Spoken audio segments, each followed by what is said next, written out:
Om Sai creation ಪ್ರಸ್ತುತಿಯ ಆಧ್ಯಾತ್ಮಿಕ ವಿಶೇಷ ಕಾರ್ಯಕ್ರಮಕ್ಕೆ ಸ್ವಾಗತ. ನಾನು ಅನುಷಾ ಭಟ್.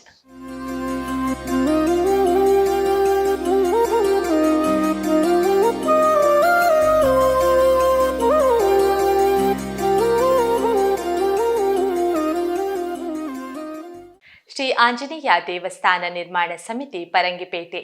ಶ್ರೀ ಆಂಜನೇಯ ದೇವಸ್ಥಾನ ನಿರ್ಮಾಣದ ಶಿಲಾನ್ಯಾಸ ಸಮಾರಂಭದ ವಿಶೇಷ ಕಾರ್ಯಕ್ರಮ ಇದೀಗ.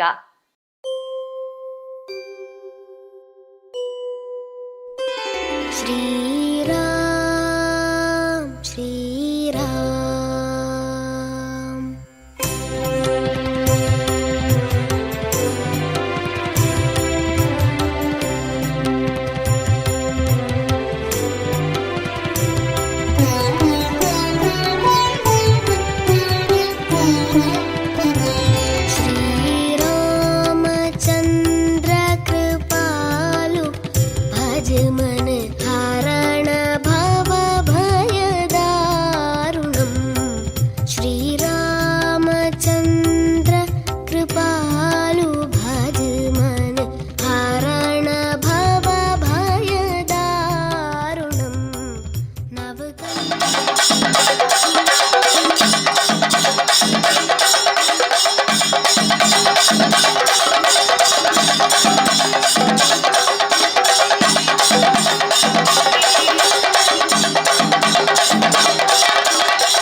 ಜಪಯಜ್ಞಗಿರಿ ಬ್ರಹ್ಮರಗುಟ್ಟದ ಬ್ರಹ್ಮ ಸನ್ನಿಧಿ ಹರಕಾನಿಗೆ ಬಿದಡುಕೊಂಡು ಸೇರಿದಿನ ಮಾತಾ ಮಂದುಲೆಗಳ ಆತ್ಮೀಯ ಸ್ವಾಗತವನ್ನು ಬಯಸಂದು ಇನ್ನಿತ ಈ ಒಂದು ಹರಕಾನಿಕೆದ ಭವ್ಯ ಶೋಭಾಯಾತ್ರೆಗೆ ಚಾಲನೆ ಕೊರಿಯರೆಲ್ಲರೂ ಸಿ.ಕೆ. ಮುದುವಾಳ್ ಖ್ಯಾತ ಜ್ಯೋತಿಷಿರು ನಮ್ಮ ಮಾತೆಯರಿಗೆಲ್ಲ ಸದಾ ಮಾರ್ಗದರ್ಶನ ಮಾಡ್ಕೊಂಡಂಚಿನ ಮುದುವಾಳನ ಈ ಸಂದರ್ಭಗಳು ಗೌರವಪೂರ್ವಕವಾದ ಸ್ವಾಗತ ಮತ್ತೊಂದು ಕಾರ್ಯಾಧ್ಯಕ್ಷರಾಗಿ ನಂಚಿನ ಕಾಂತಪ್ಪ ಶೆಟ್ಟರಿಗೆ ಶಾಲ್ ಮಾಡಿದ ಸ್ವಾಗತ ಮಾಡ್ಕೊಡೋದು ವಿನಂತಿ ಮತ್ತೊಂದಲ್ಲ.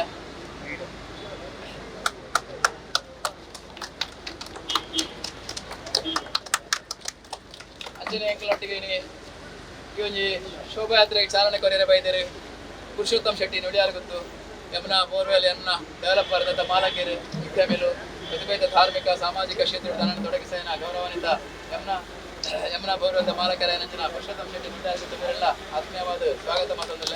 ಅದೇ ಸಮಿತಿದ ಅಧ್ಯಕ್ಷರಾಗಿ ನಂಚಿನ ಅನಿಲ್ ಪಾಟೀಲ್ ಶಾಲ್ ಮಾಡಿದವರನ್ನು ಸ್ವಾಗತ ಮಾಡಿಕೊಡೋದು ವಿನಂತಿ ಮಾತೊಂದಲ್ಲ.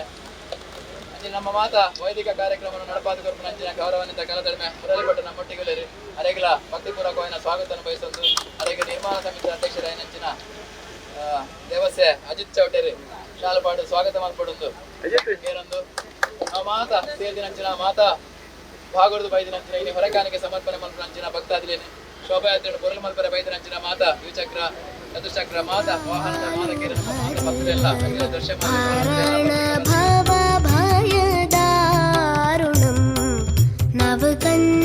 ನವಕಂಜಲೋಚನ ಕಂಜ ಮುಖಕರ ಕಂಜ ಪದ ಕಂಜಾರುಣಂ ಶ್ರೀರಾಮ್ ಶ್ರೀರಾಮ್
ಅಚ್ಯುತ ಕೇಶವ ಹರಿನಾರಾಯಣ ಆತ್ಮ ರಾಮಾನಂದ ರಮಣ ಆತ್ಮ ರಾಮಾನಂದ ರಮಣ ಅಚ್ಯುತ ಕೇಶವ ಹರಿನಾರಾಯಣ ಅಚ್ಯುತ ಕೇಶವ ಹರಿನಾರಾಯಣ ಆತ್ಮ ರಾಮಾನಂದ ರಮಣ ಆತ್ಮ ರಾಮಾನಂದ ರಮಣ ಭವ ಭಯ ಹರಣ ವಂದಿತ ಚರಣ ಭವ ಭಯ ಹರಣ ವಂದಿತ ಚರಣ ರಘುಕುಲ ಭೂಷಣ ರಾಜೀವ ಲೋಚನ ರಘುಕುಲ ಭೂಷಣ ರಾಜೀವ ಲೋಚನ ಆದಿನಾರಾಯಣ ಅನಂತ ಶಯನ ಆದಿನಾರಾಯಣ ಅನಂತ ಶಯನ ಸಚ್ಚಿದಾನಂದ ಸತ್ಯನಾರಾಯಣ ಸಚ್ಚಿದಾನಂದ ಸತ್ಯನಾರಾಯಣ ಆತ್ಮ ರಾಮ ಆತ್ಮ ರಾಮ ಆತ್ಮ ರಾಮಾನಂದ ರಮಣ ಅಚ್ಯುತ ಕೇಶವ ಹರಿನಾರಾಯಣ ಅಚ್ಯುತ ಕೇಶವ ಹರಿನಾರಾಯಣ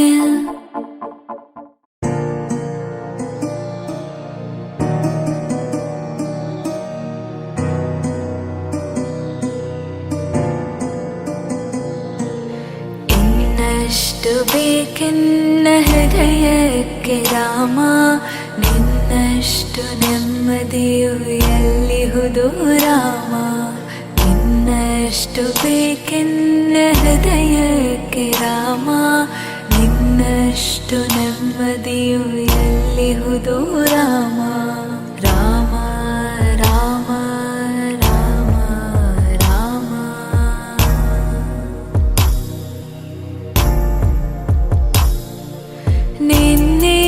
ನಿನ್ನಿಷ್ಟದಂತೆನ್ನ ಇಟ್ಟಿರುವೆ ರಾಮ ನನ್ನಿಷ್ಟದಂತೆಲ್ಲ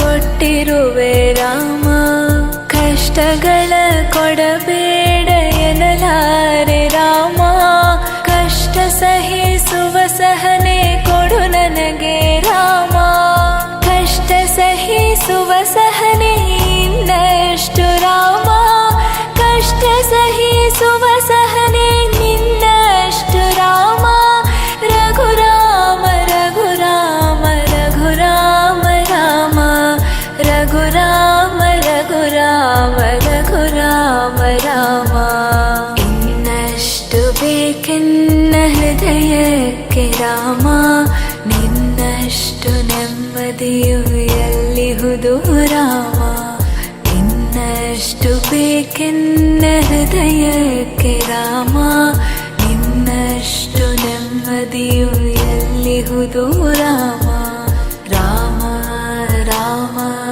ರಾಮ ರಾಮ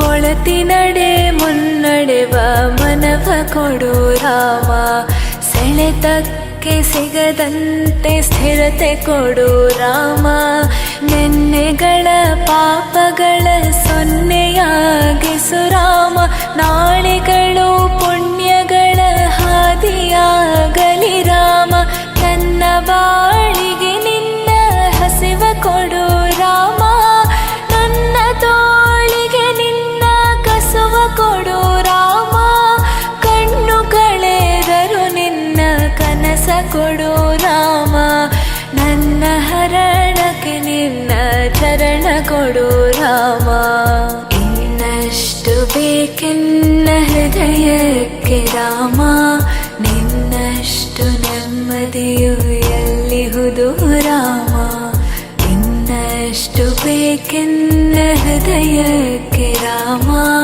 ನಿನ್ನಷ್ಟು ನೆಮ್ಮದಿಯು ಎಲ್ಲಿಹುದು ರಾಮ ರಾಮ ರಾಮ ರಾಮ ರಾಮ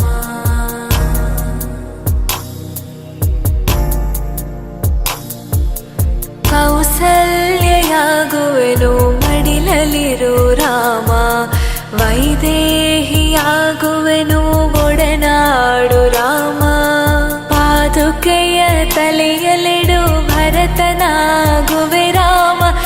ವನವಾಸ ಕೊಡು ನನಗೆ ಸೌಮೇತ್ರಿ ರಾಮ, ಸುಗ್ರೀವನಾಗುವೆನು ಸ್ನೇಹ ಕೊಡು ರಾಮ, ಹನುಮನಾಗುವೆ ನಿನ್ನ ಸೇವೆ ಕೊಡು ರಾಮ, ಹನುಮನಾಗುವೆ ನಿನ್ನ ಸೇವೆ ಕೊಡು ರಾಮ, ಶಬರಿಯಾಗುವೆ ನಿನ್ನ ಭಾವ ಕೊಡು ರಾಮ, ರಘುರಾಮ ರಘುರಾಮ ರಘುರಾಮ ರಾಮ.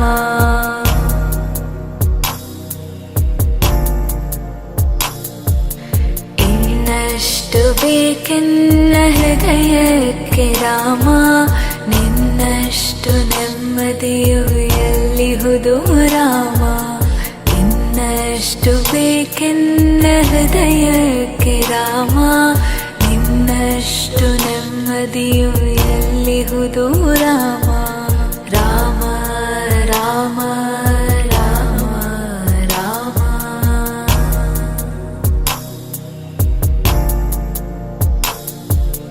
ಋಥ ನೀನೆ ಋತು ನೀನೆ ಶ್ರುತಿ ನೀನೆ ರಾಮ, ಮತಿ ನೀನೆ ಗತಿ ನೀನೆ ಧೃತಿ ನೀನೆ ರಾಮ, ಆರಂಭ ಅಸ್ತಿತ್ವ ಅಂತ್ಯ ನೀ ರಾಮ, ಪೂರ್ಣನೀ ಪ್ರಕಟನೀ ಆನಂದ ರಾಮ, ಹರ ನೀನೆ ಹರಿ ನೀನೆ ಬ್ರಹ್ಮ ನೀ ರಾಮ, ಹರ ನೀನೆ ಹರಿ ನೀನೆ ಬ್ರಹ್ಮ ನೀ ರಾಮ, ಗುರಿ ನೀನೆ ಗುರು ನೀನೆ ಅರಿವು ನೀ ರಾಮ, ಗುರಿ ನೀನೆ ಗುರು ನೀನೆ ಅರಿವು ನೀ ರಾಮ, ರಘುರಾಮ ರಘುರಾಮ ರಘುರಾಮ ರಾಮ, ನಗುರಾಮ ನಗರಾಮ ಜಗರಾಮ ರಾಮ.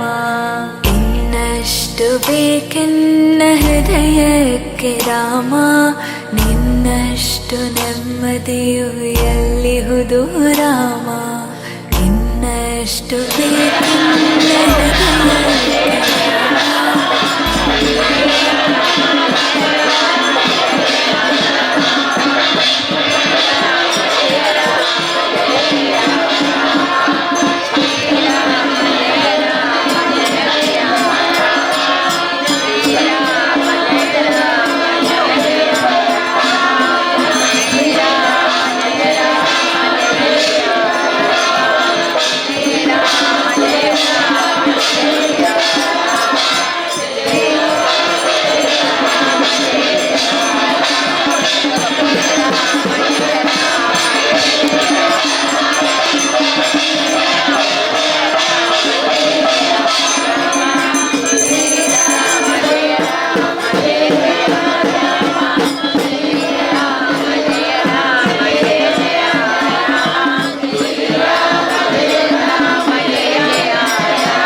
ಒಂದ್ಸಲ ಮುಟ್ಟಿ ನಮಸ್ಕಾರ ಮಾಡುವ. ತಸ್ಮಾತ್ ಶಿವಂ ಮೇ ಸ್ಯಾತ್ ಇಹ ಲೋಕೆ ಪರಸ್ಮಜಾನ್ ಪೂರ್ವೋಚ್ಚರದೇವಂ ಗುಣವಿಶೇಷವಿಶಿಷ್ಟಾಯಾಂ ಅಸ್ಮಿನ್ ಶ್ರೀರಾಮನಾಮ ತಾರಕ ಜಪಯಜ್ಞಕ್ಕೆ ಚಾಲನೆ ಕೊರಿಯರು. ಶ್ರೀರಾಮ ಆಂಜನೇಯ ಸ್ವಾಮಿ ಆಂಜನೇಯ ದೇವಸ್ಥಾನ ನಿರ್ಮಾಣ ಸಮಿತಿಯಿಂದ ಒಟ್ಟು ಸೇರಿದ ಧ್ವಜಾರೋಹಣ ಮಾಡಿಕೊಂಡು ಬಂದು ವಿನಂತಿ ಮಾಡ್ತಂದಿಲ್ಲ.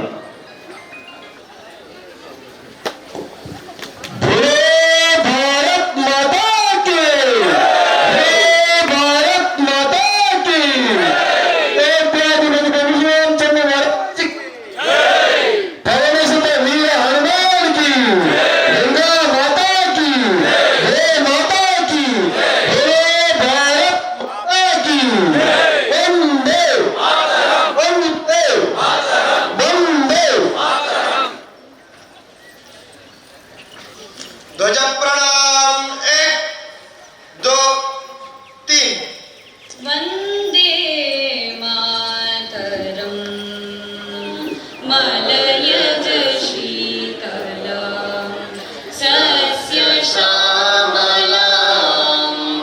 मातरं वन्दे मातरं शुभ्रज्योत्स्ना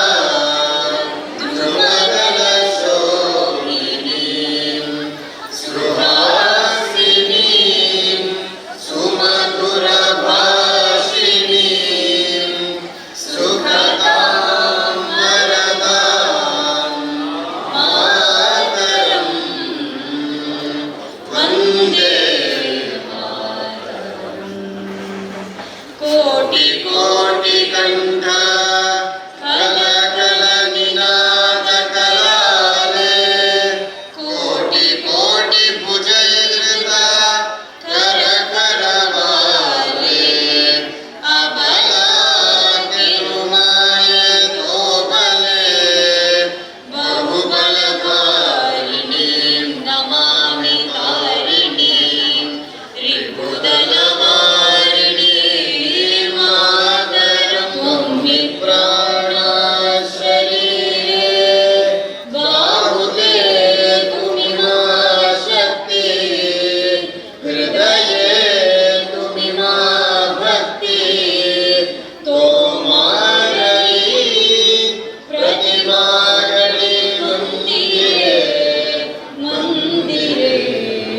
वन्दे मातरं वाणी विद्यादायिनी नमामि त्वां नमामि कमलाम् अमलां मधुरां सुजलां सुफलां मातरं वन्दे मातरं श्यामलां सरलां सुष्मितां हर्षितां धरणीं भरणीं मातरं वन्दे मातरं वन्दे मातरं बोलो भारत माता की वंदे ಮಾತರಂ ओ श्री रामचंद्र के ಜೈ वीर हनुमान के ಜೈ बले के ಜೈ. ನಮ್ಮ ಕುಟುಂಬ ಸಮೇತ ರೈತರಿಂದ ಕುಟುಂಬದ ಒಲಿ ಎದುರು ಬಾಗಿಲ ಪಿಲ್ಲರು ರಾಜ್ಯದ ಹುಟ್ಟುಂಟಾರೆ ಒಲಿ ಆವಿಸ್ಸು ಸಮರ್ಪಣೆ ಮಾಡ್ತಾರೆ ಹೋಗುವುದು ಬಾಗಿಲಲ್ಲಿ ಅದರಲ್ಲಿ ಹುಟ್ಟುಂಟಾರೆ ಇಲ್ಲಿ ಕುಟುಂಬದ ಮಾತಲ್ಲಿ ಒಟ್ಟಿಗೆ ಇರುವುದು.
राम स्वाहा ॐ श्रीराम जय राम जय जय राम स्वाहा ओम श्री राम जय राम स्वाहा राम जय राम स्वाहा ॐ श्रीराम जय राम जय जय राम स्वाहा ओम श्री राम जय राम स्वाहा ॐ श्रीराम जय राम जय जय राम स्वाहा ओम श्री राम जय राम स्वाहा ॐ श्रीराम जय राम जय जय राम स्वाहा ओम श्री राम जय राम स्वाहा ॐ श्रीराम जय राम जय जय राम स्वाहा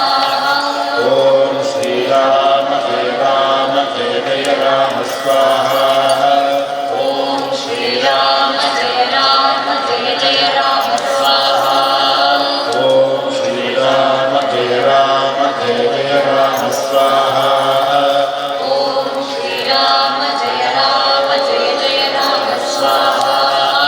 ओम श्री राम जय राम स्वाहा ॐ श्रीराम जय राम जय जय राम स्वाहा ओम श्री राम जय राम स्वाहा ॐ श्रीराम जय राम जय जय राम स्वाहा ओम श्री राम जय राम स्वाहा ॐ श्रीराम जय राम जय जय राम स्वाहा ओम श्री राम जय राम स्वाहा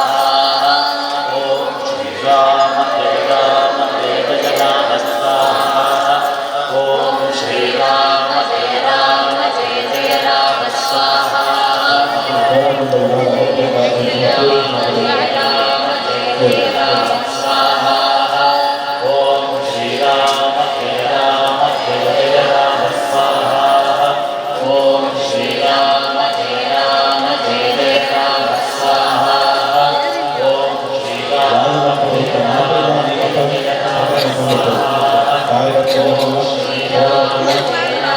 जय जय राम स्वाहा ओम श्री राम जय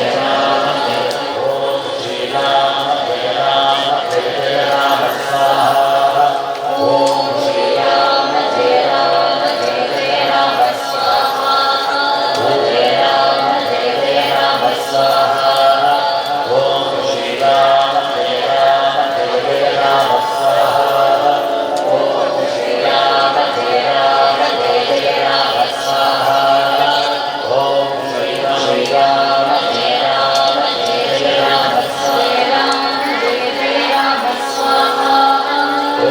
ओम श्री राम जय राम स्वाहा ॐ श्रीराम जय राम जय जय राम स्वाहा ओम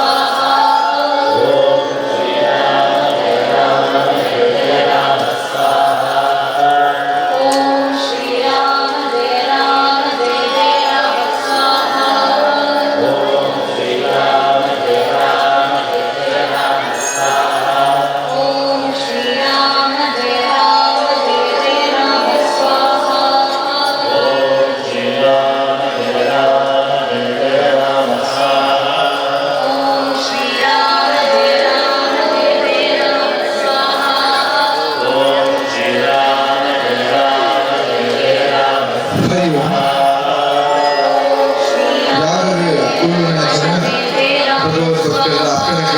ಸೂಚನೆ ಮಹಾತ್ಮ ಮಹತ್ವದ ಎದುರುಗಳು ನಮ್ಮ ದೇವಿಯನ್ನ ಸೇವೆ ಮಾಡ್ತಾರೆ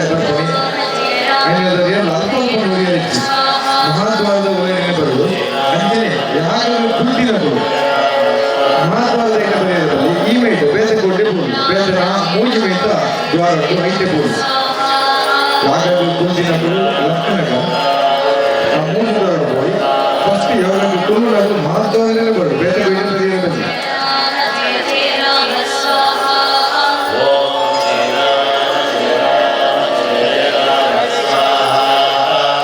ॐ श्रीराम जय राम जय जय राम ಎಲ್ಲ ಮುಖ್ಯ ಬಂದು जय राम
श्रीरामचन्द्रः प्रीयताम् ॐ तत्सत् ब्रह्मार्पणं भवतु नमस्कारः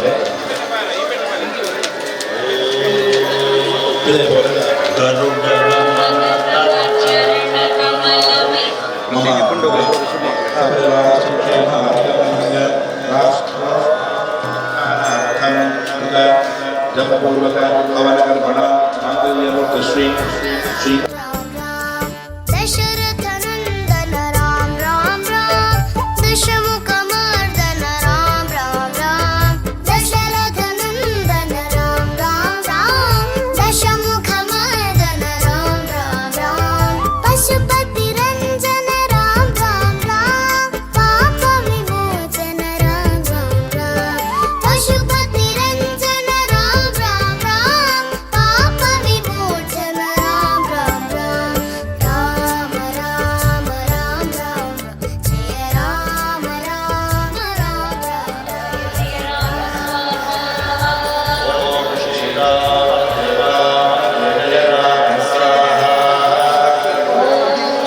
राम जय जय राम स्वाहा श्री राम जय राम स्वाहा ओम श्री राम जय राम स्वाहा ओम श्री राम जय राम स्वाहा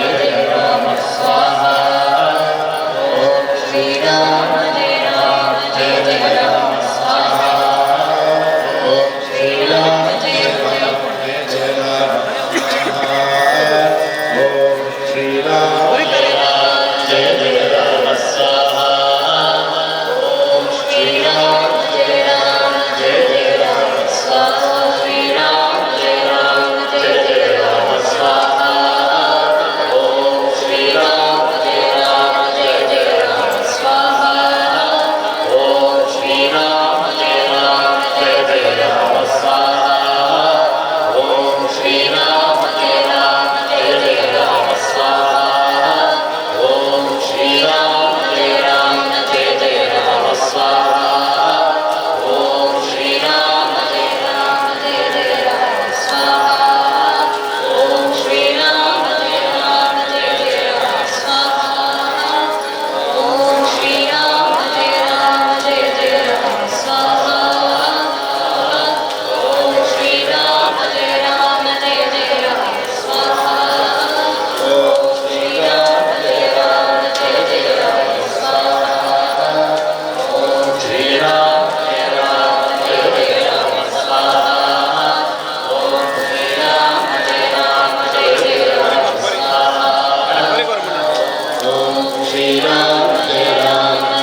राम जय जय राम स्वाहा ओम श्री राम जय जय राम स्वाहा ओम श्री राम जय जय राम स्वाहा ओम श्री राम जय जय राम स्वाहा ओम श्री राम जय जय राम स्वाहा ओम श्री राम जय जय राम स्वाहा ओम श्री राम जय जय राम स्वाहा ओम श्री राम जय जय राम ओम श्री राम जय जय राम स्वाहा ओम श्री राम जय जय राम स्वाहा ओम श्री राम जय जय राम स्वाहा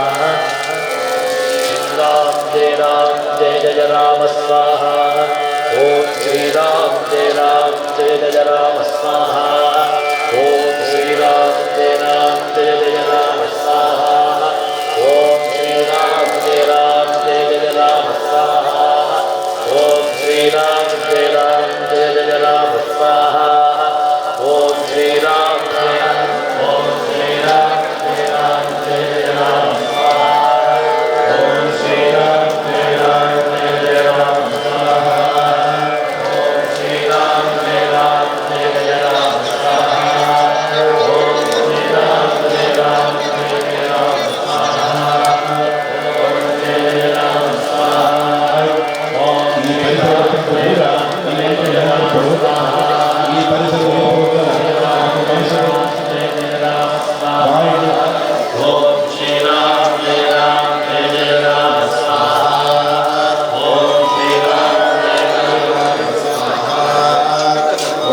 जपपूर्वक कवनगण मांगल्यमूर्ति श्री सीतापति रामचंद्र प्रियता ओम तत्सत् ब्रह्मार्पणं भवतु।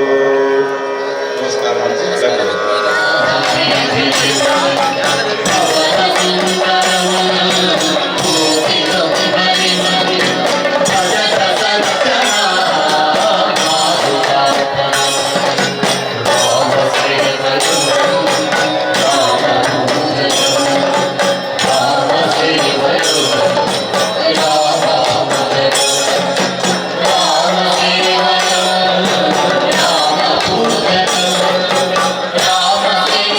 Rama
वीरासने सुस्थितम् वीरासने सुस्थितम् अग्रे वाचयति अग्रे वाचयति प्रभञ्जनसुते प्रभञ्जनसुते तत्त्वं मुनि సమిధిని బొమ్మలు 2019 ದತ್ತಕೈನ ಹೃದಯ ಮುಟ್ಟುವುದು ರಾಮದೇವರ ಸ್ಮರಣೆ ತಂದು ಮಂತ್ರನ ಬಾಯಿ ಉಚ್ಚಾರ ತಂದು ಸ್ವಾಹ ಪಂಡಗ ಆಹ್ವಾನ ಮಾಡಿ ಜಯ ರಾಮ ಜಯ ಜಯ ರಾಮ ಸ್ವಾಹ ಓಂ ಶ್ರೀರಾಮ ಜಯ ರಾಮ ಜಯ ಜಯ ರಾಮ ಸ್ವಾಹ ಓಂ ಶ್ರೀರಾಮ ಜಯ ರಾಮ ಜಯ ಜಯ ರಾಮ ಸ್ವಾಹ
श्री सीता श्री रामचंद्र प्रियता ओम तत्सत ब्रह्मार्पणं भवतु। नमस्कार।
ಗೆಲುವು ನಮ್ಮದಾಗಬೇಕು ಅಂತಂದ್ರೆ ನಮ್ಮದು ಒಂದೇ ಆರಾಧನೆ, ಅದು ಪ್ರಭು ಶ್ರೀರಾಮಚಂದ್ರ. ನಮ್ಗೆ ಗೊತ್ತಿಲ್ಲ ಯಾಗ ಮಾಡಿದ್ರಿಂದಾಗಿ ಭಗವಂತನ ಅನುಗ್ರಹ ಎಷ್ಟು ಪ್ರಾಪ್ತಿಯಾಗ್ತದೆ. ಕಳೆದ 1 ತಿಂಗಳಿಂದ, ಸಾಮಾನ್ಯ 1 ತಿಂಗಳು, ಸುತ್ತಮುತ್ತಲಿನ ಒಂದು 7-8 ಗ್ರಾಮದ ಮನೆಯಲ್ಲಿ ಪ್ರತಿನಿತ್ಯ ರಾಮನಾಮ ತಾರಕ ಮಂತ್ರದ ಅನುರಣನಾಗಿದೆ. ಇವತ್ತು ಎಲ್ಲ ಒಟ್ಟು ಸೇರಿಕೊಂಡು ಈ ಆಂಜನೇಯನ ಆಲಯ ನಿರ್ಮಾಣ ಆಗುವುದಕ್ಕಿಂತ ಮೊದಲು, ಭೂಮಿ ಪೂಜೆ ಮಾಡುವುದಕ್ಕಿಂತ ಮೊದಲು, ಶಿಲಾನ್ಯಾಸಕ್ಕಿಂತ ಮೊದಲು ರಾಮನಾಮ ತಾರಕ ಯಾಗವನ್ನ ಈ ಮಣ್ಣಿನಲ್ಲಿ ನಡೆಸಬೇಕು ಅನ್ನುವಂತ ಪ್ರೇರಣೆ ಅದು ಪ್ರಭು ಶ್ರೀರಾಮಚಂದ್ರನದ್ದು. ನಮ್ಮ ಕೈಯಲ್ಲಿ ನಡೆಸಿದ ಮಾತ್ರ ನಮ್ಗೆ ಗೊತ್ತಿದೆ ಅಭಾವ. ನಾನಲ್ಲ, ಇದು ನಮ್ಮ ಕೈಯಿಂದ ನೀನೇ ಮಾಡಿಸಿದ್ದಿ ದೇವರೇ ಅಂತ. ಯಾವ ಮಂತ್ರ ಹೇಳಿದ್ರಿಂದ ಭಗವಂತನ ಅನುಗ್ರಹ ಪ್ರಾಪ್ತ ಆಗ್ತದೋ ನಮ್ಗೆ ಗೊತ್ತಿಲ್ಲ. ಆದ್ರೆ ಒಂದಂತೂ ಸ್ಪಷ್ಟ, ನಮಗೆ ನೆನಪಿದೆ, ನಮ್ಮ ಹಿರಿಯವರು ಹೇಳಿದ್ದು ಕೇಳಿ, ಏಕಶಬ್ದ ಸೃಷ್ಟು ಜ್ಞಾತ ಸಮ್ಯಕ್ ಪ್ರಯುಕ್ತ ಸ್ವರ್ಗೀಯ ಲೋಕೆ ಅಪಿ ಕಾಮದುಗ್ಭವತಿ. ಒಂದು ಶಬ್ದ ಸಾಕು ಜೀವಿತಕ್ಕೆ ಅಂತ. ಐಹಿಕವಾದಂತಹ ಭವ ಬಂಧನದಿಂದ ಮುಕ್ತಿ ಪಡೀಲಿಕ್ಕೆ, ಅಥವಾ ಸ್ವರ್ಗೀಯ ಲೋಕೆಯಪಿ ಕಾಮದುಗ್ಭವತಿ, ನಮ್ಮ ಜೀವಿತಾನಂತರದಲ್ಲಿ ನಾವು ಏನು ಮೋಕ್ಷ ಪ್ರಾಪ್ತಿ ಆಗಬೇಕು, ಭಗವಂತನ ಪದ ಕಮಲಗಳಲ್ಲಿ ನಾವು ಮತ್ತೆ ಹೋಗಿ ಸೇರ್ಬೇಕು, ಭಗವಂತನಲ್ಲಿ ಲೀನ ಆಗಬೇಕು, ಮೋಕ್ಷ ಸಾಹಿತ್ಯ ಅಂತೆಲ್ಲ ಕರಿತೇವ, ಆ ಹಂತದಲ್ಲೂ ಕೂಡ ಕಾಮದುಗ್ಭವತಿ, ಕೇಳಿದ್ದನ್ನ ಕೊಡುವ ಕಲ್ಪವೃಕ್ಷ ಕಾಮಧೇನು ಆಗ್ತದೆ ನಮ್ಮ ಪಾಲಿಗೆ ಒಂದು ಶಬ್ದ ಅಂತ ಹೇಳಿದ್ರೆ ನಿಶ್ಚಯವಾಗಿ ಅದು ರಾಮನೇ. ಎಷ್ಟು ರೂಪಗಳಲ್ಲಿ? 10 ಪ್ರಧಾನ ರೂಪಗಳಲ್ಲಿ, 120ಕ್ಕಿಂತ ಹೆಚ್ಚು ಉಪರೂಪಗಳಲ್ಲಿ ಈ ಭರತ ಭೂಮಿಯಲ್ಲಿ ಹುಟ್ಟಿ ಬಂದ ದೇವರು ನೀನು. ನಾವು ಯಾರನ್ನು ಈ ರೂಪದಲ್ಲಿ, ನೀನು ಹುಟ್ಟಿ ಬಂದ ರೂಪದಲ್ಲಿ ನಾವು ಈ ರೀತಿಯಾಗಿ ಆಗ್ಬೇಕು ಅಂತ ಅಪೇಕ್ಷೆ ಪಟ್ಟದ್ದಿಲ್ಲ. ಅಷ್ಟು ಅವತಾರಗಳಲ್ಲಿ ನಾವು ಸಾವಿರ ವರ್ಷಗಳಿಂದ ಕಂಡ ಕನಸು ಒಂದೇ, ನಮ್ಮ ದೇಶ ರಾಮರಾಜ್ಯ ಆಗ್ಬೇಕು ಅಂತ. ನಮ್ಗೆ ಗೊತ್ತಿದೆ, ದಶವರ್ಷ ಸಹಸ್ರಾಣಿ ದಶವರ್ಷ ಶತಾನಿಜ, 100 ವರ್ಷಗಳು 10 ಬಾರಿ, ದಶವರ್ಷ ಸಹಸ್ರಾಣಿ 1000 ವರ್ಷಗಳು 10 ಬಾರಿ, ಒಟ್ಟು ಸೇರಿಸಿದರೆ 11,000 ವರ್ಷ ಆಯಿತು. 11,000 ವರ್ಷಗಳ ಕಾಲ ಅಯೋಧ್ಯೆಯ ಸ್ವರ್ಣ ಸಿಂಹಾಸನದಲ್ಲಿ ರಾಮನಿಗೆ ಪಟ್ಟಾಭಿಷೇಕ ಆದ ನಂತರ 11,000 ವರ್ಷಗಳ ಕಾಲ ಅಖಂಡ ಭಾರತವನ್ನ ಆಳಿದ ದೇವರು ನೀನು, ರಾಜ ನೀನು, ಸಾಮ್ರಾಟ ನೀನು. ನಾವು ಆ 11,000 ವರ್ಷಗಳು ನಮ್ಮ ದೇಶ ಹೇಗಿತ್ತು? ಮನೆಗೆ ಬಾಗಿಲು ಬೇಕು ಅಂತಿರ್ಲಿಲ್ಲ, ಕಳ್ಳಕಾಕರಂದ್ರೆ ಏನು ಅಂತಲೇ ಗೊತ್ತಿರಲಿಲ್ಲ. ಮಾರ್ಗದಲ್ಲಿ ಚಿನ್ನ, ಬೆಳ್ಳಿ, ಮುತ್ತು, ರತ್ನ, ವಜ್ರ, ವೈಡೂರ್ಯವನ್ನು ಮಾರಾಟ ಮಾಡ್ತಾ ಇದ್ದವರು ಸಂಜೆ ಅದನ್ನು ಬಿಟ್ಟು ಮನೆಗೆ ಹೋಗ್ಬೇಕಾದ್ರೆ ಅಲ್ಲೇ ಬಿಟ್ಟು ಹೋಗ್ತಾ ಇದ್ರು. ಹೇಗಿತ್ತು ರಾಮರಾಜ್ಯ ಅಂದ್ರೆ? ಹೀಗಿತ್ತು. ಹೇಳುದು ಕೇಳಿ ಗೊತ್ತು ನಮಗೆ. ನಮ್ಮ ಅಪೇಕ್ಷೆ ಇದೆ, ನಮ್ಮ ದೇಶ ಹಾಗಾಗ್ಬೇಕು, ನಮ್ಮ ಮಣ್ಣು ಹಾಗಾಗ್ಬೇಕು ಅಂತ.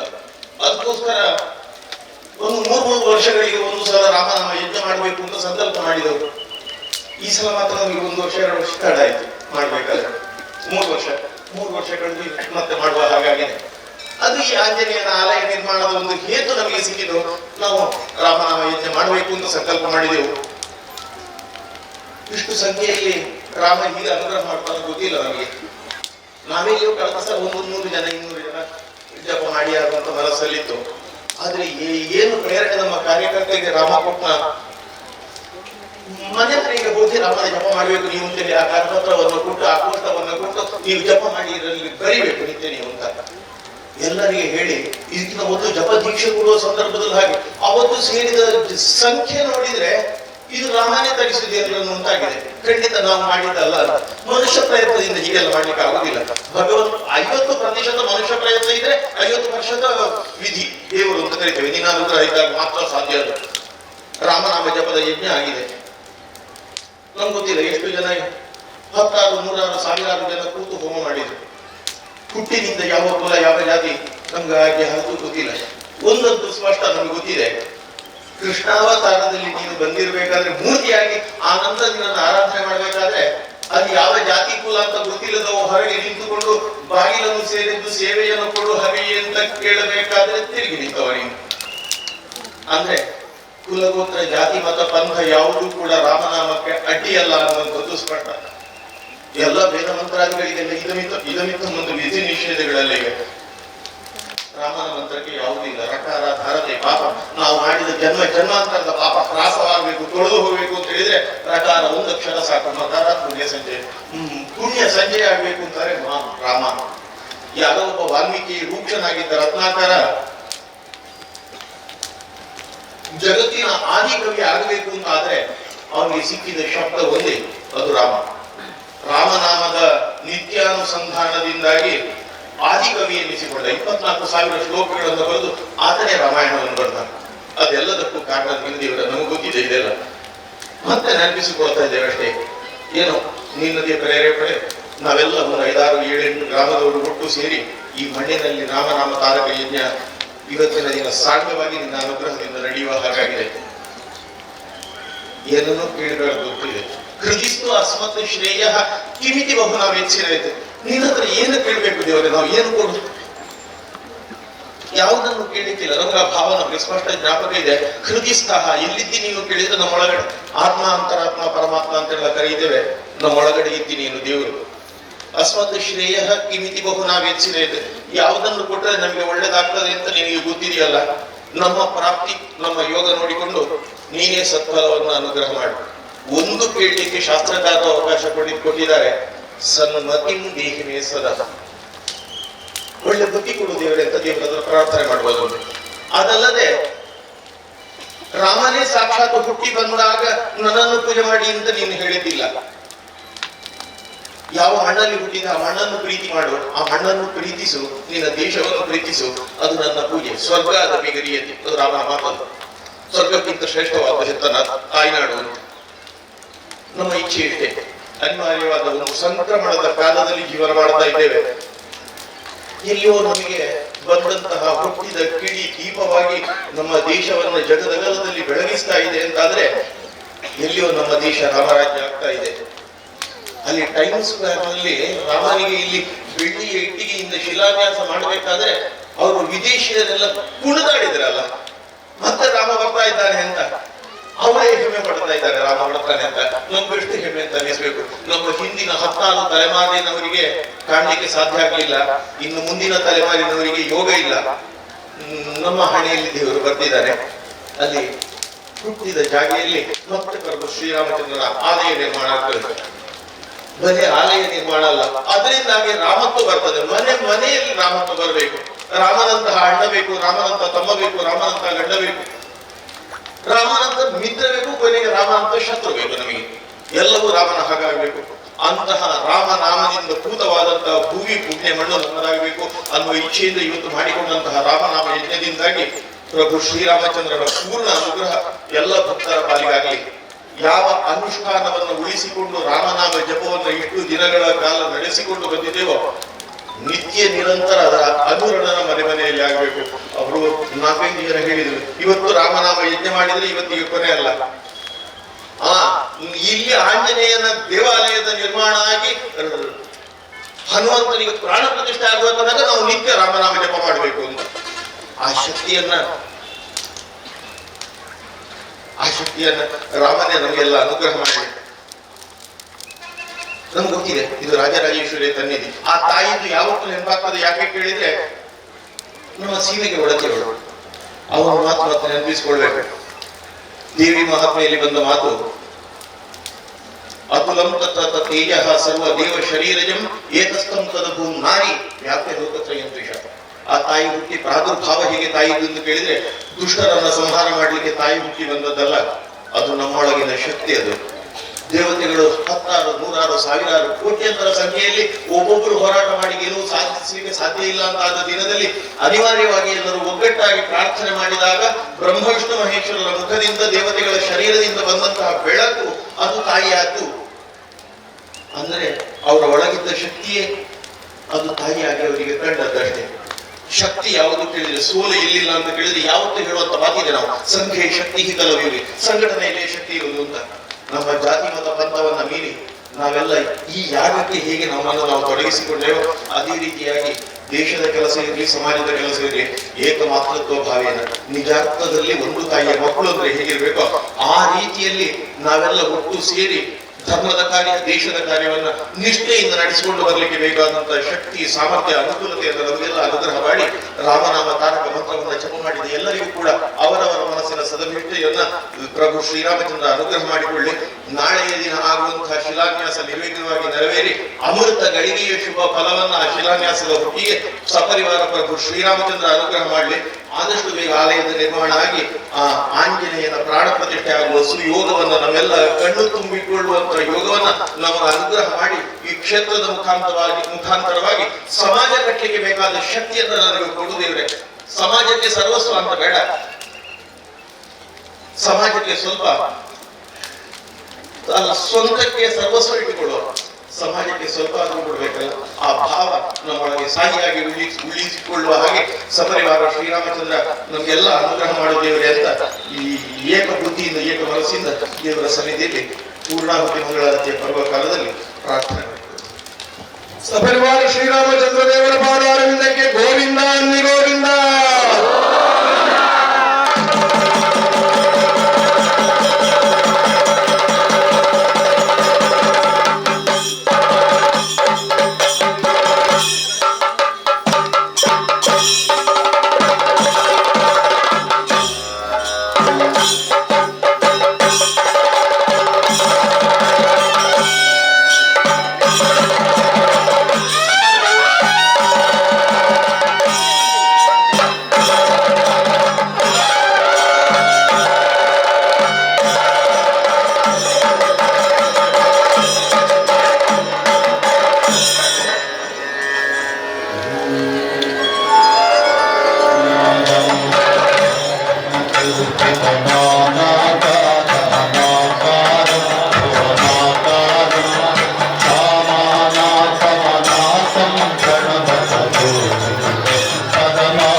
ಶ್ರೀರಾಮನಾಮ ತಾರಕ ಮಂತ್ರವನ್ನು ಪಠನ ಮಾಡಿ ಪ್ರತಿ ಮನೆಗಳಲ್ಲೂ ರಾಮನನ್ನು ಮನಪೂರ್ವಕವಾಗಿ ಮನಸ್ಸಿನಿಂದ ಬರಮಾಡಿಕೊಂಡಿದ್ದಾರೆ.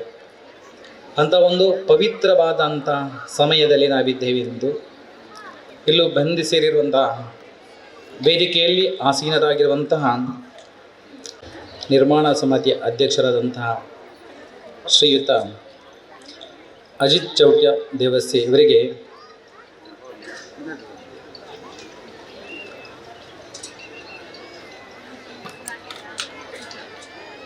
ಶ್ರೀರಾಮನಾಮ ತಾರಕ ಜಪಯಜ್ಞ ಸಮಿತಿ ಮತ್ತು ಶ್ರೀ ಆಂಜನೇಯ ದೇವಸ್ಥಾನ ನಿರ್ಮಾಣ ಸಮಿತಿ ಮತ್ತು ಬಂದು ಸೇರಿರುವಂಥ ಎಲ್ಲ ಭಗವದ್ಭಕ್ತರ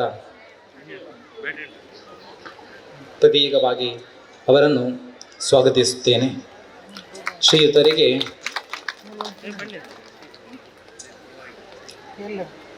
ಆಸೀನರಾಗಲು ಬೇಡಿಕೊಳ್ಳುತ್ತೇನೆ.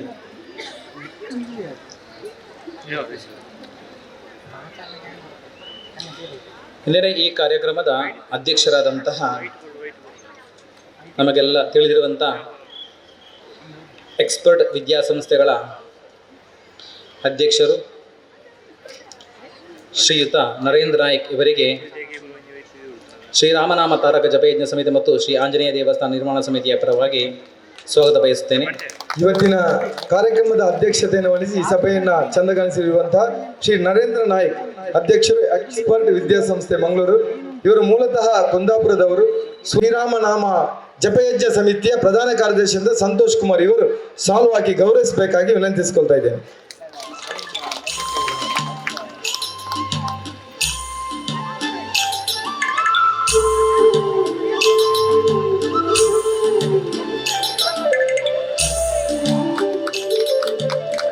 ಶ್ರೀರಾಮ ಪಥದರ್ಶನ ಇದರ ಬಗ್ಗೆ ನಮ್ಮೆಲ್ಲರಿಗೂ ಮಾಹಿತಿ ನೀಡಲಿರುವಂತಹ ಚಿಂತಕರು ಹಾಗೂ ಲೇಖಕರಾದಂತಹ ಶ್ರೀಯುತ ರೋಹಿತ್ ಚಕ್ರತೀರ್ಥ ಇವರಿಗೆ ಶ್ರೀರಾಮನಾಮ ತಾರಕ ಜಪಯಜ್ಞ ಸಮಿತಿ ಮತ್ತು ಶ್ರೀ ಆಂಜನೇಯ ದೇವಸ್ಥಾನ ನಿರ್ಮಾಣ ಸಮಿತಿಯ ಪರವಾಗಿ ಹಾಗೂ ಸೇರಿರುವಂಥ ಎಲ್ಲ ಭಕ್ತರ ಪರವಾಗಿ ಸ್ವಾಗತವನ್ನು ಬಯಸ್ತೇನೆ. ಸಾಹಿತ್ಯ ಲೋಕದ ಸೂರ್ಯ ಅನ್ನುವ ಬಿರುದನ್ನು ಪಡೆದುಕೊಂಡಂಥ ರೋಹಿತ್ ಚಕ್ರತೀರ್ಥ ಇವರು ಪಾಠ್ಯ ಪುಸ್ತಕದಲ್ಲಿ ಭಾರತೀಯ ಸಂಸ್ಕೃತಿಯನ್ನ ಎತ್ತಿ ಹಿಡಿದು ಪ್ರಶಂಸಾರರು. ಇವರನ್ನ ಇಲ್ಲಿ ಸೇರಿರುವ ಎಲ್ಲರ ಪರವಾಗಿ ನಿರ್ಮಾಣ ಸಮಿತಿಯ ಪ್ರಧಾನ ಕಾರ್ಯದರ್ಶಿ ಅಂತ ಉಮೇಶ್ ಶೆಟ್ಟಿ ಇವರು ಸಾಲು ಹಾಕಿ ಗೌರವಿಸಬೇಕಾಗಿ ವಿನಂತಿಸಿಕೊಳ್ತಾ ಇದ್ದೇನೆ.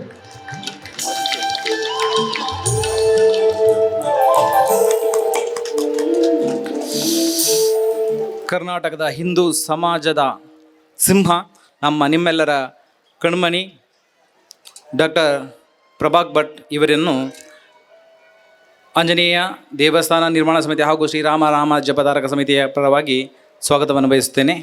ವಿವೇಕಾನಂದ ವಿದ್ಯಾವರ್ಧಕ ಸಂಸ್ಥೆಗಳ ಪುತ್ತೂರು ಇದರ ಅಧ್ಯಕ್ಷರು ನಮ್ಮೆಲ್ಲರ ಮಾರ್ಗದರ್ಶಕರಾದಂಥ ಡಾಕ್ಟರ್ ಪ್ರಭಾಕರ್ ಭಟ್ ಕಲ್ಲಡ್ಕ ಇವರಿಗೆ ಆಡಳಿತ ಸಮಿತಿಯ ಪ್ರಧಾನ ಕಾರ್ಯದರ್ಶಿ ಅಂತ ಕರುಣಾಕರ್ ಕೊಟ್ಟಾರಿ ಇವರು ಸಾಲು ಹಾಕಿ ಗೌರವಿಸಬೇಕಾಗಿ ವಿನಂತಿಸಿಕೊಳ್ತೇನೆ.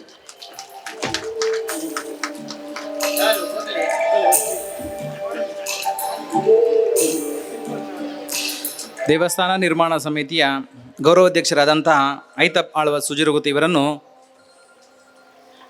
ಶ್ರೀರಾಮನಾಮ ತಾರಕ ಜಪ ಸಮಿತಿ ಮತ್ತು ಶ್ರೀ ಆಂಜನೇಯ ದೇವಸ್ಥಾನ ನಿರ್ಮಾಣ ಸಮಿತಿಯ ಪರವಾಗಿ ಹಾಗೂ ನಿಮ್ಮೆಲ್ಲರ ಪರವಾಗಿ ಸ್ವಾಗತಿಸುತ್ತೇನೆ.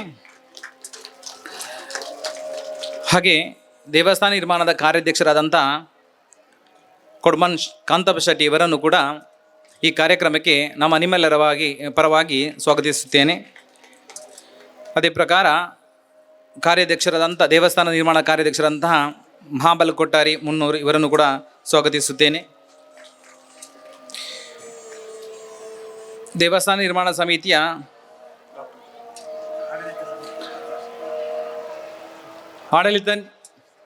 ಆಡಳಿತ ಅಧ್ಯಕ್ಷರಾದಂಥ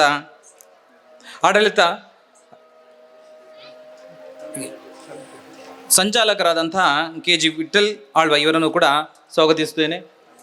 ಅಧ್ಯಕ್ಷರಾದಂತಹ ಚಂದ್ರಶೇಖರ್ ಗಾಂಭೀರ ಸುಜಿರುಗುತ್ತಿ ಇವರನ್ನು ಕೂಡ ಈ ಕಾರ್ಯಕ್ರಮಕ್ಕೆ ಸ್ವಾಗತಿಸುತ್ತೇನೆ. ಈ ದೇವಸ್ಥಾನ ನಿರ್ಮಾಣಕ್ಕೆ ಸ್ಥಳದಾನಗೈದಂತಹ ನಿಮ್ಮೆಲ್ಲರಿಗೆ ಪರಿಚಿತವಾಗಿರುವಂಥ ಡಾಕ್ಟರ್ ರವೀಶ್ ತುಂಗ ಇವರನ್ನು ಕೂಡ ಶ್ರೀರಾಮನಾಮ ತಾರಕ ಜಪಯಜ್ಞ ಸಮಿತಿ ಮತ್ತು ಶ್ರೀ ಆಂಜನೇಯ ದೇವಸ್ಥಾನ ನಿರ್ಮಾಣ ಸಮಿತಿಯ ಪರವಾಗಿ ಸ್ವಾಗತಿಸುತ್ತಿದ್ದೇನೆ.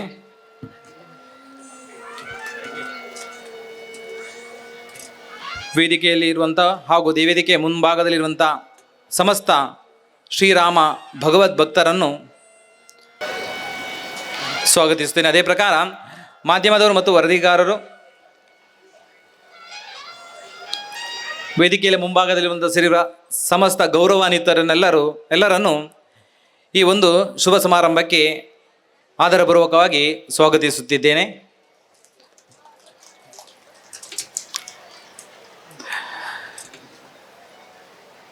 ಇಂದಿನ ಈ ಕಾರ್ಯಕ್ರಮವನ್ನು, ಈ ರಾಮನಾಮ ತಾರಕ ಜಪಯಜ್ಞವನ್ನು ಪರಿಪೂರ್ಣವಾಗಿ ಮಾಡಿಕೊಟ್ಟಂಥ ಪುರೋಹಿತ ವರ್ಗದವರು, ಅದೇ ಪ್ರಕಾರ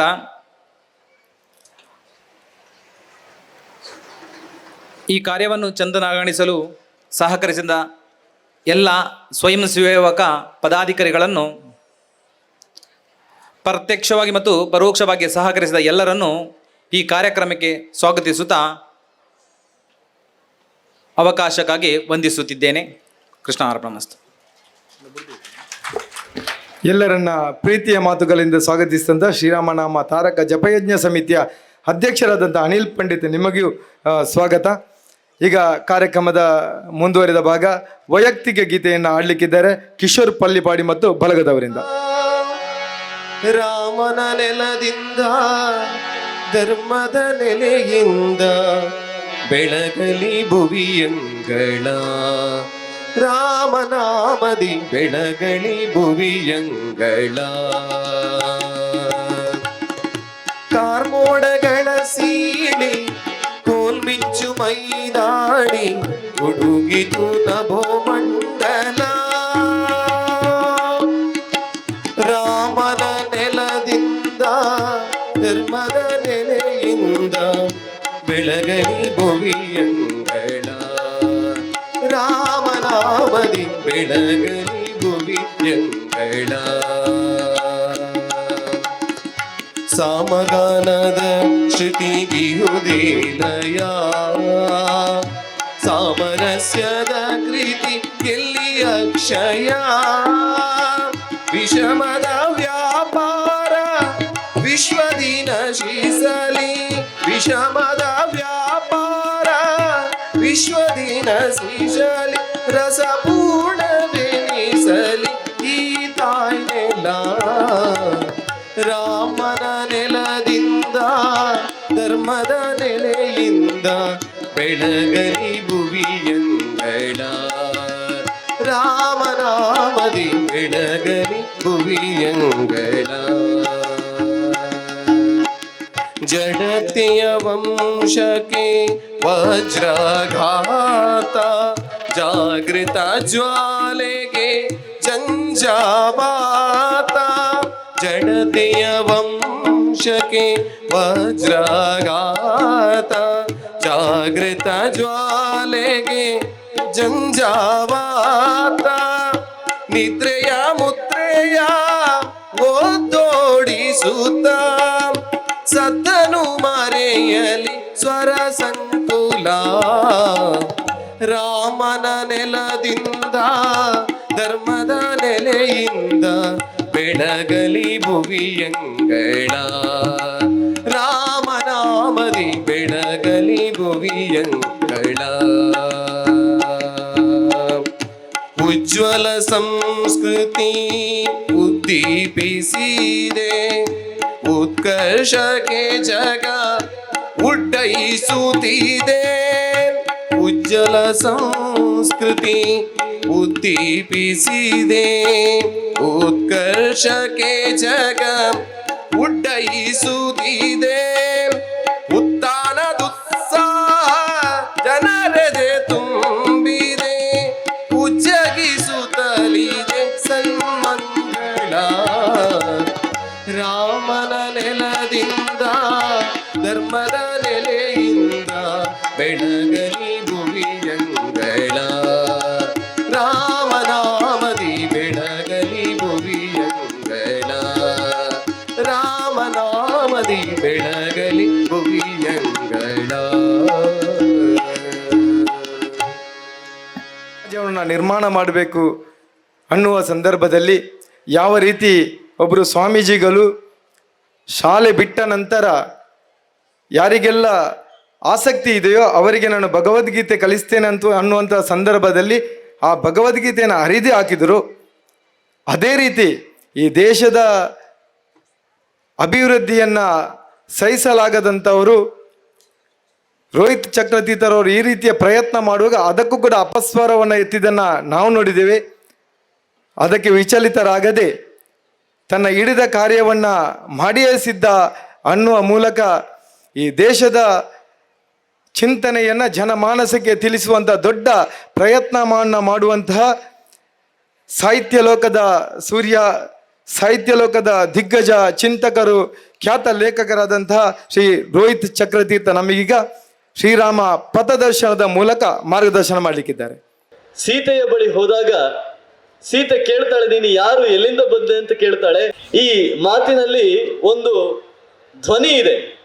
ಏನು ಅಂತ ಹೇಳಿದ್ರೆ ಸೀತೆಗೆ ಸ್ವಲ್ಪ ಅನುಮಾನ ಬರ್ತದೆ. ನೀನು ಒಂದು ಕಪಿ, ನೀನು ವಾನರ, ನೀನು ಶ್ರೀರಾಮಚಂದ್ರನ ದಾಸ ಅಂತ ಹೇಳಿಕೊಂಡು ಬಂದಿದ್ದೀಯಾ, ಸೇವಕ ಅಂತ ಹೇಳಿಕೊಂಡು ಬಂದಿದ್ದೀಯಾ, ದೂತ ಅಂತ ಹೇಳಿಕೊಂಡು ಬಂದಿದ್ದೀಯಾ? ಹಾಗಾದ್ರೆ ಏನು ಸಾಧ್ಯ ಇದೆಯಾ? ಶ್ರೀರಾಮಚಂದ್ರ ನನ್ನನ್ನು ಬಿಡುಗಡೆ ಮಾಡಿ ಇಲ್ಲಿಂದ ಕರೆದುಕೊಂಡು ಹೋಗೋದು ಸಾಧ್ಯ ಇದೆಯಾ ಅನ್ನೋ ಒಂದು ಸಣ್ಣ ಸಂಶಯ ಆಕೆಯ ಮನಸ್ಸಿನಲ್ಲಿ ಬಂದಾಗ ಆ ಧ್ವನಿಯಿಂದ ಆಕೆಗೆ ಉತ್ತರ ಸಿಗುತ್ತದೆ. ಅವನ ಆ ಉತ್ತರದ ಧ್ವನಿಯಿಂದ ಏನಂತ ಹೇಳಿದ್ರೆ, ನಾನು ಒಬ್ಬ ದಾಸ, ದಾಸರಲ್ಲಿ ದಾಸ, ನಾನು ಕೊಟ್ಟ ಕೊನೆಯ ದಾಸ, ನಾನೇ ಸಮುದ್ರ ಹಾರಿ ಬಂದಿದ್ದೇನೆ ಅಂತ ಹೇಳಿದ್ರೆ ಇನ್ನು ಮಿಕ್ಕವರೆಲ್ಲ ಏನೆಲ್ಲ ಮಾಡಿ ಅವರು ಸ್ವಲ್ಪ ಯೋಚನೆ ಮಾಡು ಅಂತ ಹೇಳಿ. ಹಾಗಾಗಿ ಈ ದಾಸ ಅನ್ನುವ ಭಾವದಲ್ಲಿ ನಾನು ಅತ್ಯಂತ ಕಡಿಮೆಯವನು ಅನ್ನುವ ವಿನೀತ ಭಾವವೂ ಇದೆ. ನಾನೇ ಇಷ್ಟೆಲ್ಲ ಮಾಡಬಲ್ಲೆ, ನನ್ನ ಜೊತೆಗಿರುವವರು ಮಿಕ್ಕವರು ಏನೆಲ್ಲ ಮಾಡಬಹುದು ಅನ್ನುವ ಸೂಚನೆ ಕೂಡ ಇದೆ. ಅಂತಹ ಹನುಮಂತನಿಗೆ ಇವತ್ತು ಒಂದು ದೇಗುಲ ನಿರ್ಮಾಣ ಆಗ್ತಾ ಇದೆ ಅನ್ನೋದು ಬಹಳ ರೋಮಾಂಚನ ತರುವಂತ ಸಂಗತಿ. ಯಾಕಂದ್ರೆ ನಾವು ಇತಿಹಾಸ ಪಠ್ಯಪುಸ್ತಕಗಳಲ್ಲಿ ಓದ್ತೇವೆ. ಏನು ಅಂತ ಹೇಳಿದ್ರೆ, ಕದಂಬರು ದೇವಸ್ಥಾನಗಳನ್ನ ಕಟ್ಟಿದ್ರು, ಹೊಯ್ಸಳರು ಕಟ್ಟಿದ್ರು, ಚಾಲುಕ್ಯರು ಕಟ್ಟಿದ್ರು, ರಾಷ್ಟ್ರಕೂಟರು ಕಟ್ಟಿದ್ರು, ಎಲ್ಲ ಹಿಂದಿನವರು ಕಟ್ಟಿದ್ರು. ಆವಾಗ ನಮ್ಮ ಮಕ್ಕಳು ಕೇಳ್ತಾರೆ ಶಾಲೆಗಳಲ್ಲಿ, ಈ ಪಾಠವನ್ನು ಕೇಳ್ತಾರೆ, ಹಾಗಾದ್ರೆ ನಾವೇನು ಮಾಡ್ತಾ ಇದ್ದೇವೆ, ನಾವೇನು ಕಟ್ಟಿದ್ದೇವೆ ಅಂತ ಹೇಳಿ.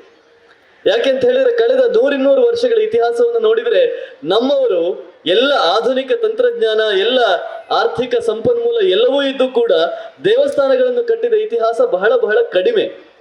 ಹಿಂದಿನ ಕಾಲದವರಿಗೆ ಹೋಲಿಕೆ ಮಾಡಿದ್ರೆ ನಮ್ಮವರು ದೇವಸ್ಥಾನಗಳನ್ನು ಕಟ್ಟಿದ್ದು ಬಹಳ ಕಡಿಮೆ ಅಂತ ಹೇಳ್ಬೋದು.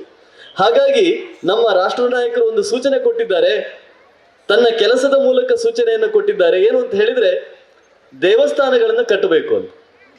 ಯಾಕೆ ದೇವಸ್ಥಾನವನ್ನ ಕಟ್ಟಬೇಕು ಅಂತ ಹೇಳಿದ್ರೆ, ಈಗ ಇಷ್ಟು ಜನ ಇಲ್ಲಿ ಸೇರಿರುವುದು ಒಂದು ದೇವಸ್ಥಾನದ ಕಾರಣಕ್ಕೆ, ಒಬ್ಬ ದೇವತೆಯ ನಿಮಿತ್ತದಿಂದ ಇವರೆಲ್ಲ ಸೇರಿದ್ದಾರೆ.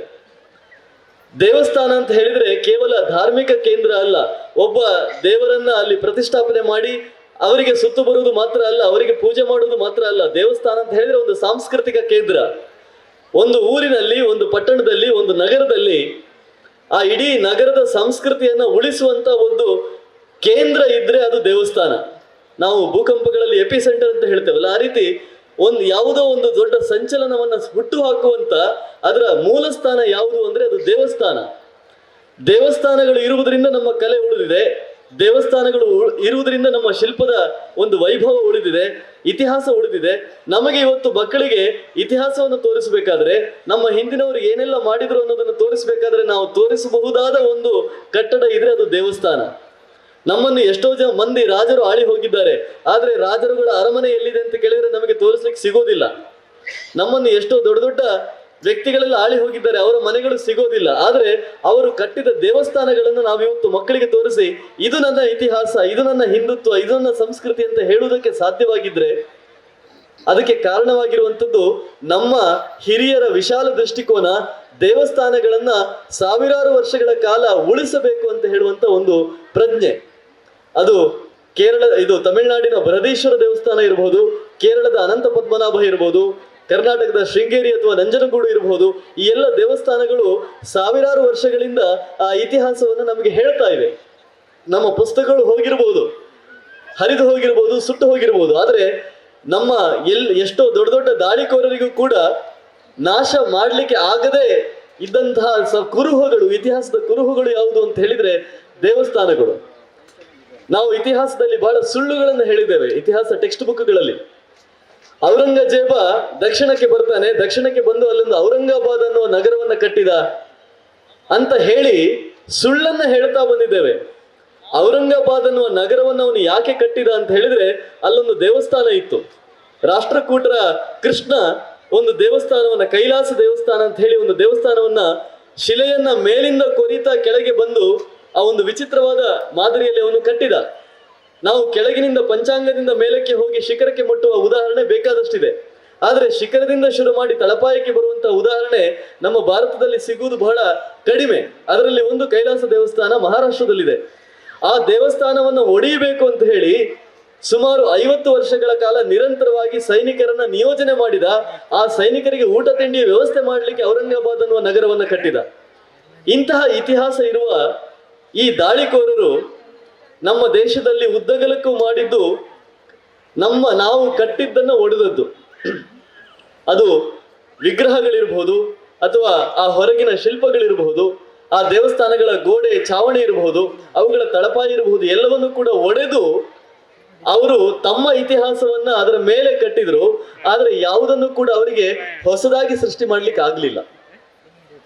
ಅಂತಹ ಈ ದೇಶದಲ್ಲಿ ದೇವಸ್ಥಾನಗಳನ್ನ ಕಟ್ಟಬೇಕು ಅನ್ನುವ ಒಂದು ಸೂಚನೆಯನ್ನ ರಾಷ್ಟ್ರ ನಾಯಕರು ಸೂಚ್ಯವಾಗಿ ಕೊಟ್ಟಿದ್ದಾರೆ. ಅದನ್ನ ನೀವು ಪಾಲನೆ ಮಾಡ್ತಾ ಇದ್ದೀರಿ. ಎಲ್ಲಿ ಶ್ರೀರಾಮಚಂದ್ರನಿಗೆ ದೇವಸ್ಥಾನ ನಿರ್ಮಾಣ ಆಗ್ತಾ ಇದೆಯೋ ಅದೇ ದೇಶದಲ್ಲಿ ಶ್ರೀರಾಮಚಂದ್ರನ ದಾಸನಿಗೆ, ಆತನ ಭಕ್ತನಿಗೆ, ಪರಮ ಭಕ್ತನಿಗೆ, ಆತನ ಪರಮ ದೂತನಿಗೆ ಒಂದು ದೇವಸ್ಥಾನ ನಿರ್ಮಾಣ ಆಗ್ತಾ ಇದೆ ಅನ್ನೋದು, ಇದೇ ಕಾಲಘಟ್ಟದಲ್ಲಿ 2 ದೇವಸ್ಥಾನಗಳು ನಿರ್ಮಾಣ ಆಗ್ತಾ ಇದೆ ಅನ್ನೋದು ಬಹಳ ರೋಮಾಂಚನ ತರುವಂತಹ ಸಂಗತಿ. ಶ್ರೀರಾಮಚಂದ್ರನ ಭಕ್ತ ಹನುಮಂತ, ಅವ ಎಂತಹ ಭಕ್ತ, ಪರಮ ಭಕ್ತ ಅಂತ ಹೇಳಿದ್ರೆ, ಶ್ರೀರಾಮಚಂದ್ರನ ಫ್ಯಾಮಿಲಿ ಫೋಟೋ ನಾವೆಲ್ಲ ನೋಡಿದ್ದೇವೆ. ಅವನ ಫ್ಯಾಮಿಲಿ ಫೋಟೋದಲ್ಲಿ ಎಲ್ಲರೂ ಇರ್ತಾರೆ.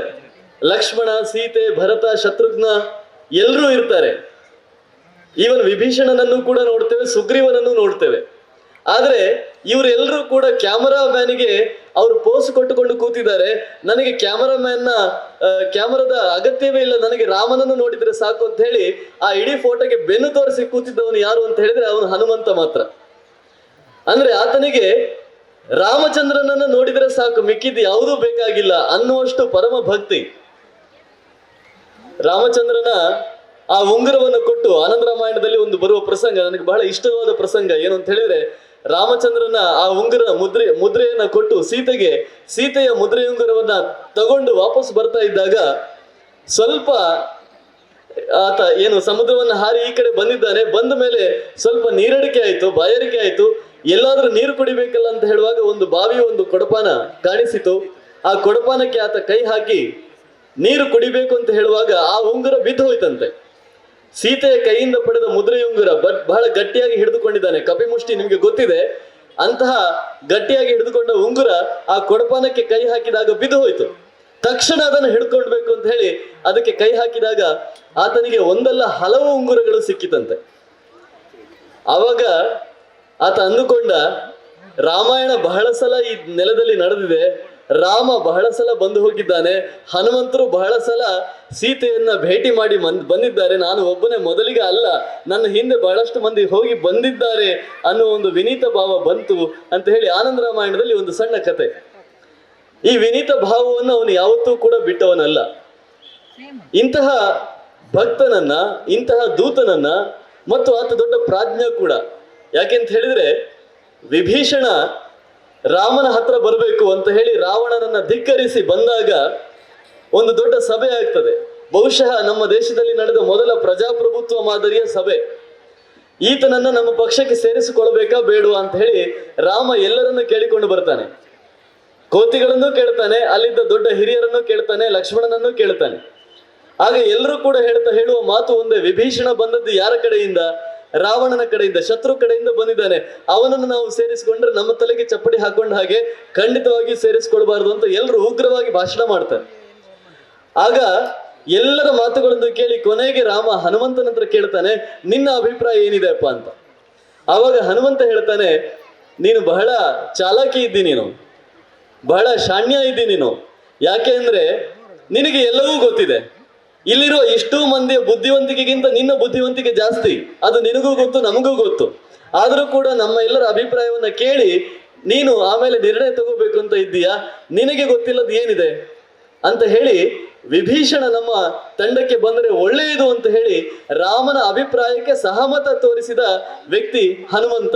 ಅಂದ್ರೆ ಹನುಮಂತನ ಭಕ್ತಿ ಯಾವ ಮಟ್ಟಕ್ಕಿತ್ತು ಅಂತ ಹೇಳಿದ್ರೆ ರಾಮನ ಮನಸ್ಸಿನಲ್ಲಿ ಏನು ಯೋಚನೆ ಇದೆ ಅನ್ನುವುದನ್ನು ಕೂಡ ಗುರುತಿಸಬಲ್ಲಂತ ಸಾಮರ್ಥ್ಯ ಅವನಿಗಿತ್ತು. ರಾಮ ಆಮೇಲೆ ಕೊನೆಗೆ ಹೇಳ್ತಾನೆ, ಹನುಮಂತನ ಅಭಿಪ್ರಾಯ ಸರಿ ಇದೆ, ನಾನು ಒಂದು ಮಾತು ಕೊಟ್ಟಿದ್ದೇನೆ. ಏನು ಅಂತ ಹೇಳಿದ್ರೆ, ಯಾರು ನನ್ನನ್ನು ಇದು ಮಾಡಿ ಬರ್ತಾರೋ, ನನ್ನನ್ನ ಬೇಡಿ ಬರ್ತಾರೋ, ರಕ್ಷಣೆ ಬೇಡಿ ಬರ್ತಾರೋ, ಅಂತಹ ರಕ್ಷಣೆಯನ್ನ ಬೇಡಿ ಬಂದವರು ಯಾರೇ ಆಗಿರಲಿ ಅವರಿಗೆ ನಾನು ಅಭಯವನ್ನು ಕೊಡುತ್ತೇನೆ, ಅಭಯ ಪ್ರದಾನ ಮಾಡ್ತೇನೆ ಅಂತ ಹೇಳಿ ಒಂದು ಮಾತು ಕೊಟ್ಟಿದ್ದೇನೆ. ಆ ಮಾತನ್ನು ಉಳಿಸಿಕೊಳ್ಳುವುದಕ್ಕಾಗಿ ನಾನು ವಿಭೀಷಣನನ್ನ ನನ್ನ ತಂಡಕ್ಕೆ ಸೇರಿಸಿಕೊಡ್ತೇನೆ ಅನ್ನುವ ಮಾತನ್ನ ಶ್ರೀರಾಮ ಹೇಳ್ತಾನೆ. ಅಂತಹ ಶ್ರೀರಾಮನ ಮಾತನ್ನ ಸಹಮತ ಅನುಮೋದಿಸುವಂತಹ ದೊಡ್ಡ ಗುಣ ಹನುಮಂತನಂತೆ. ಶ್ರೀರಾಮನ ಅನೇಕ ಗುಣಗಳಲ್ಲಿ ಬಹಳ ಮುಖ್ಯವಾಗಿ ನಮಗೆ ಎದ್ದು ಕಾಣುವ ಗುಣ ತ್ಯಾಗ. ಅವನು ತ್ಯಾಗವನ್ನ ಮಾಡಿದ. ರಾಮಾಯಣದಲ್ಲಿ ಮತ್ತೆ ಮತ್ತೆ ನಮಗೆ ಕಾಣಿಸುವ ಎರಡು ಗುಣಗಳು ಅಥವಾ ಎರಡು ಕ್ವಾಲಿಟಿಗಳು ಅಥವಾ ಎರಡು ವಿಶೇಷಣಗಳು ಏನು ಅಂತ ಹೇಳಿದ್ರೆ ತ್ಯಾಗ ಮತ್ತು ಕರುಣೆ. ತ್ಯಾಗ ಅವನ ಪ್ರಾರಂಭದಿಂದ ಶುರು ಆಗ್ತದೆ, ಕಥೆಯ ಪ್ರಾರಂಭದಿಂದಲೇ. ದಶರಥನಿಗೆ ಇದೇನು ಇವನನ್ನ ಪಟ್ಟಾಭಿಷೇಕ ಮಾಡಿ ಕೂರಿಸಬೇಕು ಅನ್ನೋ ಹೊತ್ತಿನಲ್ಲಿ ಕೈಕೇಯಿ ಬಂದು ಹೇಳ್ತಾಳೆ, ಈತನನ್ನ ವನವಾಸಕ್ಕೆ ಕಳಿಸಬೇಕು. ಆವಾಗ ದಶರಥ ಬಂದು ಬಹಳ ಕಷ್ಟದಿಂದ ಆ ಮಾತನ್ನು ಹೇಳ್ತಾನೆ, ನೀನು ಕಾಡಿಗೆ ಹೋಗಬೇಕು ಅಂತ ಹೇಳಿದಾಗ ದೊಡ್ಡ ಗಲಾಟೆ ನಡೀತದೆ. ಗಲಾಟೆ ಮಾಡುವವರು ಯಾರು ಅಂತ ಹೇಳಿದ್ರೆ ಲಕ್ಷ್ಮಣ, ರಾಮ ಅಲ್ಲ. ಲಕ್ಷ್ಮಣ ದೊಡ್ಡದಾಗಿ ದಶರಥನಿಗೂ ಬೈತಾನೆ. ಆಮೇಲೆ ಈ ಕಡೆ ಬಂದು ಅವನು ಮುದುಕ, ಅವನು ಏನೇನೋ ಯೋಚನೆ ಮಾಡ್ತಾ ಇದ್ದಾನೆ, ಅವನ ತಲೆ ಸರಿ ಇಲ್ಲ ಅಂತ ಹೇಳಿ ರಾಮನಿಗೆ ಬೈತಾನೆ. ರಾಮನಿಗೆ ದಶರಥನ ಬಗ್ಗೆ ಹೇಳ್ತಾನೆ, ನೀನು ಅವನ ಮಾತನ್ನು ಕೇಳಬೇಡ, ನೀನು ನಾಳೆ ಸಿಂಹಾಸನದಲ್ಲಿ ಕೂರ್ತಾ ಇರುವವನು, ನೀನು ಅಂತಹ ಸಂದರ್ಭವನ್ನು ಬಿಟ್ಟು ಕಾಡಿಗೆ ಹೋಗುವುದು ಉಚಿತ ಅಲ್ಲ, ನೀನು ಆ ಮುದುಕನ ಮಾತು ಕೇಳಬೇಡ ಅಂತ ಬಹಳ ಕಠೋರ ಶಬ್ದಗಳಿಂದ ಬೈತಾನೆ. ರಾಮಾಯಣದಲ್ಲಿ ವಾಲ್ಮೀಕಿಯವರೇ ಹೇಳುವಂಥದ್ದು. ಇಷ್ಟೆಲ್ಲ ಮಾತುಗಳನ್ನು ಕೇಳಿಯೂ ರಾಮ ಹೇಳ್ತಾನೆ, ಇಲ್ಲ, ನಾನು ಪಿತೃವಾಕ್ಯ ಪರಿಪಾಲನೆ ಮಾಡಬೇಕು, ತಂದೆ ಏನು ಹೇಳಿದ್ದಾನೋ ಅದನ್ನು ಪರಿಪಾಲನೆ ಮಾಡುವಂಥದ್ದು ನನ್ನ ಮಗನ ಧರ್ಮ. ಹಾಗಾಗಿ ಮಗನ ಧರ್ಮವನ್ನು ಪಾಲನೆ ಮಾಡುವುದಕ್ಕೆ ನಾನು ಕಾಡಿಗೆ ಹೋಗ್ತೇನೆ ಅನ್ನುವ ಒಂದು ಅಚಲವಾದ ನಿರ್ಧಾರವನ್ನು ತೆಗೆದುಕೊಳ್ತಾನೆ. ನಮಗೇನಾದ್ರೂ ಆಗಿದ್ರೆ 12 ವರ್ಷ ಅಯೋಧ್ಯೆಯನ್ನು ನೋಡಿಕೊಂಡಂತಹ ರಾಮ, ಆತ ಆಗಷ್ಟೇ ಹುಟ್ಟಿ ಏನು ಅಂಬೆಗಾಲಿ ಇಡ್ತಾ ಇದ್ದವನಲ್ಲ. ಇವತ್ತು ನಮ್ಮ ರಾಜಕಾರಣದ ಪರಿಸ್ಥಿತಿ ಹೇಗಿದೆ ಅಂತ ಹೇಳಿದ್ರೆ, ಕುಟುಂಬದಲ್ಲಿ ಮಗು ಹುಟ್ಟಿದ್ರೆ ಮುಂದಿನ ಕಾನ್ಸ್ಟಿಟ್ಯೂನ್ಸಿ ಯಾವುದು ಅಂತ ನಿರ್ಧಾರ ಮಾಡುವ ಪರಿಸ್ಥಿತಿಯಲ್ಲಿ ಇದ್ದೇವೆ. ಆದರೆ ರಾಮ, ಆತ ಗುರುಕುಲದಲ್ಲಿ ಅಭ್ಯಾಸ ಮಾಡಿದವನು, ವಿಶ್ವಾಮಿತ್ರರ ಜೊತೆ ಹೋಗಿ ಅನೇಕ ಅಸುರರನ್ನ ಅವನು ಸಂಹಾರ ಮಾಡಿದವನು, 12 ವರ್ಷ ಅಯೋಧ್ಯೆಯನ್ನು ಬಹಳ ಚೆನ್ನಾಗಿ ನೋಡಿಕೊಂಡವನು, ತನ್ನ ತಂದೆಯ ಬಲಗೈಯಾಗಿ ನಿಂತು ಅಯೋಧ್ಯೆಯ ಎಲ್ಲ ದೇಖರೇಖೆಗಳನ್ನು ನೋಡಿಕೊಂಡವನು. ಅಂತಹ ರಾಮ, ಜನಾನುರಾಗಿ ರಾಮ, ಎಲ್ಲ ಜನರ ಪ್ರೀತಿಯನ್ನು ಗಳಿಸಿದಂತ ರಾಮ ಏಕಾಏಕಿ ಕಾಡಿಗೆ ಹೋಗಬೇಕು ಅಂತ ತಂದೆ ಹೇಳಿದಾಗ ಯಾವುದೇ ಮೋಹ ಇಲ್ಲದೆ ತಂದೆಗೆ ಒಂದು ಮಾತನ್ನ ಹೇಳ್ತಾನೆ. ರಾಮಾಯಣದಲ್ಲಿ ಬರ್ತದೆ, ತಂದೆ ಅವನಿಗೆ ಮನಸ್ಸು ಕೇಳ್ತಾ ಇಲ್ಲ ದಶರಥನಿಗೆ.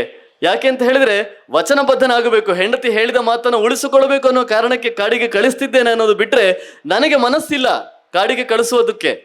ಕೊನೆಗೆ ಹೇಳ್ತಾನೆ, ನಾನು ಒಂದು ಸಣ್ಣ ತುಕಡಿಯನ್ನಾದ್ರೂ ನಿನ್ನ ಜೊತೆ ಕಳಿಸಿಕೊಡ್ತೇನೆ, ಸೇನಾ ತುಕಡಿ, ಸೇನಾ ಒಂದು ತಂಡ ನಿನ್ನ ಜೊತೆ ಬರ್ತದೆ, ನಿನ್ನ ರಕ್ಷಣೆಗೆ 12 ವರ್ಷ ನಿನ್ನ ಜೊತೆ ಇರ್ತಾರೆ ಅಂತ ಹೇಳಿದಾಗ ರಾಮ ಹೇಳ್ತಾನೆ, ಒಂದು ಆನೆಯನ್ನು ದಾನವಾಗಿ ಕೊಟ್ಟವನು ಅಥವಾ ಆನೆಯನ್ನು ಕೊಡುಗೆಯಾಗಿ ಕೊಟ್ಟವನು ಅದರ ಹಗ್ಗ ಬೇಕು, ಕಾಲಿಗೆ ಕಟ್ಟಿದ ಹಗ್ಗ ಬೇಕು ಅಂತ ಹೇಳಿ ಯಾವತ್ತಾದ್ರೂ ಕೇಳೋದಿದೆಯಾ?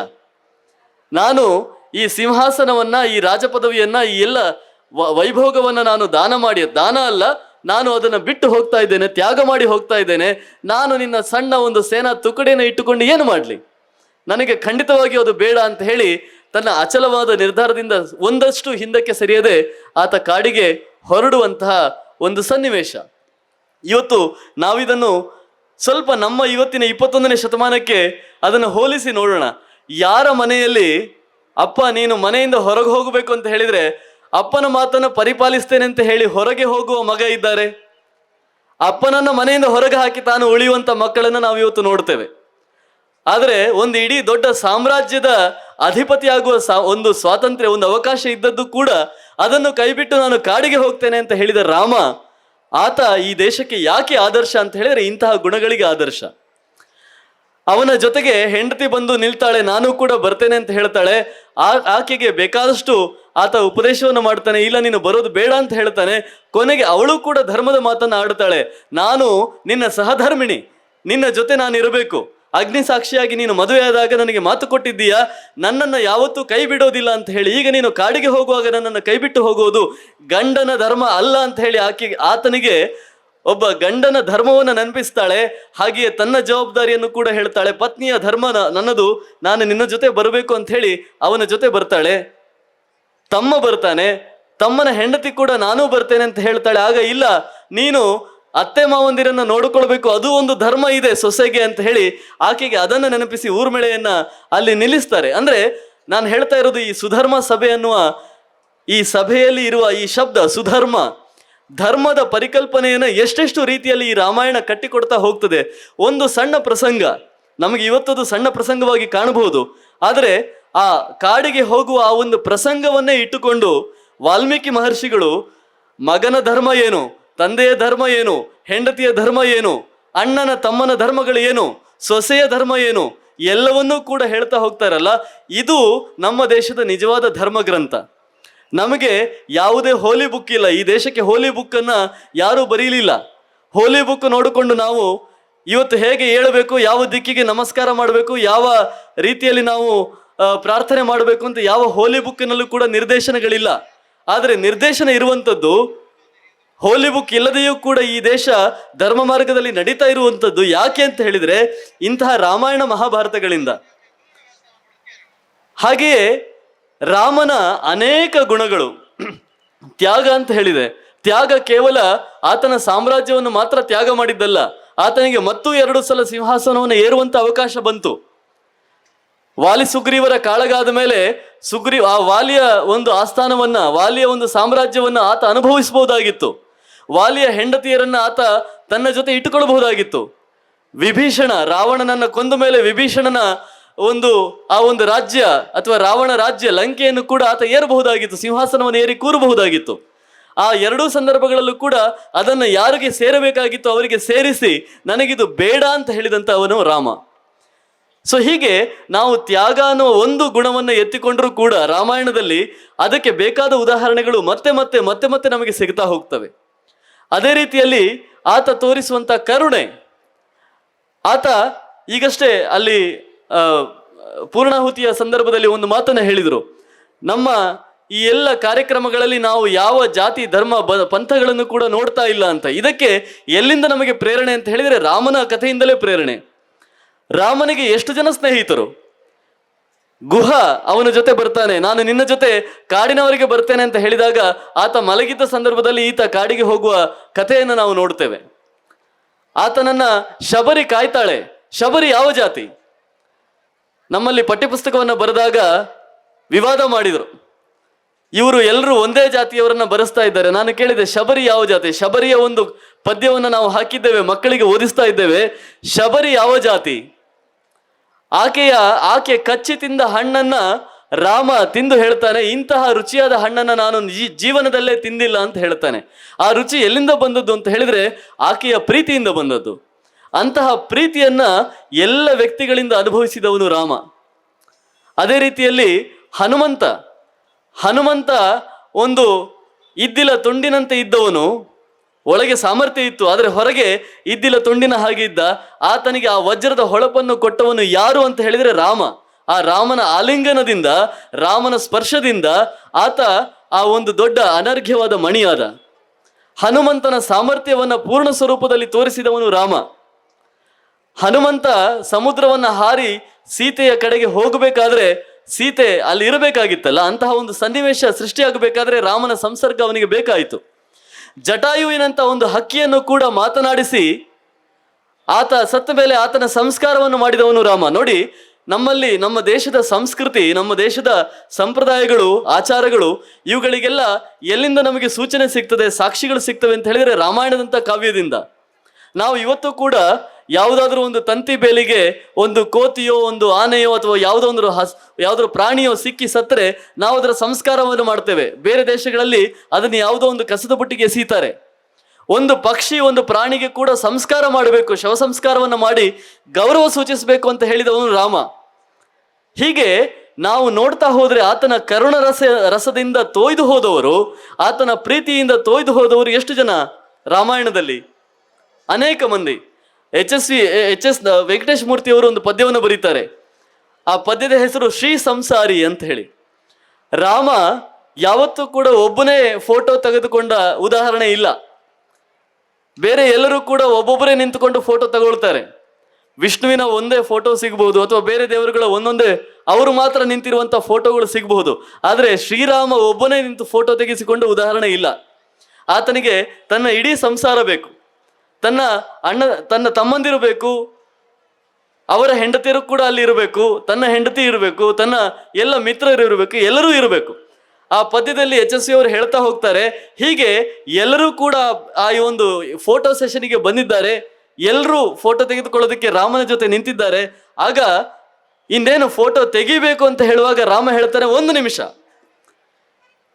ಇದು ಪೂರ್ತಿಯಾಗಿ ತುಂಬಿಕೊಂಡಿದೆ, ಈ ಫ್ರೇಮ್ ತುಂಬಿಕೊಂಡಿದೆ, ಒಬ್ಬರಿಗೂ ಕೂಡ ನಿಲ್ಲೋದಕ್ಕೆ ಅವಕಾಶ ಇಲ್ಲ.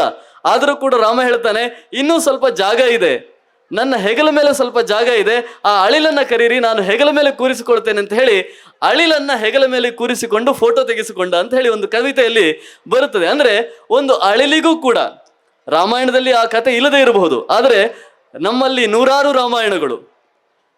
ರಾಮಾಯಣದ ಕವಿಗಳ ಭಾರದಲ್ಲಿ ತಿಣುಕಿದನು ಫಣಿರಾಯ ಅಂತ ಹೇಳಿ ಕುಮಾರವ್ಯಾಸ ಹೇಳ್ತಾನೆ.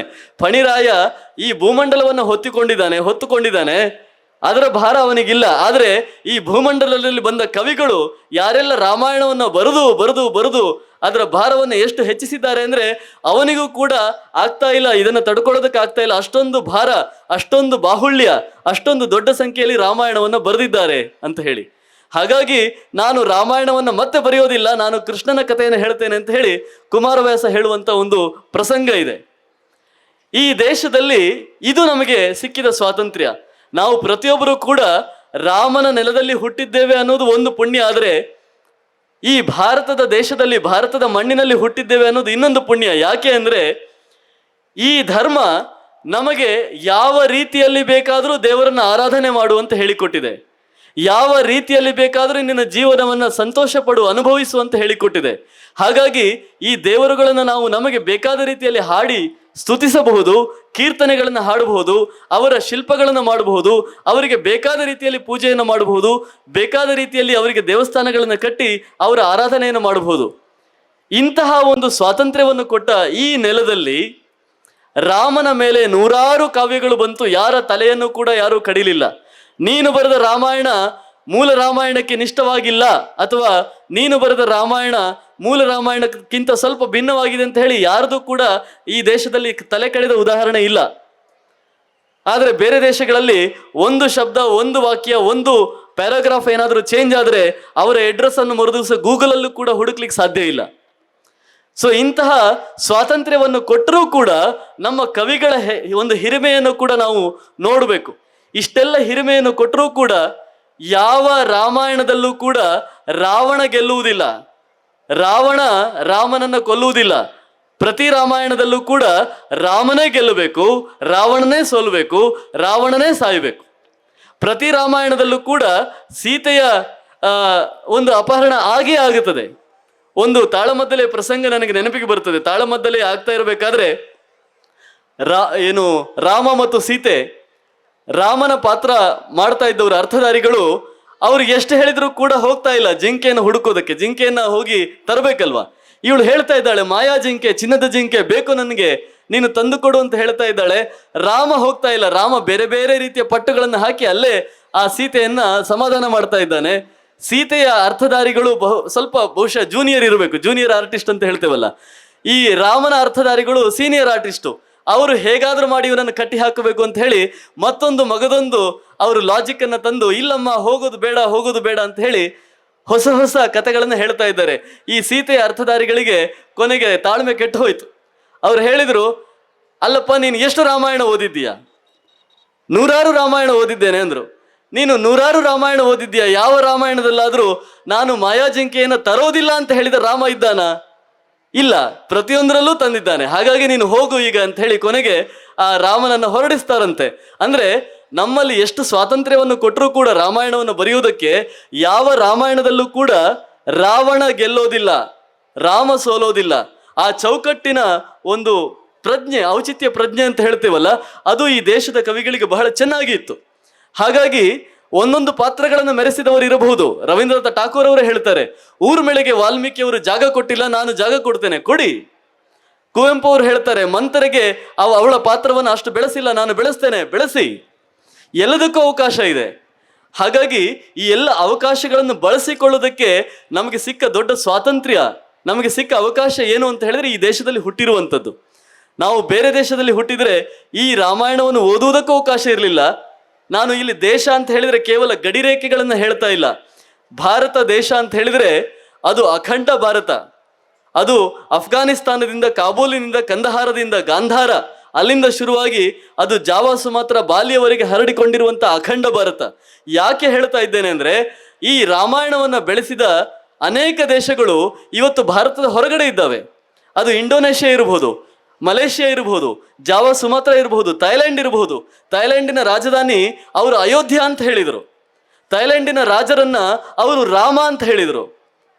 ಬಾಲಿ, ಸುಮಾತ್ರಗಳಲ್ಲಿ ಇವತ್ತಿಗೂ ಕೂಡ ಪ್ರತಿದಿನ ರಾಮಾಯಣವನ್ನು ಆಡ್ತಾರೆ. ಅವರು ಹನುಮಂತನನ್ನ ಎಷ್ಟು ಪ್ರೀತಿಸಿದ್ದಾರೆ ಅಂತ ಹೇಳಿದ್ರೆ ಹನುಮಂತನಿಗೆ ಮದುವೆ ಕೂಡ ಮಾಡಿಸಿದ್ದಾರೆ. ನಾವು ಜಾವಾ, ಸುಮಾತ್ರದ ರಾಮಾಯಣದ ಅವತರಣಿಕೆಯನ್ನು ನೋಡಿದರೆ ಹನುಮಂತನಿಗೆ ಮದುವೆ ಕೂಡ ಮಾಡಿಸಿದ್ದಾರೆ ಅವರು. ಸೊ ಹೀಗೆ ಅನೇಕ ರೀತಿಯಲ್ಲಿ ನಾವು ರಾಮಾಯಣವನ್ನ ಜೀವಿಸಿದವರು, ಮತ್ತೆ ಮತ್ತೆ ಅದನ್ನ ಜೀವಿಸಿದವರು. ನಮ್ಮ ದೇಶಕ್ಕೆ ಅಥವಾ ನಮ್ಮ ಜೀವನಗಳಿಗೆ ನಿರ್ದೇಶನ ಕೊಡುವುದಕ್ಕೆ ಎರಡು, ಒಂದು ರಾಮಾಯಣ, ಒಂದು ಮಹಾಭಾರತ. ರಾಮಾಯಣದಲ್ಲಿ ಎಲ್ಲವೂ ಆದರ್ಶವೇ, ಆದರ್ಶ ನಾಯಕ. ಯಾಕೆ ಅಂತ ಹೇಳಿದ್ರೆ ವಾಲ್ಮೀಕಿ ಮಹರ್ಷಿಗಳು ರಾಮಾಯಣವನ್ನು ಬರೀಬೇಕಾದ್ರೆ ಮೊದಲು ಕೇಳ್ತಾರೆ ನಾರದರ ಹತ್ರ, 19-20 ಗುಣಗಳನ್ನು ಪಟ್ಟಿ ಮಾಡ್ತಾರೆ. ಅವನು ಧೀರನಾಗಿರಬೇಕು, ವೀರನಾಗಿರಬೇಕು, ಶೂರನಾಗಿರಬೇಕು, ಅವನು ಸುಂದರನಾಗಿರಬೇಕು, ಅವರು ಧೀರೋದಾತ್ತನಾಗಿರಬೇಕು, ಪ್ರಾಮಾಣಿಕನಾಗಿರಬೇಕು, ಧೈರ್ಯವಂತನಾಗಿರಬೇಕು. ಇಷ್ಟೆಲ್ಲ ಇರುವಂಥವನು ಇದೇ ಜಗತ್ತಲ್ಲಿ ಯಾರಿದ್ದಾನೆ ಮನುಷ್ಯ ಅಂತ ಕೇಳಿದಾಗ ನಾರದರು ಹೇಳ್ತಾರೆ, ಒಬ್ಬ ಇದ್ದಾನೆ, ಅವನು ಶ್ರೀರಾಮ. ಅಂದ್ರೆ ಈ ಮಹಾಕಾವ್ಯವನ್ನು ಬರೆಯುವ ಸಂಕಲ್ಪ ಮಾಡುವ ಸಂದರ್ಭದಲ್ಲೂ ಕೂಡ ಒಂದು ದೊಡ್ಡ ಆಶಯವನ್ನು ವಾಲ್ಮೀಕಿ ಮಹರ್ಷಿಗಳು ಇಟ್ಟುಕೊಂಡಿದ್ರು. ನೋಡಿ, ಒಂದು ಸಂಕಲ್ಪ ಎಷ್ಟು ದೊಡ್ಡದಾಗಿದ್ರೆ ಅದರ ಆ ಅಂತಿಮ ಫಲಿತಾಂಶ ಎಷ್ಟು ದೊಡ್ಡದಾಗುತ್ತದೆ ಅನ್ನೋದಕ್ಕೆ ವಾಲ್ಮೀಕಿಗಳ ರಾಮಾಯಣವೇ ಉದಾಹರಣೆ. ಆ ರಾಮಾಯಣವನ್ನು ಬರೆಯುವ ಸಂದರ್ಭದಲ್ಲಿ, ಪ್ರಾರಂಭಿಸುವ ಸಂದರ್ಭದಲ್ಲಿ ಅವರ ಸಂಕಲ್ಪ ಅಷ್ಟು ದೊಡ್ಡದಾಗಿತ್ತು. ನಾನು ಇಡೀ ಜಗತ್ತಿನಲ್ಲಿ ಎಲ್ಲ ರೀತಿಯಲ್ಲೂ ಅತ್ಯುತ್ತಮವಾದ ವ್ಯಕ್ತಿಯನ್ನು ನಾನು ಚಿತ್ರಿಸಬೇಕು ಅಂತ ಹೇಳಿ. ಹಾಗಾಗಿ ರಾಮನನ್ನು ತಗೊಂಡ್ರು. ರಾಮನ ಬಗ್ಗೆ ನಾನು ಸುಮ್ಮನೆ ಒಂದು ನೋಟ್ ಮಾಡ್ಕೊಂಡು ಬಂದೆ. ಕುವೆಂಪು ಅವರು ಏನು ಹೇಳಿದ್ದಾರೆ ರಾಮಾಯಣ ದರ್ಶನಂ ಕಾವ್ಯದಲ್ಲಿ, ಅವರು ಒಂದು ಕಡೆ ಒಂದು ಮಾತನ್ನು ಹೇಳ್ತಾರೆ. ಏನು ಅಂತ ಹೇಳಿದ್ರೆ, ರಾಮನಿಗೆ ಪಟ್ಟಾಭಿಷೇಕವನ್ನು ಮಾಡುವಂತ ಸಂದರ್ಭದಲ್ಲಿ ತನ್ನ ಮಗನಂ ತಾನೇ ಹೊಗಳಿದೊಡೆ ಒಲವರಂ ಪಿತೃಗೆಂಬರ್, ಇದು ದಶರಥ ಹೇಳುವಂತ ಮಾತು. ತನ್ನ ಮಗನನ್ನೇ ತಾನು ಹೊಗಳಿದ್ರೆ ಈ ತಂದೆಗೆ ತನ್ನ ಮಗನ ಮೇಲೆ ಪ್ರೀತಿ ಅಂತ ಜನ ಹೇಳ್ತಾರೆ. ಆದರೆ ಕೇಳಿಪ್ಪ ಅಂತ ಹೇಳಿ ತನ್ನ ಆಸ್ಥಾನದ ಎಲ್ಲ ದೊಡ್ಡ ದೊಡ್ಡ ವಿದ್ವಾಂಸರನ್ನು ಎದುರಿಟ್ಟುಕೊಂಡು ಆತ ಹೇಳುವ ಮಾತು ಏನಂತ ಹೇಳಿದ್ರೆ, ಶ್ರೀರಾಮ ಆಹ್ಲಾದ ರೂಪಿ ಔದಾರ್ಯ ನಿಧಿ ನಿರಸೂಯಂ ಸರ್ವರ ಅನುರಾಗ ಭಾಜನಂ, ಆತ ಎಲ್ಲರಿಗೂ ಅನುರಾಗ ಭಾಜನ. ಆಮೇಲೆ ಕಲಿ ಮತ್ಸರ ವಿದೂರನ್ ಅತ್ಯಂತ ಶಾಂತ ಖನಿ ಪ್ರಿಯ ಭಾಷಿ ಹಿತಸಕಂ ಮಿತ ಮಾರ್ಗಿ ಧೀರವಶಿ ನಗುಮೊಗದ ಸಂಯಮಿ ಕೃತಜ್ಞತಾ ಮೂರ್ತಿ. ಯಾರಾದರೂ ಉಪಕಾರ ಮಾಡಿದರೆ ಅವರಿಗೆ ಕೃತಜ್ಞತೆಯನ್ನು ತೋರಿಸುವಂಥವನು. ಇದು ಕೂಡ ಒಂದು ಪ್ರಸಂಗ ಬರ್ತದೆ. ಹನುಮಂತ ಮತ್ತು ಶ್ರೀರಾಮ, ಹನುಮಂತ ಯಾವುದೋ ಒಂದು ಸಂದರ್ಭದಲ್ಲಿ ನಾನು ನಿನಗೆ ಕೃತಜ್ಞನಾಗಿದ್ದೇನೆ ಅಂತ ಹೇಳ್ತಾನೆ. ಆಗ ಯಾವುದೋ ಒಂದು ಉಪಕಾರ ಮಾಡಿದ್ದಕ್ಕೆ ಆಗ ಶ್ರೀರಾಮ ಹೇಳ್ತಾನೆ, ನೀನು ಕೃತಜ್ಞತೆ, ನಾವು ಏನು ಹೇಳ್ತೇವೆ, ಕೃತಜ್ಞತೆ ಮಾಡಿದ ಮೇಲೆ ಪ್ರತ್ಯುಪಕಾರ ಮಾಡ್ತೇನೆ ಅಂತ ಹೇಳ್ತೇವೆ ಅಲ್ವಾ, ಉಪಕಾರ ಮಾಡಿದರೆ ಪ್ರತ್ಯುಪಕಾರ ಮಾಡ್ತೇನೆ ಅಂತ ಹೇಳ್ತೇವೆ. ಆಗ ಶ್ರೀರಾಮ ಹೇಳ್ತಾನೆ, ನಾನು ನಿನಗೆ ಪ್ರತ್ಯುಪಕಾರ ಮಾಡುವ ಸಂದರ್ಭ ಬರದೇ ಇರಲಿ. ಹನುಮಂತ ಮಾಡಿದ ಉಪಕಾರಕ್ಕೆ ಶ್ರೀರಾಮ ಹೇಳುವ ಮಾತು, ಅವನು ಏನು ಹೇಳಬೇಕಾಗಿತ್ತು, ನೀನು ಉಪಕಾರ ಮಾಡಿದ್ಯಾ, ನಾನು ನಿನಗೆ ಬೇಕಾದಾಗ ನಾನು ನಿನಗೆ ಉಪಕಾರ ಮಾಡ್ತೇನೆ ಹೇಳಬೇಕಾಗಿತ್ತು. ಅವನು ಏನು ಹೇಳ್ತಾನೆ, ನಾನು ನಿನಗೆ ಪ್ರತ್ಯುಪಕಾರ ಮಾಡುವ ಅವಕಾಶ ಬರದೇ ಹೋಗಲಿ ಅಂತ ಹೇಳ್ತಾನೆ. ಹನುಮಂತನಿಗೆ ಆಶ್ಚರ್ಯ ಆಗ್ತದೆ, ಇದೇನಪ್ಪ ನೀನು ಈ ಥರ ಹೇಳ್ತಾ ಇದೀಯಾ ಅಂತ. ಆವಾಗ ಆತ ಹೇಳ್ತಾನೆ, ನಿನಗೆ ಪ್ರತ್ಯುಪಕಾರ ನಾನು ಮಾಡೋದು ಅಂತ ಹೇಳಿದ್ರೆ ಏನು, ನೀನು ಮತ್ತೆ ಕಷ್ಟದಲ್ಲಿ ಸಿಲುಕುವುದು ಅಂತ ಅರ್ಥ. ಹಾಗಾಗಿ ನಿನಗೆ ಮತ್ತೆ ಕಷ್ಟ ಬರದೇ ಇರುವಂತ ಸಂದರ್ಭ ಬರಲಿ ಅಂತ ನಾನು ಬೇಡ್ತಾ ಇದ್ದೇನೆ. ನಿನಗೆ ಕಷ್ಟ ಬಂದು ನಾನು ಉಪಕಾರ ಮಾಡೋದು ದೊಡ್ಡದಲ್ಲ, ಆದರೆ ನಿನಗೆ ಕಷ್ಟವೇ ಬರದೇ ಹೋಗಲಿ ಅನ್ನುವ ಒಂದು ಆಶಯ ನನ್ನದು ಅನ್ನುವ ಮಾತು. ಹೀಗೆ ಕೃತಜ್ಞತಾ ಮೂರ್ತಿ ಮೇಣ ಜ್ಞಾನಿ, ಅವನು ಬಹಳ ದೊಡ್ಡ ಜ್ಞಾನಿ, ಸಜ್ಜನ ಪ್ರೇಮಿ, ಸೂಕ್ಷ್ಮಮತಿ. ನೋಡಿ, ಸೂಕ್ಷ್ಮಮತಿ ಅಂತ ಹೇಳುವಾಗ ನನಗೊಂದು ಪ್ರಸಂಗ ನೆನಪಿಗೆ ಬರ್ತದೆ. ಆತ ಕೈಕೇಯಿ ಹತ್ರ ಹೋಗ್ತಾನೆ. ಕಾಡಿಗೆ ಹೋಗುವ ಮೊದಲು ಎಲ್ಲರನ್ನು ಹೋಗಿ ಮಾತಾಡಿಸ್ತಾನೆ. ಕೌಸಲ್ಯ ಹತ್ರ ಮಾತಾಡಿಸ್ತಾನೆ. ಕೌಸಲ್ಯೆ ತನ್ನ ಗಂಡನಿಗೆ ಬೈತಾಳೆ. ಸೀತೆ ಬಂದಾಗ ಅವಳ ಒಂದು ಸ್ಥಿಮಿತ ತಪ್ಪಿ ಹೋಗಿ ಕೌಸಲ್ಯ ತನ್ನ ಗಂಡನಿಗೆ ವಾಚಾಮಗೋಚರವಾಗಿ ಬೈತಾಳೆ. ನನ್ನ ಗಂಡನಿಂದಾಗಿ ಹೀಗಾಯ್ತು ಅಂತ ಹೇಳ್ತಾಳೆ. ಆಗ ಸೀತೆ ಹೇಳ್ತಾಳೆ, ಇಲ್ಲಮ್ಮ, ಇದೆಲ್ಲ ನೀವು ಮಾತಾಡಬೇಡಿ, ನಾನು ನನ್ನ ಗಂಡನ ಜೊತೆ ಹೋಗ್ತೇನೆ. ನನ್ನ ಗಂಡ ಇಲ್ಲದೆ ಇದ್ರೆ ನನಗೆ ಬಾಳುವೆ ಇಲ್ಲ. ಹಾಗಾಗಿ ನೀವು ಕೂಡ ಗಂಡನ ಬಗ್ಗೆ ಇಂತಹ ಮಾತನ್ನು ಆಡಬಾರದು ಅಂತ ಹೇಳಿ ಸೀತೆ, ನೋಡಿ, ಸೊಸೆ ಅತ್ತೆಗೆ ಉಪದೇಶ ಮಾಡುವಂತ ಒಂದು ಅತ್ಯದ್ಭುತವಾದ ಒಂದು ಪ್ರಸಂಗ. ರಾಮ ಅಡವಿಗೆ ಹೋಗುವ ಮೊದಲು ಎಲ್ಲರ ಜೊತೆ ಬಂದು ಮಾತಾಡುವಾಗ ಕೈಕೇಯಿ ಹತ್ರ ಬರ್ತಾನೆ. ನಾವೆಲ್ಲ ಆಗಿದ್ರೆ ಕೈಕೇಯಿ ಹತ್ರ ಹೋಗ್ತಾನೆ ಇರಲಿಲ್ಲ, ಯಾಕಂದ್ರೆ ಇವಳಿಂದ ನನಗೆ ಈ ರೀತಿ ಆಯ್ತು ಅಂತ ಹೇಳಿ.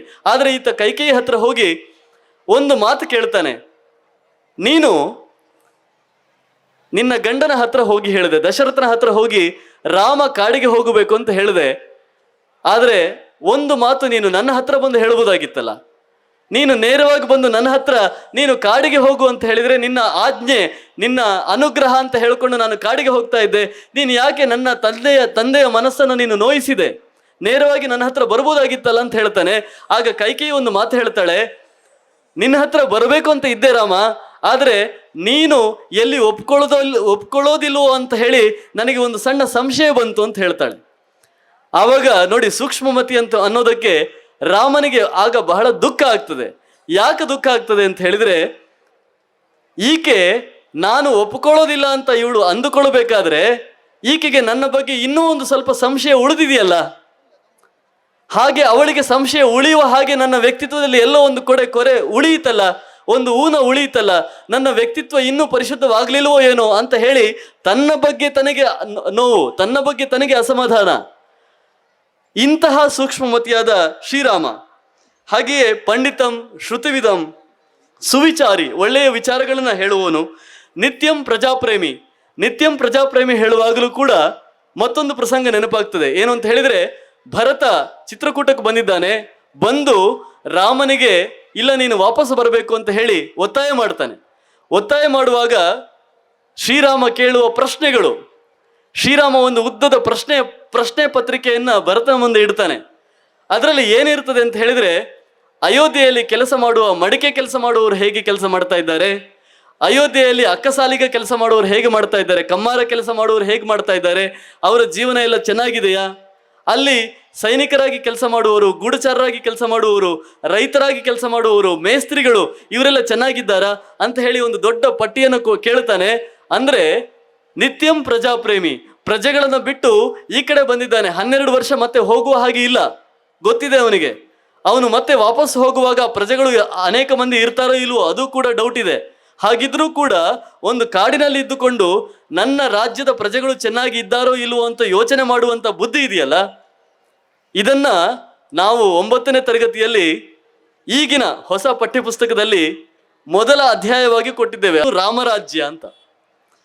ರಾಮರಾಜ್ಯದ ಪರಿಕಲ್ಪನೆ ನಮಗೆ ಎಲ್ಲಿಂದ ಬಂತು? ನಾವೆಲ್ಲ ಹೇಳ್ತೇವೆ ರಾಮರಾಜ್ಯ ಆಗಬೇಕು, ರಾಮರಾಜ್ಯದ ಪರಿಕಲ್ಪನೆ ಎಲ್ಲಿಂದ ಬಂತು ಅಂತ ಹೇಳಿದ್ರೆ ರಾಮನಿಂದಲೇ ಬಂತು.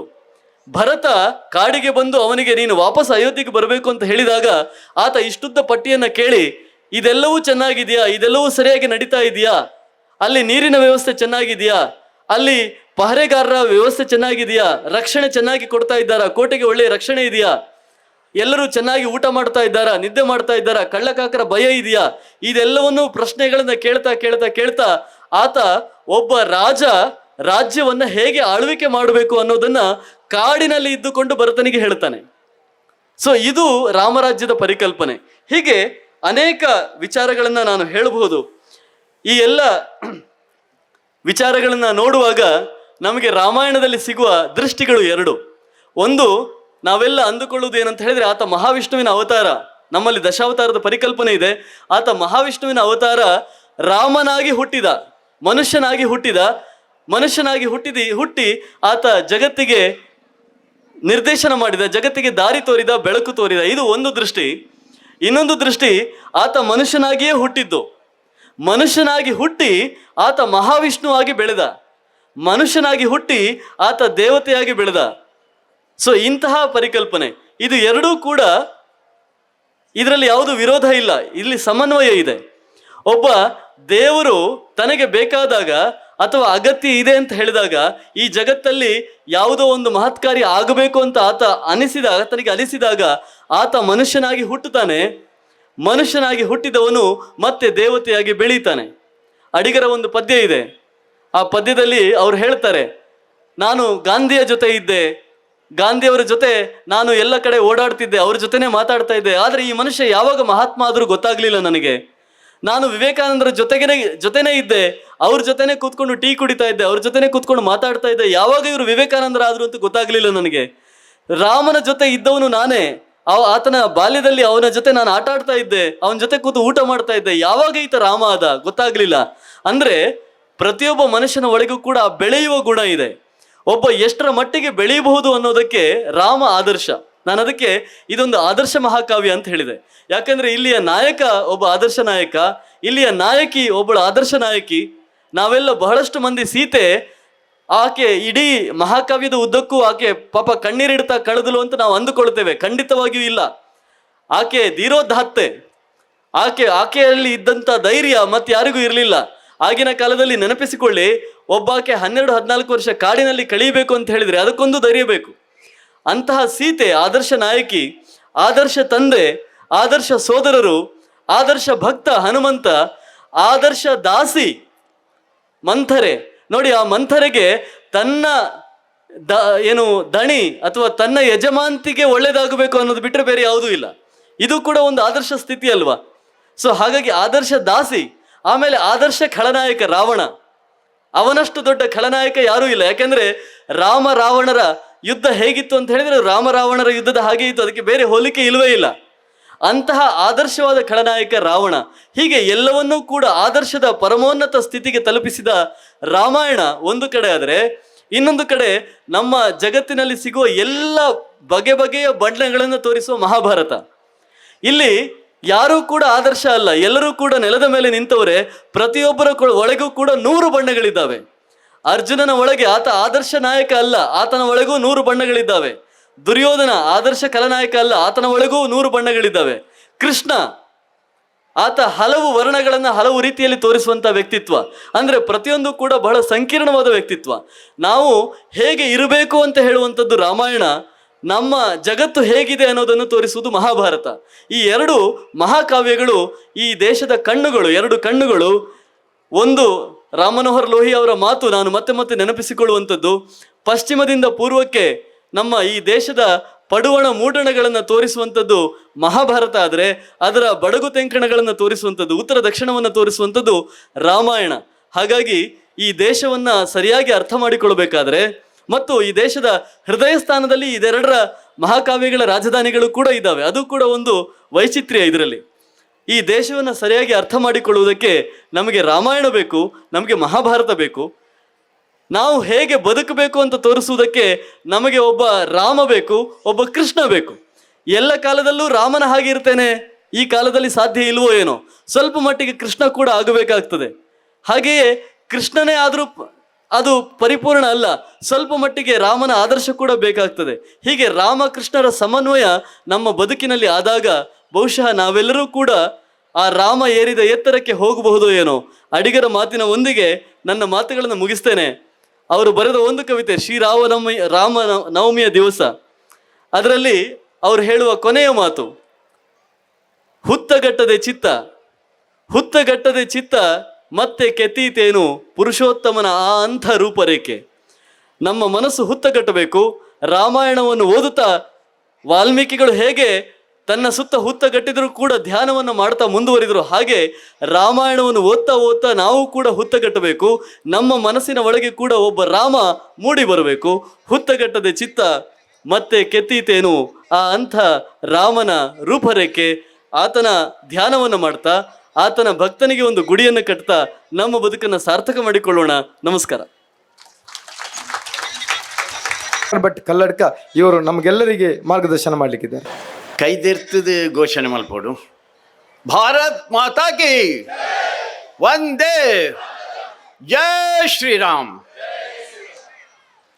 ಬರೀ ಮಲ್ಲ ಮೂಲ ಕಾರ್ಯದ ನಿಮಿತ್ತ ನಮ್ಮ ಮೂಲ ಸೇರಿದ ನಮ್ಮ ಮೂಲವು ಉಂದ್ಕೊಂಡ ರಾಮೇನೆ ಐನು ಬಿಡ್ದು ಲಜ್ಜಿ ಆ ಮೂಲ ಕಾರ್ಯಕ್ಕೆ ಶಕ್ತಿ ಕೊರ್ನೇ ಹನುಮಂತೆ ಅಂಚಾದ ಆ 2 ಜನನ ನೆನೆತ್ತೊಂಡು ಈ ಪ್ರದೇಶದ ನಡಪುನಂಚಿನ ಈ ಒಂಜಿ ಕಾರ್ಯಕ್ರಮದ ಚಾವಡ್ಡಿಪ್ಪುನಂಚಿನ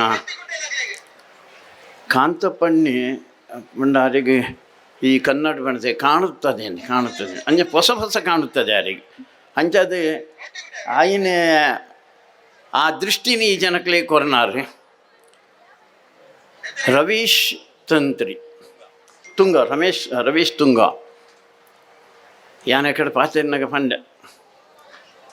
ಈ ಭೂಮಿ ಸಂಪತ್ತು ಒಂದು ಮಾತು ಎಂಚ ಪಂಡ ಅವು ನಮ್ಮ ಮತ್ತವು ದೇವೇರು ಕೊರ್ನೆ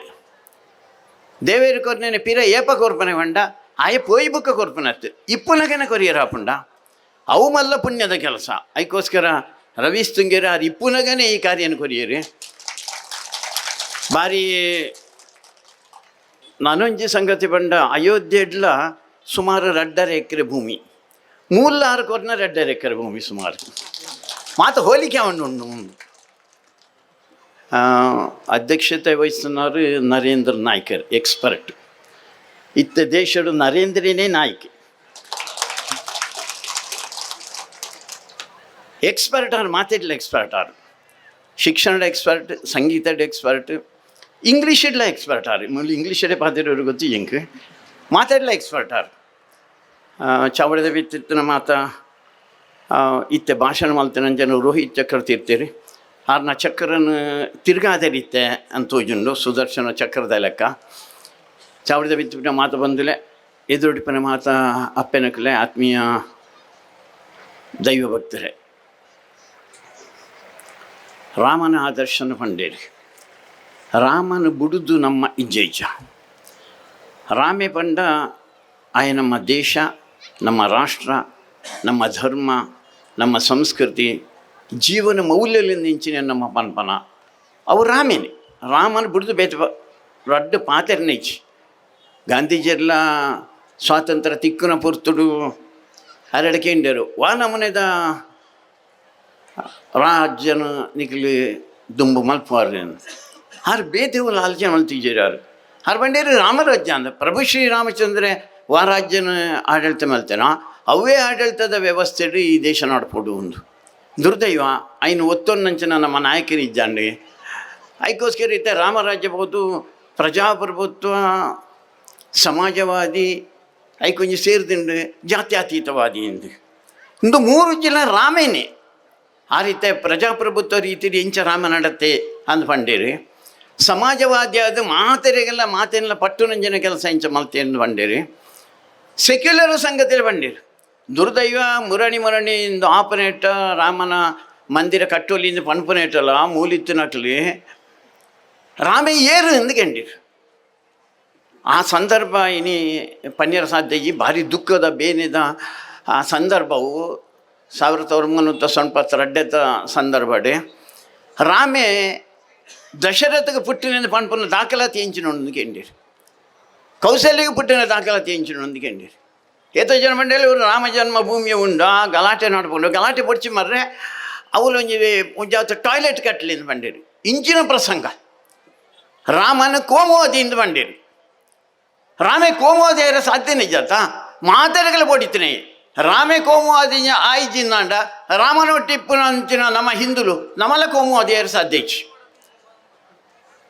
ಅದಕ್ಕೋಸ್ಕರ ಇಡೀ ಸಮಾಜನ ತೂಪುನಂಜಿನ ವಿಶಾಲವಾಯಿನಂತರ ದೃಷ್ಟಿಕೋನ ರೋಹಿತ್ ಚಕ್ರ ತೀರ್ತಿರ್ದೆ ಪಂಡೇರು ನಂಗೆ ಏತು ದೇವೇರು ಏತು ಆ ದೇವೇರಿನ ಪುದರ್ಲು ವಾಪರ್ತುಡ್ಲ ಬಳ್ಳ ಪೂಜೆ ಮಾಡ್ಬೇಡಿ ಇದ್ದ ಮಧ್ಯಾಹ್ನ ಪೂಜೆ ನಡ್ತೊಂಡು ಒಂಜಿ ದಿಕ್ಕಡು ಮುರಾಣಿ ಎಣ್ಮ ದಿನತ್ತ ಭಜನೆ ಮಲ್ತಾನಮ್ಮ ರಾತ್ರಿ ಬಗೆಲು ಭಜನೆ ವಾ ಪೊರ್ತುಡ್ಲ ಭಜನೆ ಮಲ್ಪೊಲಿ ವಾ ಮೇಯ್ಕು ಪಂಡ ಮೋಣೆ ಪಡೆದು ಪೂಜೆ ಮಲ್ಪೊಲಿ ಇಂಚಿನ ಒಂಜಿ ವಿಶಾಲವಾದ ಇತ್ತಿನ ಅಂಚಿನ ಒಂಜಿ ಚಿಂತನೆ ಇತ್ತನೆ ಅವು ರಾಮನ ಚಿಂತನೆ ಅವು ನಮ್ಮ ದೇಶದ ಚಿಂತನೆ ಅವು ನಮ್ಮ ಹಿಂದೂ ಧರ್ಮದ ಚಿಂತನೆ ಅದಕ್ಕೋಸ್ಕರ ರಾಮೇ ಜಗತ್ತದ ಸರ್ವಶ್ರೇಷ್ಠ ವ್ಯಕ್ತಿಯ, ಜಗತ್ತದ ಸರ್ವಶ್ರೇಷ್ಠ. ಆರೆಗೆ ಶಕ್ತಿ ಕೊರನೇ ಹನುಮಂತಿ ಮಾತ ರೀತಿಲ್ಲ ಅರ್ಬಂಡರಿತ ದಾಸಾನು ದಾಸ್. ರಾಮೆ ಎಂಚಿನ ಪಂಪನೆ ಅವೇ ಸತ್ಯ. ರಾಮ ಎಂಚಿನ ಅಪೇಕ್ಷೆ ಮಲ್ಪನೆ ಇನ್ನು ಮಲ್ತಿದೆ ಶುದ್ಧ ಐಗೆ ಎಂಚಿನ ಬಣ್ಣ ಪರಡು ಅಂದ್ ಪಂಪುನಂಚಿನ ದೃಷ್ಟಿಕೋನ ಹನುಮಂತನ. ಇತ್ತ ಹಿಂದೂ ಸಮಾಜ ಹನುಮಂತ ಲೆಕ್ಕ ಅವಡು ಒವ್ವಂಟಲ್ಲ ನಮ್ಮ ತಯಾರು. ಈ ಸಮಾಜಕ್ಕೆ ಬರ್ಪನಂಚಿನ ಆಕ್ರಮಣ, ಅನ್ಯಾಯ, ಅತ್ಯಾಚಾರ ಇನ್ನೇನು ಎದುರಿಸಾವಲ್ಯ ಅಂದು ಲವ್ ಜಿಹಾದ್ ಉಂಡತ್ತ ಅವು ಇನಿಸುರು ಐನತ್ತು. ರಾವಣನೇ ಐನೇ ಮಲ್ತೇನೆ, ಸೀತೆನೆ ಪತ್ತೊಂದು ಪೋಯಿನ ಲವ್ ಜಿಯಾದೇವು.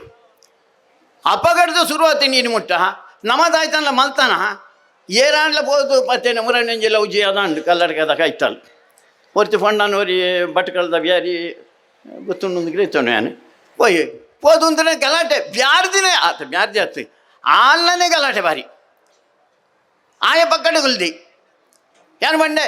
ಈ ಸಂದರ್ಭದಲ್ಲಿ ನಮ್ಮ ಅವು ಪೈರ ಬಲ್ಲಿ ಪೊನ್ನುಲು ನಮ್ಮೊಟ್ಟಿಗೆ ನಿಪ್ಪುಡು ಆಗ್ಲೇ ಸಾಧ್ಯಾತೊಂದು ಪೋಂಡುಲ್ಲಿರಿ ಪಂಡದ ನಮ್ಮ ಮಲ್ತನಂದ ಪೊಲೀಸ್ ತಕ್ಕಲ್ಲಿ ನಮ್ಮ ಮೀಸೆ ಕೇಸು ಮಾಡಿರು. ಇಂಚಿನ ಪ್ರಸಂಗ ತುಲೆ ನಮ್ಮನೇ ಚಿಂತನೆದ ಸರ್ಕಾರ, ನಮ್ಮನೇದ ಚಿಂತನೆದ ಶಾಸಕಿರಿ ಮುಗಿಲಿಪ್ಪನಾಗ ಆಯ್ನ ಸಂಗತಿ ಇದು ಬೇತೆ ಕುಡ್ಲಾಟಿತ್ತಿನಾರು ಪರಿಸ್ಥಿತಿ ಅಂಚ ಅಂದು ಇಡೀ ಹಿಂದೂ ಸಮಾಜ ಲೆಕ್ಕದುಂಟುಂಡು ಒಂದು ಏನು ಬಣ್ಣೆ. ನಮ್ಮ ಮಿತಿ ಆಕ್ರಮಣವನ್ನುಂಡು, ಗೋಹತ್ಯೆ ನಡತೊಂಡುಂಡು, ನಮ್ಮ ದೇವಸ್ಥಾನ ಆಯ್ತ ಮೆರವಣಿಗೆ ಓಲು ಪೋಡು ಏತು ಪೊರ್ತು ಪೋಡು ನಿಘಂಟು ಮಲ್ಪನೆ ನಮ್ಮತ್ತು ಅಕಲು ನಿಘಂಟು ಮಲ್ಪನೆ ಪರಿಸ್ಥಿತಿ ಹಿಂದೂ ಸಮಾಜ ಒರಿಯರ ಸಾಧ್ಯ ಉಂಡ ಸಂಖ್ಯೆ ಕಡಿಮೆ ಆಗ್ತೀನಿ. ನಮ್ಮ ಪಾತೆರಣ್ಣ ಒಲಾಂಡ್ಲ ಒಂಜಿ ಬಾಲಂಡ ಮಲ್ಲ ಸಂಗತ್ಯವು ರಡ್ಡಾಂಡ ಅಕಸ್ಮಾತ್ ಆಪನ ಹಿಡಿದು ಬುಕ್ಕದ ಇಚ್ಚಿ ನಮ್ಮ ಉರಿಪನಂಚ ಹಿಂದೂ ಸಮಾಜ ಸಂಘ ಪರಂಗಿಪೇಟೆ ಅನ್ಪಣೆ ಪರಂಗಿಪೇಟೆ ನಮ್ಮ ಉರಿಪನ ಪಣಿ ಸಮಯ ಈ ಬುಕ್ಕ ಉರಿಯರ ಸಾಧ್ಯ ನಿಜ. ನಮ್ಮ ಇಲ್ಲಿ ದಿಂಜಿನ ಇಲ್ಲ ಪುಂಡವು ಜೋಕಲಿ ಇತ್ತನಂಚನ ಮತ್ತು ಜೋಕಲಿ ಇತ್ತನಂಚನ ಇಲ್ಲ ಪುಂಡ ನಮ್ಮ ಇಲ್ಲಲ್ಲಿ ಇತ್ತಿನ ಜೋಕಲಿಗೆ ನಮ್ಮ ದಾಯ್ತಾನ್ಲ ಪನ್ಪನ ರಾಮಾಯಣ ಮಹಾಭಾರತ ನಮ್ಮ ದಾಯ್ತಾನ್ಲ ಪಂಡುಗ ಉರ್ಪನಂಜನ ಕೆಲಸ ಮಲ್ಪನ ನಮ್ಮ ಓಲೈಚ್ ನಂಗೆ ರಾಮಾಯಣ ಅಲ್ಲಿ ಬಡ್ಚಿ ಮಹಾಭಾರತ ಅಲ್ಲಿ ಬಡ್ಚಿ ಈ ದೇಶಕ್ಕೆ ಬೇತೆ ಬೇತೆ ದೇಶದ್ದು ವಿದೇಶಿಯರು ಬರ್ಪೇರಿ ಆ ಬತ್ತನಂಚಿನ ಜನಕ್ಕಲ್ಲಿ ದಾಯಿಗೆ ಬರ್ಪನೆ ಮೂಲಿತ್ತಿನ ಮಾರ್ಗ ಕಾಂಕ್ರೀಟಿದ ಮಾರ್ಗನ ಅದು ಆಜೆ ನಮ್ಮ ರೀತಿಯ ಪೋಪುನಂಚಿನ ಮಾರ್ಗನ ಕೈಗಾರಿಕೆ ಹೆಂಚುಂಡು ಶಾಲೆ ಹೆಂಚುಂಡು ಐಂತುಯರ ಬರ್ಪನೆ ಎತ್ತಕ್ಲಿ ಅದು ಬಂಡರೆತ ಅಕಲೆ ಬರ್ಪನೆ ಎಂಜಿನ ಬಂಡ ಮೂಲೇರಿ ರಾಮ ಇತ್ತೆ ಒಂಜಿ ರಾಮಾಯಣ ಆತಂಡು ಒಂಜಿ ಕೃಷ್ಣ ಇತ್ತೆ ಮಹಾಭಾರತ ಆತಂಡು ಭಗವದ್ಗೀತೆ ಐನು ಎಂಚಿನ ಅಂದು ತೆರಿಯರ ಬರ್ಪನೆ ವಿದೇಶದ ಜನ ಇನ್ನು ತೆರೆಯವ್ರೆ ನಮ್ಮ ಜೋಕ್ಲೆಗೆ ನಮ್ಮ ಕಲ್ಪಾತನ ನಮ್ಮ ಜೋಕ್ಲೆಗೆ ಏನು ಕಲ್ಪಾತಿ ಜನ ಒவ்வೊಂಜಿ ಮರಳುಡುಲ್ಲ ನಮ್ಮ ಅಕಲೆ ಮಾತ ಭಾರತದ ಮೇಯ್ಕು ತಗೊಂಡಿತ್ತಂಡ ನಮ್ಮ ಅಕಲ್ನ ಮೇಯ್ಕು ತಗೊಂಡಿಲ್ಲ ಎಂಕ ಕಡೆ ಅವ್ರ ಪನ್ನ ಕೊಂಚ ನೆಂಪಾಂಡು ಇತ್ತ ಮಸರಿ ಕಡಿಚಾನ ಪೂರ್ಣಗೆಲ್ಲ ಏನೆಲ್ಲ ಕಂಡಣಿ ಉಡೇದಿ ತಿಕ್ಕಣಂದ ಆಯ ಕಂಡಣಿ ಪರಿಚಯ ಮಲ್ತು ಕೊರ್ಪೆ ಮುಂಬಲ್ಲಿ ಏರು ಗೊತ್ತುಂಡೆ ಗೊತ್ತಿಜಿ ಮುಂಬಲ್ಲ ನಮ್ಮ ಮಿಸ್ಸಸ್ ಹಿಂಗಿತ್ತು ತಾರೆ ಬೆಚ್ಚ ಗೊತ್ತಿಜಿ ನಾನು ನರೇಂದ್ರ ಕಡೆ ಹೇಳಿ ನೋಡಿ ಮಿಸ್ಸಸ್ ಬಂಡೆ ಇಂಚಿ ನಾನು ಹೆಂಗೆ ಗೊತ್ತಿಜಿ ಇಂಗ್ಲೀಷ್ ಉಂಡ ಅಂದ ಗೊತ್ತಿಜಿ ನಂಗೆ ಕೊಂಚ ಓವ ಬರಲಿ ಏರು ಅಕ್ಕಳಿ ಎಂಚಿನವ್ರು ಮಾಡ್ಪನೆ ಎಂಬಲ್ಲ ಎಂಬಿ ಎಂಚಿನವರು ಮಾಡ್ಪನೆ ಆನಂಡ್ಲ ಮಣ್ಣು ಪಾಟಾಡು ಪಂಡೆ ಯಾರು ಪಂಡೇರ ತಾನ್ಲ ಬಂದಿಜ್ಜಿ ಪೊನ್ಲೆ ಮಾತಾ ಅಂದು ಈ ಪೊಂಜೂಲ ಪನ್ನೇರ ಶುರು ಮಾಡಿ ಯಾನ ಆಯನ ಮಿಸ್ಸಸ್ ದಯದೀದು ಪಂಡುಚಿ ಬುಡೆದ್ದಿನ ಪನ್ನಡಿ ಭಾರಿ ಸೌಖ್ಯದ ಶಬ್ದವು ಧರ್ಮಪತ್ನಿ ಹರಿವ ಎಡ್ಡೆ ಪದ್ಯ ಶಬ್ದ ಮೇರು ಪಂಡೇರತ ರಾಮೇ ಸೀತೆನ ಎನ್ನ ಮಿಸ್ಸಸ್ ಸೀತೆ ಅಂತ ಪಂತಿದ್ದಾರ ಆಯ ಪಂಪನೆ ಎನ್ನ ಸಹಧರ್ಮಿಣಿ ಧರ್ಮನ ಬೋಧನೆ ಮಲ್ಪನ ಅಲ್ಲಿಂದ ಇನಿಲ ಇಲ್ಲಲ್ಲ ತೂಲೆ ಆಂಜನಕ್ಲತ್ತು ಎಂಕ್ಲು ಪಣಿ ಮೀಸೆ ಬಿಡ್ದು ಅವಳು ಹೋದು ಒಂಜ 4 ಕಾಸು ತೆತ್ತೊಂಡು ಬರುವ ಇಲ್ಲನು ಒರಿಪವನಲ್ಲಿ ಏರಿ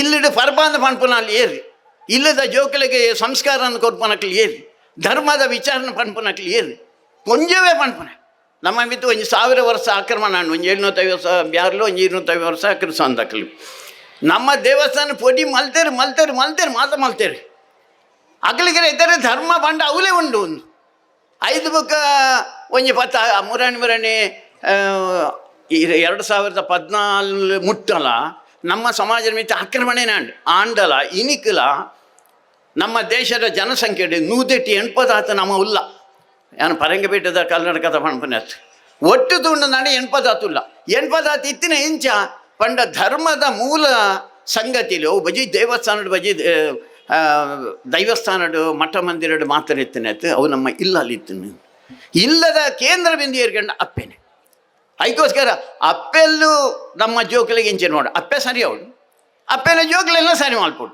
ಅವು ತಾಕತ್ತಿಪ್ಪನ ಅಪ್ಪೆಗೆ ಮಾತ್ರ ಪಂಜನಗಳಿಗೆ ಮಾತ್ರ ಬೇತೆಯರಿಗೆಲ್ಲ ತಾಕತ್ತೀಜಿ ಅದಕ್ಕೋಸ್ಕರ ಈ ಸಮಾಜನ ಒರಿಪವನ ಭಾರಿ ಮಲ್ಲ ಕೆಲಸ ಅವು ನಮ್ಮ ಮಲ್ಪಡೇನೆ ಬಜಿ ಮೂಲ ದೇವಸ್ಥಾನ ಬತ್ತ ಐಕು ಸುತ್ತು ಬತ್ತ ಒಂಜಿ ಪ್ರಸಾದ ಪಾಟೊಂಡ ಇತ್ತ ಪಿರ ಪಂಡ್ಪೇರಿ ಎಲ್ಲರಿಗೂ ಪ್ರಸಾದ ಕೊಡುತ್ತದೆ ಅಂತ ಪಂಡಿಕೊಳ್ಳಿ ಪ್ರಸಾದ ತೊಂಡ್ಕೊಂಡ ಮಾತ್ರ ಯಾರಿಜಿ ಯಾನಿ ಸಮಾಜಗೋಸ್ಕರ ಎಂಜ ದೇವಸ್ಥಾನ ಕಟ್ಟುವ ಹನುಮಂತನ ದೇವಸ್ಥಾನ ಕಟ್ಟುವ ಒರಿಪವನೇ ಏರು ಇಂದಕ್ಕೆ ನಾನು ರಡ್ಡ ರೀತಿಯಲ್ಲಿ ಒರಿಪವನೇ ಒಂಜಿ ಪಂಡ ಆ ದೇವಸ್ಥಾನ ಬರ್ಪನ ಏರು ಆ ಹನುಮಂತನ ಆರಾಧನೆ ಮಲ್ಪನ ಏರು ರಡ್ಡೆ ತಾಯ್ತಂಡ ಆಕ್ರಮಣ ಅಂಡ ಐನೇ ಎದುರು ಸಾವನ ಏರು ಒಲ್ಲಿರಿ ನಮ್ಮ ಜನಕ್ಕೆ ಇಚ್ಚಿರು ಇತ್ತಿನ ಜೋಕಲಿಗೆ ದೇವಸ್ಥಾನ ಬರೆಯರ ಬಲ್ಲಿಂದಲ್ಲ ಜಿ ಬರ್ಪೇರಕಲಿ ಪೌಂಡ ಪರೀಕ್ಷೆ ಪರೀಕ್ಷಾನ ಹನುಮಂತನ ಕೈತಡೇನೆ ಬರ್ಪನೆ ಮೂಲ ಕಂಡಬಟ್ಟ ರಶ್ಯವು ಪರೀಕ್ಷಾ ಅನ್ನಾಗ ಯಾರು ಬಂದ ದಿನೋಲ ದೇವರಿಂದ ನೆನಪನಕ್ಲಿಯರಿ ಐನ ರಕ್ಷಣೆ ಮಲ್ಪನಕ್ಲಿಯರಿ ಐಕೋಸ್ಕರ ಹಿಂದೂ ಸಮಾಜ ಮಾತೆಲ್ಲ ಪಂಪೇರಿ ಶಸ್ತ್ರ ಮತ್ತು ಶಾಸ್ತ್ರಲ ಬೋಡು ಶಸ್ತ್ರಲ ಬೋಡು ಇಡೀ ಸಮಾಜ ಒಟ್ಟಾದು ಒಂಜಾದು ಉಂಟು ಅವು ನಮ್ಮ ಶಸ್ತ್ರವು ನಮ್ಮ ಮಾತೆಲ್ಲ ಬತ್ತನಂಚಿನ ಹಾಲ್ದ ಸಂಗತಿ ಉಂಡು ಆಕ್ರಮಣ ಸಂಗತಿ ಉಂಡು ಒಟ್ಟಾದ ನಮ್ಮ ಎದುರು ಸಾವನ ಆ ಕೆಲಸ ಇನ್ನೇ ಓಡಾಯಿನ ಅದಕ್ಕೋಸ್ಕರ ಹನುಮಂತನ ನೆನೆತವನ್ನೇ ರಾಮೆ ಪಂಡ ರಾಷ್ಟ್ರ ರಾಮೆ ಪಂಡ ದೇಶ ರಾಮ ಪಂಡ ಧರ್ಮ ಅದಕ್ಕೋಸ್ಕರ ಧರ್ಮನೂ ಒರಿಪಾವನೆ ಸಂಸ್ಕೃತಿನೂ ಒರಿಪಾವನೆ ಮೌಲ್ಯಲೇನು ಒರಿಪಾವನೆ ಅಂಜಿನ ಮಲ್ಲ ಕೆಲಸ ಅವು ಹನುಮಂತನ ದೇವಸ್ಥಾನದ ನಿರ್ಮಾಣದ ಉದ್ದೇಶ ಅದಕ್ಕೋಸ್ಕರ ರಾಮ ಜನ ಜಪ ಮಾಡ್ತದ ರಾಮ ಆ ರಾಮ ಎಂಚ ಇತ್ತಿನ ನೆನೆತೊನ್ಲಿ ಆ ನಮನೆಡು ನಮ್ಮ ಪೀಳಿಗೆಲ್ಲ ಅವೇ ನಮನೆಡು ಆಪೇರ ಅನ್ ಪಣ್ಪುನ ದೃಷ್ಟಿ ಪ್ರಯತ್ನ ಮಲ್ಪಡು ಅಂತ ಪಣ್ಣೊಣ್ಣೆನ ಪತ್ತನ್ನು ಅಂತವೆ. ಜೈ ಶ್ರೀರಾಮ್, ವಂದೇ ಮಾತರಂ. ಮಾರ್ಗದರ್ಶನ ಮಾಡಿದಂಥ ಹಿರಿಯರಾದ ಡಾಕ್ಟರ್ ಪ್ರಭಾಕರ್ ಭಟ್ ಇವರಿಗೆ ಅಭಿನಂದನೆಗಳು. BE ಅಂದರೆ ಬ್ಯಾಡ್ ಇನ್ ಇಂಗ್ಲೀಷ್. ಆದ್ದರಿಂದ ಇಂಗ್ಲೀಷ್ನಲ್ಲಿ ಮಾತಾಡುವ ಧೈರ್ಯ ಮಾಡೋದಿಲ್ಲ. ನಾನು ಕನ್ನಡದಲ್ಲಿ ಮಾತಾಡಲಿಕ್ಕೆ ಪ್ರಯತ್ನ ಪಡ್ತೇನೆ. ತುಳು ನನಗೆ ಅರ್ಥ ಆಗ್ತದೆ, ಮಾತಾಡಲಿಕ್ಕೆ ಬರೋದಿಲ್ಲ. ಕೊಂಕಣಿಯಲ್ಲಿ ಆದರೆ ಎನಿ ಟೈಮ್ ಯಾವತ್ತೂ ಮಾತಾಡ್ಬೋದು, ಬಟ್ ಕೊಂಕಣಿಯಲ್ಲಿ ಹೆಚ್ಚಿನವರಿಗೆ ಅರ್ಥ ಆಗೋದಿಲ್ಲ. ಕನ್ನಡ ಎಲ್ಲರಿಗೂ ಅರ್ಥ ಆಗ್ತದೆ. ಮ್ಯಾಕ್ಸಿಮಮ್ 10 ನಿಮಿಷ, ಅದರಿಗಿಂತ ಜಾಸ್ತಿ ಮಾತಾಡೋದಿಲ್ಲ. ಸಂಗೀತದ ವಿಷಯ ಹೇಳಿದರು ಅವರು. ಹೌದು, ನಾನೊಂದು ಸಂಗೀತ ಕಾರ್ಯಕ್ರಮ ನಿನ್ನೆ ಶಿರಸಿಯಲ್ಲಿ ಮುಗಿಸಿ ಈಗ ಬಂದದ್ದು. ನಾನು ಬರುವಾಗ ಸಮಯಕ್ಕೆ ಸರಿಯಾಗಿ ಬಂದಿದ್ದಾರೆ ಅಂತ ಹೇಳಿದ್ದಾರೆ. ನಾನು ಸಮಯಕ್ಕೆ ಸರಿಯಾಗಿ ಬರಲಿಲ್ಲ. 11:15 ಹೇಳಿದ್ದು, ನಾನು ಬರುವಾಗ 12 ಗಂಟೆ ಆಗಿದೆ. ನನಗೆ ಬೇರೆ ಉಪಾಯ ಇಲ್ಲ. ಶಿರಸಿಯಿಂದ ಇಲ್ಲಿ ಬರಬೇಕಾದ್ರೆ ಅಷ್ಟು ಹೊತ್ತಾಗ್ತದೆ. ಸಂಗೀತದ ಹೌದು, ಇವತ್ತು ಸುಬ್ರಹ್ಮಣ್ಯದಲ್ಲಿ ಒಂದು ದೊಡ್ಡ ಕಾರ್ಯಕ್ರಮ ಆಗ್ತದೆ, ಅದಕ್ಕೆ ಸಹ ಹೋಗ್ಲಿಕ್ಕಿದೆ ನನಗೆ. ಪ್ರವೀಣ್ ಗೋಡ್ಕಿಂಡಿ ಮತ್ತು ಜಯತೀರ್ಥ ಮೇವಂಡಿ ಅವರ ಜುಗಲ್ಬಂದಿ. ನನ್ನ ರೋಲ್ ಮೇನ್ ಅಲ್ಲ, ನಾನು ಎಕಂಪನಿ ಮಾಡೋದು ಹಾರ್ಮೋನಿಯಮ್ಮಲ್ಲಿ. ಸೊ ನಾನು ಒಂದು ದಾಸ ಇದ್ದ ಹಾಗೆ. ಆದ್ದರಿಂದ ಅವ್ರು ಹೇಳಿದರು, ಸೂಕ್ತ ಯಾರು ಮನುಷ್ಯ ಇದಕ್ಕೆ ಸಭಾಧ್ಯಕ್ಷತೆ ವಹಿಸಲಿಕ್ಕೆ ಅಂತ. ಅವರು ಆ ರೀತಿಯಲ್ಲಿ ಅವರು ಆಲೋಚನೆ ಮಾಡಿ ಹೇಳಿರ್ಬೋದೇ ಏನೋ. ದಾಸನಾಗಿರಬೇಕು. ದಾಸರಲ್ಲಿ ಕಲಿಯುಗದಲ್ಲಿ ದಾಸಾನುದಾಸ, ದಾಸಶ್ರೇಷ್ಠ ಅಂದರೆ ಪುರಂದರದಾಸರು. ಈ ಎಲ್ಲ ಯುಗಗಳಲ್ಲಿ ದಾಸಶ್ರೇಷ್ಠ ಅಂತ ಹೇಳಿದರೆ ಹನುಮಂತ. ನಾನು ತಪ್ಪದೇ ಹೋಗೋದು ಹನುಮಂತ ದೇವಸ್ಥಾನಕ್ಕೆ. ಅವರಿಗೆ ಹೇಗೆ ಗೊತ್ತಾಯಿತು ಗೊತ್ತಿಲ್ಲ, ಅದು ಆ ರೀತಿಯಲ್ಲಿ ಆಲೋಚನೆ ಮಾಡಿರ್ಬೋದು. ನರೇಂದ್ರ ನಾಯಕರು ಸಭಾಧ್ಯಕ್ಷತೆ ವಹಿಸಬೇಕು ಅಂತ. ಬಹಳ ಮುಜುಗರ ಆಯ್ತು ನನಗೆ. ಯಾಕಂದರೆ ಇಷ್ಟೆಲ್ಲ ಅನುಭವ ಇರೋರು, ನನಗಿಂತ ಎಷ್ಟೋ ಪಾಲು ಅನುಭವ ಇರೋರು ಈ ವೇದಿಕೆ ಮೇಲಿದ್ದಾರೆ. ಆದರೂ ನನಗೆ ಒಂದು ಬರಬೇಕು ನೀವು ಅಂತ ಕೇಳ್ಕೊಂಡಿದ್ದಾರೆ. ಇದೇ ಗ್ರಾಮದಲ್ಲಿರೋದು. ಅಲ್ಲಿ ಸದಾನಂದ ಆಳ್ವರು ಹೇಳಿದರು, ಸರ್ ನೀವು ಬರೋದು ಒಳ್ಳೆಯದು, ನಿಮ್ಮ ಗುರುತ ಹೆಚ್ಚಿನವರಿಗಿಲ್ಲ, ಇದೊಂದು ಅವಕಾಶದಲ್ಲಿ ನೀವೆಲ್ಲರಿಗೆ ತೋರಿಸಿದಾಗ ನೀವು ಬಂದಾಗ ಆಗ್ತದೆ ಅಂತ. ನಾನು ಹೆದರಿ ಬಂದೆ. ಸಂಗೀತದ ವಿಷಯ ಹೇಳಿದರು. ಹೌದು, ನಾನು ಸಣ್ಣದಿಂದ ಒಂದು ಪದ್ಯ ಹಾಡ್ತಾ ಇದ್ದೆ. ಈಗ ಪದ್ಯ ಹಾಡೋದಿಲ್ಲ, ಅದರದ್ದು ಗದ್ಯ ಮಾತ್ರ ಹೇಳ್ತೇನೆ. ಈ ಕ್ವಶನ್ ಆ್ಯಂಡ್ ಆನ್ಸರ್ ಸೆಷನ್ ಇದೆ. ಒಬ್ಬರು ಕ್ವಶನ್ ಕೇಳೋದು, ಒಂದು ವಿದ್ವಾಂಸರ ತಂಡ ಕ್ವಶನ್ ಕೇಳೋದು, ಇನ್ನೊಂದು ವಿದ್ವಾಂಸರ ತಂಡ ಅದಕ್ಕೆ ಆನ್ಸರ್ ಹೇಳೋದು. ಪೃಥ್ವಿ ಸಬಸೆ ಭಡಿ, ನಮ್ಮ ಭೂಮಿಯೇ ಎಲ್ಲಕ್ಕಿಂತ ಶ್ರೇಷ್ಠ ಅಂತ ಒಂದು ತಂಡ ಹೇಳೋದು. ಇನ್ನೊಂದು ತಂಡ ಹೇಳೋದು, ಪೃಥ್ವಿ ಕೈಸೆ ಬಡಿ ಶೇಷ ಸಿರ್ ಪರ್ ಖಡಿ, ಅಂದರೆ ಶೇಷ ಸಬಸೆ ಬಡ. ಅವಾಗ ಇವ್ರು ಕೇಳೋದು, ಶೇಷ ಕೈಸಾ ಬಡ ಹೊತ್ತೋ ಶಂಕರ್ ಗಲೆ ಮೇ ಪಡ. ನಮ್ಮ ಶಂಕರ ಮಹಾದೇವ ಈಶ್ವರನ ಗಂಟಲಲ್ಲಿದೆ ಅದು. ಆದ್ದರಿಂದ ಕೊರಳಲ್ಲಿದೆ, ಆದ್ದರಿಂದ ಈಶ್ವರ ಎಲ್ಲರಿಗಿಂತ ದೊಡ್ಡವನು ಅಂತ. ಆವಾಗ ಅವ್ರು ಕೇಳೋದು, ಈಶ್ವರ ಕೈಸಾ ಬಡ ಹೋತೋ ಕೈಲಾಸ್ ಪರ್ವತ್ ಮೇ ಖಡ, ಕೈಲಾಸ್ ಪರ್ವತದಲ್ಲಿ ಅವನಿರೋದು, ಆದ್ದರಿಂದ ಕೈಲಾಸವೇ ದೊಡ್ಡದು ಅಂತ. ಆವಾಗ ಇನ್ನ ತಂಡ ಹೇಳ್ತದೆ, ಕೈಲಾಸ ಕೈಸಾ ಬಡ ರಾವಣನೇ ನಟ್ಟ ಖಡ, ರಾವಣ ಅದನ್ನು ಇಡೀ ಕೈಲಾಸ ಪರ್ವತನ ಅಲುಗಾಡಿಸಿದ್ದಾನೆ, ಆದ್ದರಿಂದ ರಾವಣನೇ ದೊಡ್ಡವನು ಶ್ರೇಷ್ಠ ಅಂತ. ಆವಾಗ ಇನ್ನೊಬ್ರು ಕೇಳ್ತಾರೆ, ರಾವಣ ಕೈಸಾ ಬಡ ವಾಲಿ ಬಗಲ್ ಮೇ ಪಡ, ವಾಲಿ ಅವನನ್ನು ಬಗಲಲ್ಲಿ ಹಾಕ್ಕೊಂಡು ಸೋಲಿಸಿದ್ದಾನೆ, ಆದ್ದರಿಂದ ವಾಲಿ ಸಬ್ಸೆ ಬಡ. ಅವಾಗ ಇನ್ನೊಂದು ತಂಡ ಕೇಳೋದು, ವಾಲಿ ಕೈಸಾ ಬಡ ಓತೋ ರಾಮ ಬಾಣಸೆ ಮರ, ರಾಮನ ಬಾಣದಿಂದ ಅವನು ಸತ್ತೋದ, ಆದ್ದರಿಂದ ವಾಲಿ ಹೇಗೆ ದೊಡ್ಡದಾಗೋದು, ರಾಮ ಸಬ್ಸೆ ಬಡ. ಎಲ್ಲರೂ ಎಣಿಸೋದು ಅಲ್ಲಿಗೆ ಎಂಡ್ ಆಯಿತು. ರಾಮ ಸಬ್ಸೆ ಬಡ, ಶ್ರೀರಾಮ್ ಜೈ ರಾಮ್ ಜೈ ರಾಮ್ ಜೈ ರಾಮ್ ಶ್ರೀರಾಮ್ ಜೈ ರಾಮ್. ಹೌದು, ನಾವೆಲ್ಲರೂ ಭಜನೆ ಮಾಡ್ತೇವೆ. ಎಷ್ಟು ಮಟ್ಟಿಗೆ ಅಂತೇಳಿದರೆ ಇನ್ನು ಹೇಳ್ತೇನೆ, ರಾಮ ಸಬ್ಸೆ ಬಡ ಶ್ರೀರಾಮ್ ಜೈ ರಾಮ್. ಆವಾಗ ಇನ್ನೊಂದು ತಂಡ ಹೇಳ್ತದೆ, ರಾಮ ಕೈಸಾ ಬಡ ಮಾರುತಿ ಹೃದಯ ಮೇ ಕಡ, ಮಾರುತಿ ಹನುಮಂತ ಅವನ ಹೃದಯ ಸಿಗ್ದು ನೋಡುವಾಗ ಅದರಲ್ಲಿ ರಾಮ ಕಾಣಿಸ್ತಾನಂತೆ. ಹಾಗಾದರೆ ಮಾರುತಿ ಹೃದಯ ಮೇ ಕಡ, ಮಾರುತಿ ಸಬ್ಸೆ ಬಡ. ಹೌದಲ್ಲ, ಮಾರುತಿ ಸಬ್ಸೆ ಬಡ, ಆಂಜನೇಯ ದೊಡ್ಡವನು, ಅದಕ್ಕಿಂತ ಶ್ರೇಷ್ಠ ಇರಲಿಕ್ಕೆ ಸಾಧ್ಯವೇ ಇಲ್ಲ. ಅವಾಗ ಇನ್ನೊಂದು ತಂಡ ಹೇಳ್ತಂದೆ, ಅಂದರೆ ವಿದ್ವಾಂಸ ಪವರ್, ನಾಲೆಜ್ ಇಸ್ ಪವರ್. ಆ ಪವರಲ್ಲಿ ಎಷ್ಟು ನಾಲೆಜಲ್ಲಿ ಎಷ್ಟೆಲ್ಲ ವಿಷಯಗಳು ನಮಗೆ ಸಿಗ್ತದೆ ಅಂತ ಹೇಳಿದರೆ, ಅವಾಗ ಇನ್ನೊಂದು ವಿದ್ವಾಂಸರ ತಂಡ ಹೇಳ್ತದೆ, ರಾಮ ಕೈಸಾ ಬಡ ಮಾರುತಿ ಹೃದಯ ಮೇ ಕಡ, ಮಾರುತಿ ಸಬ್ಸೆ ಬಡ, ಮಾರುತಿ ಕೈಸಾ ಬಡ ಓತೋ ರಾಮನಾಮ ಮೇ ಪಡ. ಯಾವಾಗಲೂ ರಾಮನಾಮ ಹೇಳ್ತಾ ಇರ್ತಾನೆ, ಮಾರುತಿ ಹೇಗೆ ದೊಡ್ಡದಾಗುವುದು, ರಾಮನಾಮ ದೊಡ್ಡದು ಹಾಗಾದರೆ. ಆವಾಗ ಇನ್ನೊಂದು ತಂಡ ಹೇಳ್ತದೆ, ರಾಮನಾಮ್ ಕೈಸಾ ಬಡ ಹೋತ ಭಕ್ತ ಹೃದಯ ಮೇ ಖಡ, ಭಕ್ತರ ಹೃದಯದಲ್ಲಿದೆ ರಾಮನಾಮ್ ಅನ್ನೋದು. ಹಾಗಾದರೆ ಶ್ರೇಷ್ಠ ಯಾವುದಂತ ಹೇಳಿದರೆ ಭಕ್ತರು. ಎಂಥ ಭಕ್ತರು? ಜೋ ರಾಮನಾಮ ಮೇ ಪಡ, ರಾಮನಾಮವನ್ನು ಯಾವ ಭಕ್ತರು ಯಾವಾಗಲೂ ಹೇಳ್ತಾ ಇರ್ತಾರೋ ಅವರೇ ಶ್ರೇಷ್ಠರು ಅಂತ. ನಾನು ಯಾಕೆ ಹೇಳ್ತಾ ಇದ್ದೇನೆ ಅಂತ ಹೇಳಿದರೆ, ಎಷ್ಟೋ ದಿವಸದಿಂದ ಮನೆಯಲ್ಲಿ ರಾಮನಾಮ ಆಗ್ತಾ ಇದೆ, ಅಂಥ ರಾಮನಾಮವನ್ನು ಪಠಣ ಮಾಡಿದ ಭಕ್ತರು ಇಲ್ಲಿದ್ದಾರೆ. ನಿಮಗಿಂತ ಶ್ರೇಷ್ಠರು ಯಾರಿದ್ದಾರೆ? ಯಾಕಂದರೆ ನೀವು ಇಲ್ಲಿ ಒಂದು ಆಂಜನೇಯ ದೇವಸ್ಥಾನ ಆಗಬೇಕು, ಹನುಮಂತನ ದೇವಸ್ಥಾನ ಆಗಬೇಕಂತ ಒಂದು ಪಣ ತೊಟ್ಟವರು. ಖಂಡಿತ ಅಸಾಧ್ಯ ಅಲ್ಲ. ಇಷ್ಟರವರೆಗೆ ದೇವಸ್ಥಾನ ಕಟ್ಟಬೇಕಂತ ಪಣ ತೊಟ್ಟು ದೇವಸ್ಥಾನ ಆಗದೇ ಇರುವ ಸಂದರ್ಭಗಳೇ ಬರಲಿಲ್ಲ ನನಗೆ ಗೊತ್ತಿದ್ದ ಪ್ರಕಾರ. ಅಲ್ಲ, ಅದಕ್ಕೆ ತುಂಬ ದುಡ್ಡು ಬೇಕು, ಲ್ಯಾಂಡ್ ಬೇಕು. ರವಿಶೃಂಗರ ಪರಿಚಯ ಎಷ್ಟೋ ಜನರಿಗೆ ಮೊದಲು ಇರಲಿಲ್ಲ, ಕೆಲವರಿಗೆ ಇದ್ದಿರ್ಬೋದು. ದೊಡ್ಡ ಡಾಕ್ಟರ್ ಅವರು, ಮನಸ್ಸಿನ ಡಾಕ್ಟರ್. ಅವರಿಗೆ ದೇವರು ಮನಸ್ಸು ಕೊಟ್ಟರು, ಇಲ್ಲಿ ಒಂದು ದಾನ ಮಾಡು, 2.5 ಎಕರೆ ಅಯೋಧ್ಯೆಯಲ್ಲಿ ಮಾಡಿದಾಗ ಇಲ್ಲಿ ಸಹ ಮಾಡು, ನಿನಗೆ ಒಳ್ಳೆಯದಾಗ್ತದೆ ಅಂತ. ನನ್ನಕ್ಕಿಂತ 1 ವರ್ಷ ದೊಡ್ಡವರವರು. ನಾವು ಒಂದೇ ಶಾಲೆಯಲ್ಲಿ ಕಲಿತವರು, ಹಳ್ಳಿಯಲ್ಲಿ, ಸಾಸ್ತಾನದಲ್ಲಿ. ನಾನು ಕಲಿಯುವಾಗ ಅವರು ನನಗೆ ರೆಫರೆನ್ಸ್. ಅವರು ಹುಷಾರು, ನನ್ನ ಪ್ರಕಾರ ಅಲ್ಲ, ಎಲ್ಲರ ಪ್ರಕಾರ ಅವ್ರು ನಿಜವಾಗಿ ಹುಷಾರಿದ್ದರು.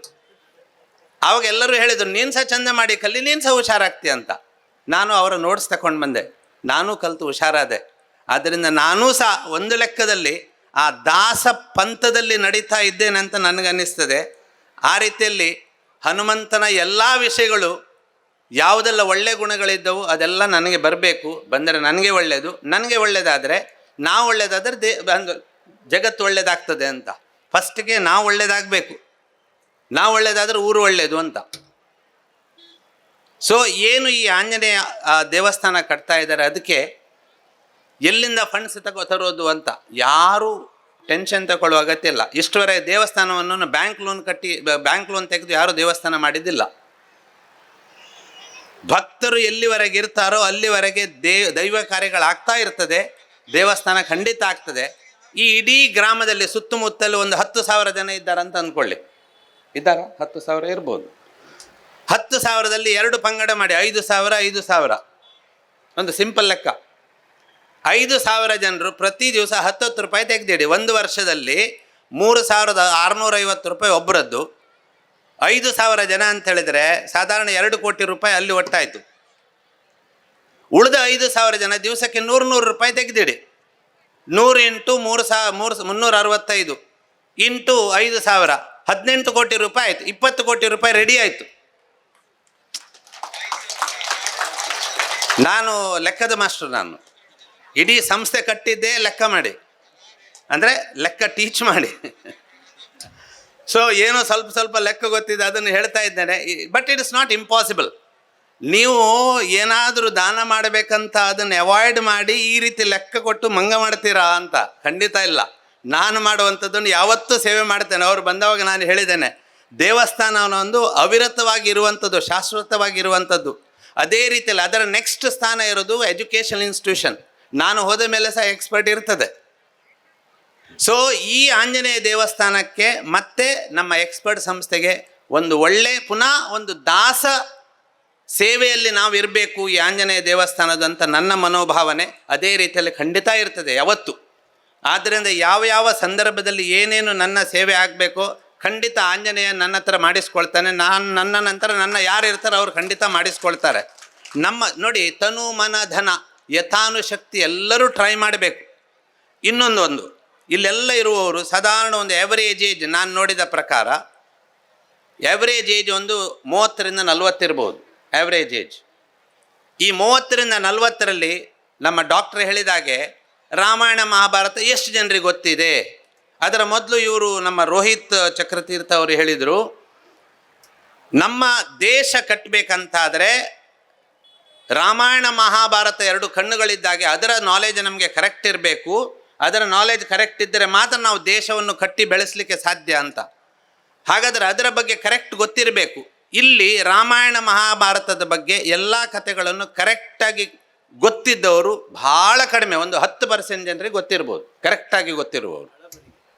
ಹೌದು ಅಲ್ಲ, ನಾನೊಂದು ಅಂದರೆ to be on safer side, ನನಗೆ ನಿಮ್ಮಷ್ಟು ಧೈರ್ಯ ಇಲ್ಲ ಮಾತಾಡುವಂಥದ್ದು. ಸೊ 10% ಇರ್ಬೋದು. ಹಾಗಾದರೆ 90% ಜನ ಇಲ್ಲೇ ಕಲೀಲಿಕ್ಕಿದೆ ರಾಮಾಯಣ ಮಹಾಭಾರತವನ್ನು ಡಿಟೇಲ್ ಆಗಿ. ಮಕ್ಕಳ ವಿಷಯ, ಮಕ್ಕಳಿಗೆ ಈ ರಾಮಾಯಣ ಮಹಾಭಾರತವನ್ನು ಕಲಿಸುವ ಕೆಲಸ ಈ ರಾಮನಾಮವನ್ನು ಮನೆಯಲ್ಲಿ ಮಾಡ್ತಾರಲ್ಲ ಅದೇ ರೀತಿಯಲ್ಲಿ ಮಕ್ಕಳಿಗೆ ರಾಮಾಯಣ ದಿವಸಕ್ಕೊಂದು ಕತೆ ಅಂತ ಹೇಳಬೇಕು, ದಿವಸಕ್ಕೊಂದು ಕತೆ ಅಂತ ಹೇಳಬೇಕು. ಅಂಥ ಕೆಲಸ ಆಗಬೇಕು. ಅಂಥ ಕೆಲಸ ಆಗದೇ ಇದ್ದರೆ ರಾಮ ಯಾರು, ರಾವಣ ಯಾರು, ಸೀತೆ ಯಾರು, ವಿಭೀಷಣ ಯಾರು, ನೀವೆಲ್ಲ ಕತೆ ಹೇಳುವಾಗ ಮಕ್ಕಳಿಗೆ ಅರ್ಥ ಆಗೋದು ಹೇಗೆ? ಈಗಿನ ಮಕ್ಕಳಿಗೆ ಹೆಚ್ಚಿನವರಿಗೆ ಗೊತ್ತಿಲ್ಲ. ನೀವು ಕೇಳ್ಬೋದು ನಿಮ್ಗೆ ಹೇಗೆ ಗೊತ್ತು ಅಂತ. ನಾವು ಅದೇ PUC ಮಕ್ಕಳೊಟ್ಟಿಗೆ ಇರೋದಲ್ವ, ನಾವು 35 ವರ್ಷದಿಂದ ಅದೇ ಫೀಲ್ಡಲ್ಲಿ ಇರೋದು. ನನಗೆ ಈ ಬಿಟ್ಟು ಬೇರೆ ಉದ್ಯೋಗ ಯಾವುದು ಗೊತ್ತಿಲ್ಲ. ನನಗೆ ಮಾತಾಡ್ಲಿಕ್ಕೆ ಸಹ ಸರಿ ಗೊತ್ತಿಲ್ಲ, ಧೈರ್ಯದಲ್ಲೇನೋ ಮಾತಾಡ್ತಾ ಇದ್ದೆ ನಾನು ಅಷ್ಟೇ. ಮಕ್ಕಳಿಗೆ ರಾಮಾಯಣ ಮಹಾಭಾರತದ, ಯಾಕಂದರೆ ನಮ್ಮ ದೇಶ ಕಟ್ಟಲಿಕ್ಕೆ ಅದು ಬೇಕು. ಅವ್ರು ಹೇಳಿದ್ದು ಕರೆಕ್ಟ್ ಇದೆ. ಹಾಗಾದರೆ ಅವ್ರು ಹೇಳಿದ್ದು, ಡಾಕ್ಟ್ರೇ ಹೇಳಿದ್ದು, ಮಕ್ಕಳಲ್ಲಿ ಈ ರಾಮಾಯಣ ಮಹಾಭಾರತದ ಅರಿವನ್ನು ಕರೆಕ್ಟಾಗಿ ಮೂಡಿಸ್ಲಿಕ್ಕೆ ನಮ್ಮಿಂದ ಏನು ಕೆಲಸ ಆಗ್ತಾ ಇದೆ, ಫಸ್ಟ್ ಆಫ್ ಆಲ್ ಆ ಕೆಲಸ ಆಗಬೇಕು. ಆವಾಗ ಮಾತ್ರ ಅವರು ದೇವಸ್ಥಾನಕ್ಕೆ ಬರೋದು. ಪರೀಕ್ಷೆ ಟೈಮಲ್ಲಿ ಎಕ್ಸ್ಪರ್ಟ್ ಅಂತ ಸಂಸ್ಥೆಗಳು ದೇವಸ್ಥಾನಕ್ಕೆ ಸಹ ಹೋಗ್ಲಿಕ್ಕೆ ಬಿಡೋದಿಲ್ಲ. ಅವ್ರು ಹೇಳ್ತಾರೆ ಕರ್ತವ್ಯವೇ ದೇವರು, ಓದು, ವರ್ಕೌಟ್ ಮಾಡು, ಅದೇ ದೇವರು ನಿನಗೆ ಅಂತ. ಅವ್ರು ಹೇಳಿದ್ದು ಏನು ತಪ್ಪಿಲ್ಲಲ್ಲ, ಕರ್ತವ್ಯವೇ ದೇವರು. ಹನುಮಂತ ಮಾಡಿದ್ದು ಅದೇ, ಅವನ ಕರ್ತವ್ಯವೇ ದೇವರು. ಅವನ ಕರ್ತವ್ಯ ಅಂದರೆ ರಾಮ ಹೇಳಿದ ಕೆಲಸವೇ ಕರ್ತವ್ಯ ಅವನಿಗೆ. So very important is this one. ಮಕ್ಕಳಲ್ಲಿ ಈ ಅರಿವು ಮೂಡಿಸ್ಲಿಕ್ಕೆ ಏನೆಲ್ಲ ಮಾಡಬಹುದು, ಇದೊಂದು ರಾಷ್ಟ್ರ ಮಟ್ಟದಲ್ಲಿ ಇನ್ನೂ ಇಫೆಕ್ಟಿವ್ ಆಗಿ ಆಗುವಂಥ ಕೆಲಸ ಆಗಬೇಕು ಅಂತ ನನಗನ್ನಿಸ್ತದೆ. ದೇವಸ್ಥಾನ ಅನ್ನೋದು ಒಂದು ನಂಬಿಕೆಯ ಸಂಕೇತ ಬೇಕು ಮನುಷ್ಯನಿಗೆ. Everybody will sleep with the trust that next day morning they will get up. ನೋಡಿ, ಇಂಗ್ಲೀಷಲ್ಲಿ ಹೇಳಿದ್ದೇನೆ, ಆಟೋಮೆಟಿಕಲಿ ಬಂತದ್ದು. ಎಲ್ಲರೂ ಮಲಗುದು ರಾತ್ರಿ, ಬೆಳಿಗ್ಗೆ ಹೇಳ್ತೇನೆ ಅನ್ನುವ ಒಂದು ನಂಬಿಕೆಯಲ್ಲಿ ದೇವರ ಮೇಲೆ ಭಾರ ಹಾಕಿ ಬೆಳಿಗ್ಗೆ ಎದ್ದು ಕರಾಗ್ರೇ ವಸತೆ ಲಕ್ಷ್ಮಿ ಅಂತ ಹೀಗೆ ಮಾಡಿ ನಾವು ಇದು ಮಾಡ್ತೇವೆ. ದೇವರನ್ನು ಒಂದು ನಂಬಿಕೆಯಲ್ಲಿ ಮಾಡಬೇಕದು. ಯಾಕಂದರೆ ನಂಬಿಕೆಯೇ ನಮ್ಮನ್ನು ಮುಂದೆ ಕೊಂಡೋಗ್ತದೆ. ದೇವರ ಮೇಲೆ ನಂಬಿಕೆ, ಒಂದು ನಂಬಿಕೆ ಇಲ್ಲದೇ ಇದ್ದರೆ ಯಾವ ಮನುಷ್ಯನು ಬೆಳೀಲಿಕ್ಕೆ ಸಾಧ್ಯವೇ ಇಲ್ಲ. ನನ್ನ ಪ್ರಕಾರ ಒಂದು ನಂಬಿಕೆ ಬೇಕೇ ಬೇಕು. ಆ ನಂಬಿಕೆ ದೇವರಂತಾದರೆ there is nothing like it, that is ultimate. So ದೇವರ ಮೇಲೆ ನಂಬಿಕೆ ಬರುವಂಥದ್ದು ವೆರಿ ಇಂಪಾರ್ಟೆಂಟ್ ಪ್ರತಿಯೊಬ್ಬರಿಗೆ, ಮಕ್ಕಳಿಗೆ ಸಹ. ಎರಡನೇದು, ಮಕ್ಕಳಲ್ಲಿ ಆ ಅರಿವು ಮೂಡಿಸುವುದು, ನಮ್ಮ ರಾಮಾಯಣ ಮಹಾಭಾರತದ ಬಗ್ಗೆ ಅರಿವು ಮೂಡಿಸುವುದು ವೆರಿ ಇಂಪಾರ್ಟೆಂಟ್. ಸೊ ಈ ಎಲ್ಲ ವಿಷಯಗಳನ್ನು ನಾನು ಯಾಕೆ ಹೇಳ್ತಾ ಇದ್ದೇನೆ ಅಂತ ಹೇಳಿದರೆ, ನನಗೆ ದೊಡ್ಡವರು ಹೇಳಿದ್ದಾರೆ ಯಾವತ್ತು. ನನ್ನ ತಂದೆ ತಾಯಿಗಳು ನಮ್ಮ ಹತ್ರ ಏನು ದುಡ್ಡಿರಲಿಲ್ಲ ಕಲಿಯುವಾಗ, ಬಹಳ ಕಷ್ಟದಲ್ಲಿ ಕಲಿತದ್ದು. ಬಟ್ ಒಂದು ವಿಷಯ, ಒಳ್ಳೆ ಸಂಸ್ಕಾರ ಕೊಟ್ಟಿದ್ದಾರೆ. ಅವ್ರು ಹೇಳ್ತಾರೆ, ಯಾವಾಗಲೂ ನಮ್ಮ ತಂದೆ ರಾಮಾಯಣ ಮಹಾಭಾರತ ಓದ್ತಿದ್ರು. ಅಲ್ಲಿ ಇಡೀ ಅವ್ರ ಹತ್ರ ದುಡ್ಡಿಲ್ಲದಿದ್ದರೂ ಸಹ ಒಂದು ವಿದ್ಯೆಯ ಬಗ್ಗೆ ಒಂದು ವಿಶೇಷ ಒಲವಿದೆ. ರವೀಶ್ ತುಂಗ್ರಿಗೆ ಗೊತ್ತಿದೆ, ನಮ್ಮ ತಂದೆ ಅಲ್ಲಿ ಈಶ್ವರ ದೇವಸ್ಥಾನ ಇದೆ ನಮ್ಮ ಮನೆ ಎದುರುಗಡೆ. ಅಲ್ಲಿ ಯಾವತ್ತೂ ಸಂಡೇ ಮಧ್ಯಾಹ್ನ ಮೇಲೆ ರಾಮಾಯಣ ಮಹಾಭಾರತ ಓದೋದು ಮಳೆಗಾಲದಲ್ಲಿ, ಪಾರ್ಟ್ ಬೈ ಪಾರ್ಟ್. ಅದನ್ನು ಕೇಳಿ ಕೇಳಿ ಕೇಳಿ ಕೇಳಿ ನಮ್ಮ ತಲೆಯಲ್ಲಿ ಕೂತ್ಕೊಂಡಿದೆ. ರಾಮಾಯಣ ಮಹಾಭಾರತದ ಬಗ್ಗೆ ಅರಿವು ಕೂತ್ಕೊಂಡಿದೆ. ಇನ್ ಡಿಟೇಲ್ ಅಂತ ಹೇಳೋದಿಲ್ಲ, ಅದು ಅಂದರೆ ಗೊತ್ತಿದ್ದ ಬಗ್ಗೆ ನಮಗೆ ಸಮಾಧಾನ ಇದೆ. ಗೊತ್ತಿಲ್ಲದೆ ಇರುವ ವಿಷಯ ತುಂಬ ಇದೆ. ಇಂಥದ್ದು ಸಭೆಗೆ ಬಂದರೆ ಡಾಕ್ಟ್ರ್ ಮಾತಾಡುವಾಗ, ರೋಹಿತ್ ಚಕ್ರತೀರ್ಥ ಅವರು ಮಾತಾಡುವಾಗ ಎಲ್ಲ ಕೇಳ್ತೇವೆ. ನನಗೆ ಡಾಕ್ಟ್ರ್ ಮಾತಾಡುವಾಗ ಇವತ್ತು ಭಾಳ ಖುಷಿ ಆಯಿತು. ಯಾಕಂದರೆ ನನಗೆ ತುಳು ಕೇಳೋದಂದರೆ ಭಾಳ ಖುಷಿ. ಅಂದರೆ ಇನ್ನು ಕಲೀಲಿ, ನಾನು ಎಲ್ಲ ಮಾತಾಡ್ಲಿಕ್ಕೆ ಸ್ಟಾರ್ಟ್ ಮಾಡ್ಬೋದಲ್ಲ. So I have to utilise every opportunity what I am getting. So ನನಗೆ ಇದಕ್ಕೆ ಪಾರ್ಟಿಸಿಪೇಟ್ ಮಾಡಲಿಕ್ಕೆ ಅವಕಾಶ ಕೊಟ್ಟ ಎಲ್ಲ ಇಲ್ಲಿನ ಮಹನೀಯರಿಗೆ ನಾನು ನಮಸ್ಕಾರ ಮಾಡ್ತಾ ನನ್ನ 2 ಮಾತುಗಳನ್ನು ಮುಗಿಸ್ತೇನೆ. ಜೈ ಶ್ರೀರಾಮ್. ಅರ್ಥಪೂರ್ಣವಾಗಿ ಅಧ್ಯಕ್ಷೀಯ ಭಾಷಣ ಮಾಡಿದಂಥ ಸಭೆಯ ಅಧ್ಯಕ್ಷರಾದ ನರೇಂದ್ರ ನಾಯ್ಕ್ ಇವರಿಗೆ ಅಭಿನಂದನೆಗಳು. ಕಾರ್ಯಕ್ರಮದ ಕೊನೆಯ ಹಂತ ಧನ್ಯವಾದ ಸಮರ್ಪಣೆ ಶ್ರೀರಾಮನಾಮ ತಾರಕ ಜಪಯಜ್ಞ ಸಮಿತಿಯ ಪ್ರಮುಖರಾದ ಶ್ರೀ ತಾರನಾಥ್ ಕೊಟ್ಟಾರಿ ಇವರಿಂದ. ಸಮಿತಿ ಹಾಗೂ ಶ್ರೀರಾಮನಾಮ ತಾರಕ ಜಪ ಸಮಿತಿಯ ಆಶ್ರಯದಲ್ಲಿ ಇಂದು ಬೆಳಗಿನಿಂದ ಕಶಕೋಡಿ ಸೂರ್ಯನಾರಾಯಣ್ ಭಟ್ ಇವರ ನೇತೃತ್ವದಲ್ಲಿ ನಡೆದಂಥ ಶ್ರೀರಾಮನಾಮ ಜಪಯಜ್ಞ, ಆ ಬಳಿಕ ಸಂಪನ್ನಗೊಂಡಂಥ ಸುಧರ್ಮ ಸಭೆ ಪರಂಗಿಪೇಟೆಯ ಒಂದು ಇತಿಹಾಸದಲ್ಲಿ ದಾಖಲಿಸುವಂಥ ದಿನ ಇವತ್ತು ಮೂಡಿ ಬಂದಿದೆ. ಇಡೀ ಹಿಂದೂ ಸಮಾಜ ಶ್ರೀರಾಮನ ಹೆಸರಿನಲ್ಲಿ ಒಟ್ಟಾಗಿದೆ ಈ ಹನುಮನ ಸಾನ್ನಿಧ್ಯದ ಪುಣ್ಯ ಭೂಮಿಯಲ್ಲಿ ಅಂತ ಹೇಳಿಕೊಳ್ಳಿಕ್ಕೆ ಸಂತಸ ಪಡ್ತಾ ಇದ್ದೇನೆ ಬಂಧುಗಳೇ. ಶ್ರೀರಾಮನಾಮ ತಾರಕ ಜಪಯಜ್ಞ ಕಳೆದ 2 ಅವಧಿಯಲ್ಲಿ ಸಂಪನ್ನಗೊಂಡರು. 3ನೇ ಅವಧಿಯಲ್ಲಿ ಒಂದು ದೇವಸ್ಥಾನದ ನಿರ್ಮಾಣದ ಪೂರ್ವಭಾವಿಯಾಗಿ ಭಗವತ್ ಸಂಕಲ್ಪದಂತೆ ಈ ಮಣ್ಣಿನಲ್ಲಿ ಇವತ್ತು ಶ್ರೀರಾಮನಾಮ ಜಪ ಸಂಪನ್ನಗೊಂಡಿದೆ. ಕಳೆದ ನವೆಂಬರ್ 14ರಿಂದ ಎಲ್ಲ ಬಂಧುಗಳು ಜಪದ ದೀಕ್ಷಿತರಾಗಿ ತಮ್ಮ ತಮ್ಮ ಮನೆಗಳಲ್ಲಿ ರಾಮನಾಮ ಜಪವನ್ನು ಮಾಡಿಕೊಂಡು ಪರಿಸರದ ಮನೆಗಳು ಜೊತೆಯಾಗಿ ಹಿಂದೂ ಸಮಾಜದಲ್ಲಿ ಒಂದು ಸಾಮರಸ್ಯದ ವಾತಾವರಣವನ್ನು ನಿರ್ಮಾಣ ಮಾಡಿದರೆ ಅದು ಪರಂಗಿಪೇಟೆಯಲ್ಲಿ ನಡೆದಂಥ ಶ್ರೀರಾಮನಾಮ ಜಪಯಜ್ಞದಿಂದ. ಕೇವಲ ನಾಮ ಜಪಕ್ಕೆ ಸೀಮಿತವಾಗಿಲ್ಲ ಈ ವ್ಯವಸ್ಥೆ. ಪ್ರತಿಯೊಂದು ಮನೆಗಳು ಕೂಡ ಹಿಂದೂ ಮನೆಯಾಗಿ ಉಳಿಬೇಕು, ನಮ್ಮ ಆಚರಣೆಗಳು ಕೂಡ ಹಿಂದೂ ಆಚರಣೆಯಾಗಿ ಉಳಿಬೇಕು, ನಮ್ಮ ಸಂಸ್ಕೃತಿ ಸಂಸ್ಕಾರಗಳು, ಉಡುಗೆ ತೊಡುಗೆಗಳು, ಆಹಾರ ಪದ್ಧತಿ ಕೂಡ ಹಿಂದೂ ಸಂಪ್ರದಾಯಕ್ಕೆ ಪೂರಕವಾಗಿರಬೇಕೆಂಬ ನಿದರ್ಶನದಲ್ಲಿ ಈ ರಾಮನಾಮ ಸಂಪನ್ನಗೊಳ್ಳುತ್ತಾ ಇದೆ. ಈ ವರ್ಷದ ರಾಮನಾಮ ಜಪಕ್ಕೆ ವಿಶೇಷವಾದಂಥ ಸ್ಥಾನಮಾನ. ಒಂದು ಭವ್ಯ ದೇಗುಲ ನಿರ್ಮಾಣವಾಗುವಂತಹ ಸ್ಥಳದಲ್ಲಿ ರಾಮನಾಮ ಯಾಗ ಸಂಪನ್ನಗೊಳ್ಳುತ್ತಾ ಇದೆ. ನಾಳೆಯ ದಿವಸ ನಮ್ಮೆಲ್ಲರೂ ಕೂಡ ನಿರೀಕ್ಷೆಯ ಶ್ರೀ ಆಂಜನೇಯನ ದೇವಾಲಯದ ಶಿಲಾನ್ಯಾಸದ ದಿನ ಸಂಪನ್ನಗೊಳ್ಳುತ್ತಾ ಇದೆ. ಇದೆಲ್ಲ ಯೋಗಾನುಯೋಗ ಕೂಡಿ ಬಂದಿದೆ. ಕೇವಲ 4 ದಶಕಗಳ ಹಿಂದೆ ಒಂದು ಪುಟ್ಟ ವ್ಯಾಯಾಮ ಶಾಲೆಯಾಗಿದ್ದಂಥ ವ್ಯಾಯಾಮ ಶಾಲೆ ಯುವಕರನ್ನು ಗರಡಿಯ ಮೂಲಕ ಪಳಗಿಸಿ ಆ ಕ್ಷೇತ್ರ ಬೆಳೆದು ಇವತ್ತು ಆಂಜನೇಯ ತನಗೆ ದೇವಸ್ಥಾನ ನಿರ್ಮಾಣ ಮಾಡಬೇಕೆಂದು ಕಾರ್ಯಕರ್ತರಲ್ಲಿ ವಿನೇದಿಸಿದಾಗ ಎಲ್ಲ ಕಾರ್ಯಕರ್ತರು ಸ್ಥಳೀಯ 8 ಗ್ರಾಮಗಳನ್ನು ಸಂಪರ್ಕಿಸಿ ಎಲ್ಲ ಹಿಂದೂ ಮನೆಗಳನ್ನು ಸಂಪರ್ಕಿಸಿ ಭವ್ಯವಾದಂತಹ ದೇಗುಲವನ್ನು ದೇವರಿಗೆ ಸಮರ್ಪಣೆ ಮಾಡಲಿಕ್ಕೆ ಅಣಿಯಾಗಿದ್ದಾರೆ. ಈ ಸಂದರ್ಭದಲ್ಲಿ ರಾಮನಾಮ ಸಂಪನ್ನಗೊಳ್ಳುತ್ತಾ ಇರುವುದು ಇದು ವಿಶೇಷ. ಇವತ್ತಿನ ಸುಧರ್ಮ ಸಭೆಯ ಅಧ್ಯಕ್ಷತೆಯನ್ನು ವಹಿಸಿಕೊಂಡವರು ಗೌರವಾನ್ವಿತ ಎಕ್ಸ್ಪರ್ಟ್ ಸಂಸ್ಥೆಯ ಶ್ರೀಯುತರಾದಂಥ ನರೇಂದ್ರ ನಾಯ್ಕ್ರವರು. ಅದೆಷ್ಟೋ ವಿದ್ಯಾರ್ಥಿಗಳನ್ನು ಶ್ರೇಷ್ಠ ವಿದ್ಯಾಭ್ಯಾಸವನ್ನು ನೀಡಿ ಇಂಜಿನಿಯರ್ಗೆ ನಿರ್ಮಿಸಿ ಇಂಜಿನಿಯರ್ ಆಗದೊಟ್ಟಿಗೆ ಹಲವಾರು ವಿಜ್ಞಾನಿಗಳನ್ನು ನೀಡಿದಂಥ ಸಂಸ್ಥೆ ನಮ್ಮ ಎಕ್ಸ್ಪರ್ಟ್ ಸಂಸ್ಥೆ ಅಂತ ಹೇಳಿಕೊಳ್ಳಿಕ್ಕೆ ಸಂತಸ ಪಡ್ತಾ ಇದ್ದೇನೆ. ಗೌರವಾನ್ವಿತರು ಇವತ್ತು ಸಭೆಯ ಅಧ್ಯಕ್ಷತೆಯನ್ನು ವಹಿಸಿ ಬಹಳ ಸುಂದರವಾಗಿ ಸಭೆಯನ್ನು ನಿರ್ವಹಿಸಿಕೊಟ್ಟಿದ್ದಾರೆ. ಅವರಿಗೆ ದೇವಸ್ಥಾನ ನಿರ್ಮಾಣ ಸಮಿತಿ ಹಾಗೂ ರಾಮತಾರಕ ಯಜ್ಞ ಸಮಿತಿಯ ಪರವಾಗಿ ಅನಂತ ಧನ್ಯವಾದಗಳನ್ನು ಸಮರ್ಪಿಸ್ತಾ ಇದ್ದೇನೆ. ಇವತ್ತಿನ ಕಾರ್ಯಕ್ರಮದ ಕೇಂದ್ರ ಬಿಂದು ಶ್ರೀರಾಮನ ಆದರ್ಶ ಗುಣಗಳನ್ನು, ಆಂಜನೇಯನ ಆದರ್ಶ ಗುಣಗಳನ್ನು ಶ್ರೀರಾಮ ಪಥದರ್ಶನದ ಮೂಲಕ ನಮಗೆ ತಿಳಿಯಪಡಿಸಿದಂಥ ಚಿಂತಕರಾದಂಥ ಲೋಹಿತ್ ಚಕ್ರತೀರ್ಥ ಸರ್ಕಾರದ ಆಜ್ಞೆಯ ಮೇರೆಗೆ ಪುಸ್ತಕ ಪರಿಷ್ಕರಣಾ ಸಮಿತಿಯ ಜವಾಬ್ದಾರಿಯನ್ನು ನಿರ್ವಹಿಸುವ ಮೂಲಕ ಎಲ್ಲ ಕನ್ನಡಿಗರ ಮನೆ ಮಾತಾದಂಥ ರೋಹಿತ್ ಚಕ್ರತೀರ್ಥ ಇವತ್ತು ನಮಗೆ ಶ್ರೀರಾಮನ ರಾಮ ಪಥದರ್ಶನವನ್ನು ನೀಡಿಕೊಟ್ಟಿದ್ದಾರೆ. ಅವರೇ ಕೂಡ ಸೇರಿರುವಂಥ ಎಲ್ಲ ಬಂಧುಗಳ ಪರವಾಗಿ ಅನಂತ ಧನ್ಯವಾದಗಳನ್ನು ಸಲ್ಲಿಸ್ತಾ ಇದ್ದೇನೆ. ಕಲ್ಲಡಕ ಪ್ರಭಾಕರ್ ಭಟ್ ಹೆಸರು ಕೇಳಿದ ಕೂಡಲೇ ಒಮ್ಮೆ ಹಿಂದೂ ಕಾರ್ಯಕರ್ತರಲ್ಲಿ ರೋಮಾಂಚನ. ಹಿಂದೂ ಸಮಾಜವೇ ತನ್ನ ಶ್ರೇಷ್ಠ ಎಂಬ ಎಲೆಯಲ್ಲಿ ಹಿಂದೂ ಸಮಾಜದ ಶ್ರೇಯಸ್ಸಿಗೆ ತನ್ನನ್ನು ತೊಡೆದುಕೊಂಡು ಕಲ್ಲಡಕದಲ್ಲಿ ಶ್ರೀರಾಮ ವಿದ್ಯಾಸಂಸ್ಥೆಯನ್ನು ನಿರ್ಮಿಸಿ ಪುತ್ತೂರಿನ ವಿವೇಕಾನಂದ ಕಾಲೇಜಿನ ಅಧ್ಯಕ್ಷರಾಗಿ ತೊಡಗಿಸಿಕೊಂಡು ಹಿಂದೂ ಸಮಾಜಕ್ಕೆ ಮಾರ್ಗದರ್ಶನ ಮಾಡುವಂತ ಕಲ್ಲಡಿಗ ಪ್ರಭಾಕರ್ ಭಟ್ ಇವರ ಉಪಸ್ಥಿತಿಯನ್ನು ಗೌರವಿಸಿ ಅವರಿಗೆ ಆದರಪೂರ್ವಕ ಧನ್ಯವಾದಗಳನ್ನು ಸಲ್ಲಿಸ್ತಾ ಇದ್ದೇನೆ. ನಮ್ಮ ನೆಚ್ಚಿನ ಶಾಸಕರು, ಬಹಳ ನಮ್ಮ ಪ್ರೀತಿಯ ಶಾಸಕರು, ಯಾಕಂತ ಹೇಳಿದ್ರೆ ಅವರು ಶಾಸಕರಾಗುವುದಕ್ಕಿಂತ ಮೊದಲು ನಮ್ಮ ಪರಂಗಿಪೇಟೆಯಲ್ಲಿ ಅವರು ವೃತ್ತಿ ಜೀವನದಲ್ಲಿ ಇದ್ದವರು. ವೈದ್ಯಕೀಯ ಜೀವನದಲ್ಲಿ ಪರಂಗಿಪೇಟೆಯಲ್ಲಿ ಸೇವೆಯನ್ನು ನೀಡಿ ಪ್ರಸ್ತುತ ಮಂಗಳೂರು ಉತ್ತರ ಕ್ಷೇತ್ರದ ಶಾಸಕರಾಗಿ ಇಡೀ ಶಾಸಕರ ಎಲ್ಲ ಶ್ರೇಯೋಭಿವೃದ್ಧಿಯಲ್ಲಿ ನಮ್ಮ ಈ ಪರಿಸರದ ಹಲವಾರು ಅಡ್ಯಾರ ಅರ್ಕೊಳ ಭಾಗದಲ್ಲಿ ಎಲ್ಲ ಕಾರ್ಯಕರ್ತರ ಕಣ್ಮನೆಯಾಗಿದ್ದುಕೊಂಡು ನಮ್ಮ ಎಲ್ಲ ಕಾರ್ಯಕ್ರಮಗಳಿಗೆ ಪ್ರೋತ್ಸಾಹವನ್ನು ನೀಡುವಂತಹ ಗೌರವಾನ್ವಿತ ಭರತ್ ಶೆಟ್ಟಿ ಇವರ ಉಪಸ್ಥಿತಿಯನ್ನು ಗೌರವಿಸಿ ಅವರಿಗೆ ಕೂಡ ಅನಂತ ಧನ್ಯವಾದಗಳನ್ನು ಸಲ್ಲಿಸ್ತಾ ಇದ್ದೇನೆ. ನಮ್ಮ ಈ ಒಂದು ಜಾಗದ ಸ್ಥಳದಾನಿಗಳು, ಒಂದು ದೇವಸ್ಥಾನ ನಿರ್ಮಾಣ ಮಾಡಬೇಕಾದ್ರೆ ಕೇವಲ 3 ಸೆನ್ಸ್ ಸ್ಥಳದಲ್ಲಿ ಸಾಕಾಗ್ತಿರ್ಲಿಲ್ಲ. ಅಲ್ಲಿ ಸ್ಥಳಾವಕಾಶದ ಕೊರತೆ ಇತ್ತು. ಆ ಸಂದರ್ಭದಲ್ಲಿ ನಮ್ಮ ಕಾರ್ಯಕರ್ತರ ಮನವಿಗೆ ಸ್ಪಂದಿಸಿದವರು ನಮ್ಮ ಡಾಕ್ಟರ್ ರವೀಶ್ ತುಂಗ ಅವರು. ಈ ಒಂದು ದೊಡ್ಡ ವಿಶಾಲವಾದಂತಹ ಸ್ಥಳವನ್ನೇ ದೇವಸ್ಥಾನ ನಿರ್ಮಾಣಕ್ಕೆ ನಿಮಗೆ ಎಷ್ಟು ಜಾಗ ಬೇಕೋ ಅಷ್ಟು ಜಾಗವನ್ನು ತಗೊಳ್ಳಿ ಎಂಬ ಆಶ್ವಾಸನೆಯೊಂದಿಗೆ ನಮಗೆ ಬಿಟ್ಟುಕೊಟ್ಟವರು ಮನಸ್ವಿನಿ ಆಸ್ಪತ್ರೆಯ ರವೀಶ್ ತುಂಗ ಇವತ್ತು ಇವರು ಉಪಸ್ಥಿತರಿದ್ದಾರೆ. ನಾಳೆ ಕೂಡ ನಮ್ಮೊಂದಿಗೆ ಇರ್ತೀರಿ ತಾವು. ಯಾವತ್ತೂ ನಿಮ್ಮ ಸಹಕಾರವನ್ನು ಯಾಚಿಸುತ್ತಾ ನಿಮಗೆ ಅನಂತ ಧನ್ಯವಾದಗಳನ್ನು ಸಲ್ಲಿಸ್ತಾ ಇದ್ದೇನೆ. ನಮ್ಮ ವೇದಿಕೆಯಲ್ಲಿ ಸಮಿತಿಯ ಪದಾಧಿಕಾರಿಗಳಾದಂಥ ನಿರ್ಮಾಣ ಸಮಿತಿಯ ಗೌರವಾಧ್ಯಕ್ಷರಾದಂಥ ಐತಪ್ಪಾಳ ಸುಜೀರ್ ಗುಟ್ಟು ಉಪಸ್ಥಿತರಿದ್ದಾರೆ, ಅವರಿಗೂ ಧನ್ಯವಾದಗಳು. ಕಾರ್ಯಾಧ್ಯಕ್ಷರಾದಂಥ ಮಹಾಬಲ್ ಕೊಟ್ಟಾರಿ ಮತ್ತು ಕಾಂತಪ್ ಶೆಟ್ಟಿ ಕೊಡಮಾನ್ ಇವರಿಗೂ ಧನ್ಯವಾದಗಳನ್ನು ಸಲ್ಲಿಸ್ತಾ ಇದ್ದೇನೆ. ಅಧ್ಯಕ್ಷರಾದಂಥ ಅಜಿತ್ ಚೌಟ ದೇವಸ್ಯ ಇವರಿಗೂ ಕೂಡ ಧನ್ಯವಾದಗಳನ್ನು ಸಲ್ಲಿಸ್ತಾ ಇದ್ದೇನೆ. ದೇವಸ್ಥಾನದ ಅಧ್ಯಕ್ಷರಾದಂಥ ಚಂದ್ರಶೇಖರ್ ಗಾಂಭೀರ ಇವರಿಗೂ ಕೂಡ ಅನಂತ ಧನ್ಯವಾದಗಳನ್ನು ಸಲ್ಲಿಸ್ತಾ ಇದ್ದೇನೆ.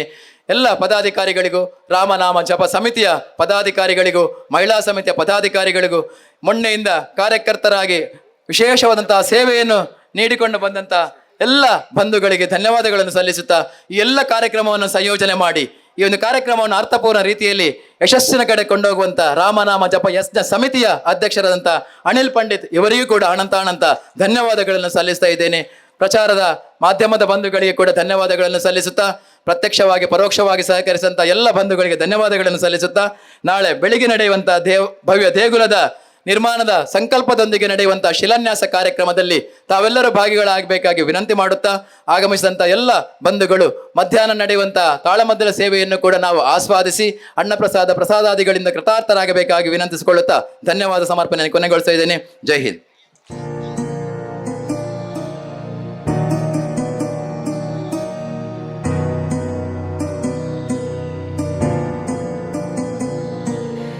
ಇನ್ನಷ್ಟು ಬೇಕೆನ್ನ ಹೃದಯಕ್ಕೆ ರಾಮ, ನಿನ್ನಷ್ಟು ನೆಮ್ಮದಿಯು ಎಲ್ಲಿಹುದು ರಾಮ.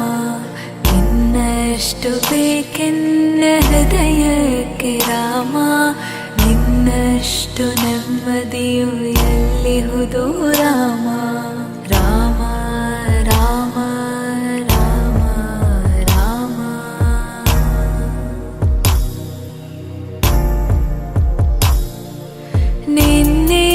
ನಿನ್ನಿಷ್ಟದಂತೆನ್ನ ಇಟ್ಟಿರುವೆ ರಾಮ, ನನ್ನಿಷ್ಟದಂತೆಲ್ಲ ಕೊಟ್ಟಿರುವೆ ರಾಮ. ಕಷ್ಟಗಳ ಕೊಡಬೇಡ ಎನ್ನಲಾರೆ ರಾಮ, ಕಷ್ಟ ಸಹಿಸುವ ಸಹನೆ ಕೊಡು ನನಗೆ ರಾಮ. ಕಷ್ಟ ಸಹಿಸುವ ಸಹನೆ ಇನ್ನಷ್ಟು ರಾಮ, ಕಷ್ಟ ಸಹಿಸುವ ಸಹನೆ ನಿನ್ನಷ್ಟು ರಾಮ.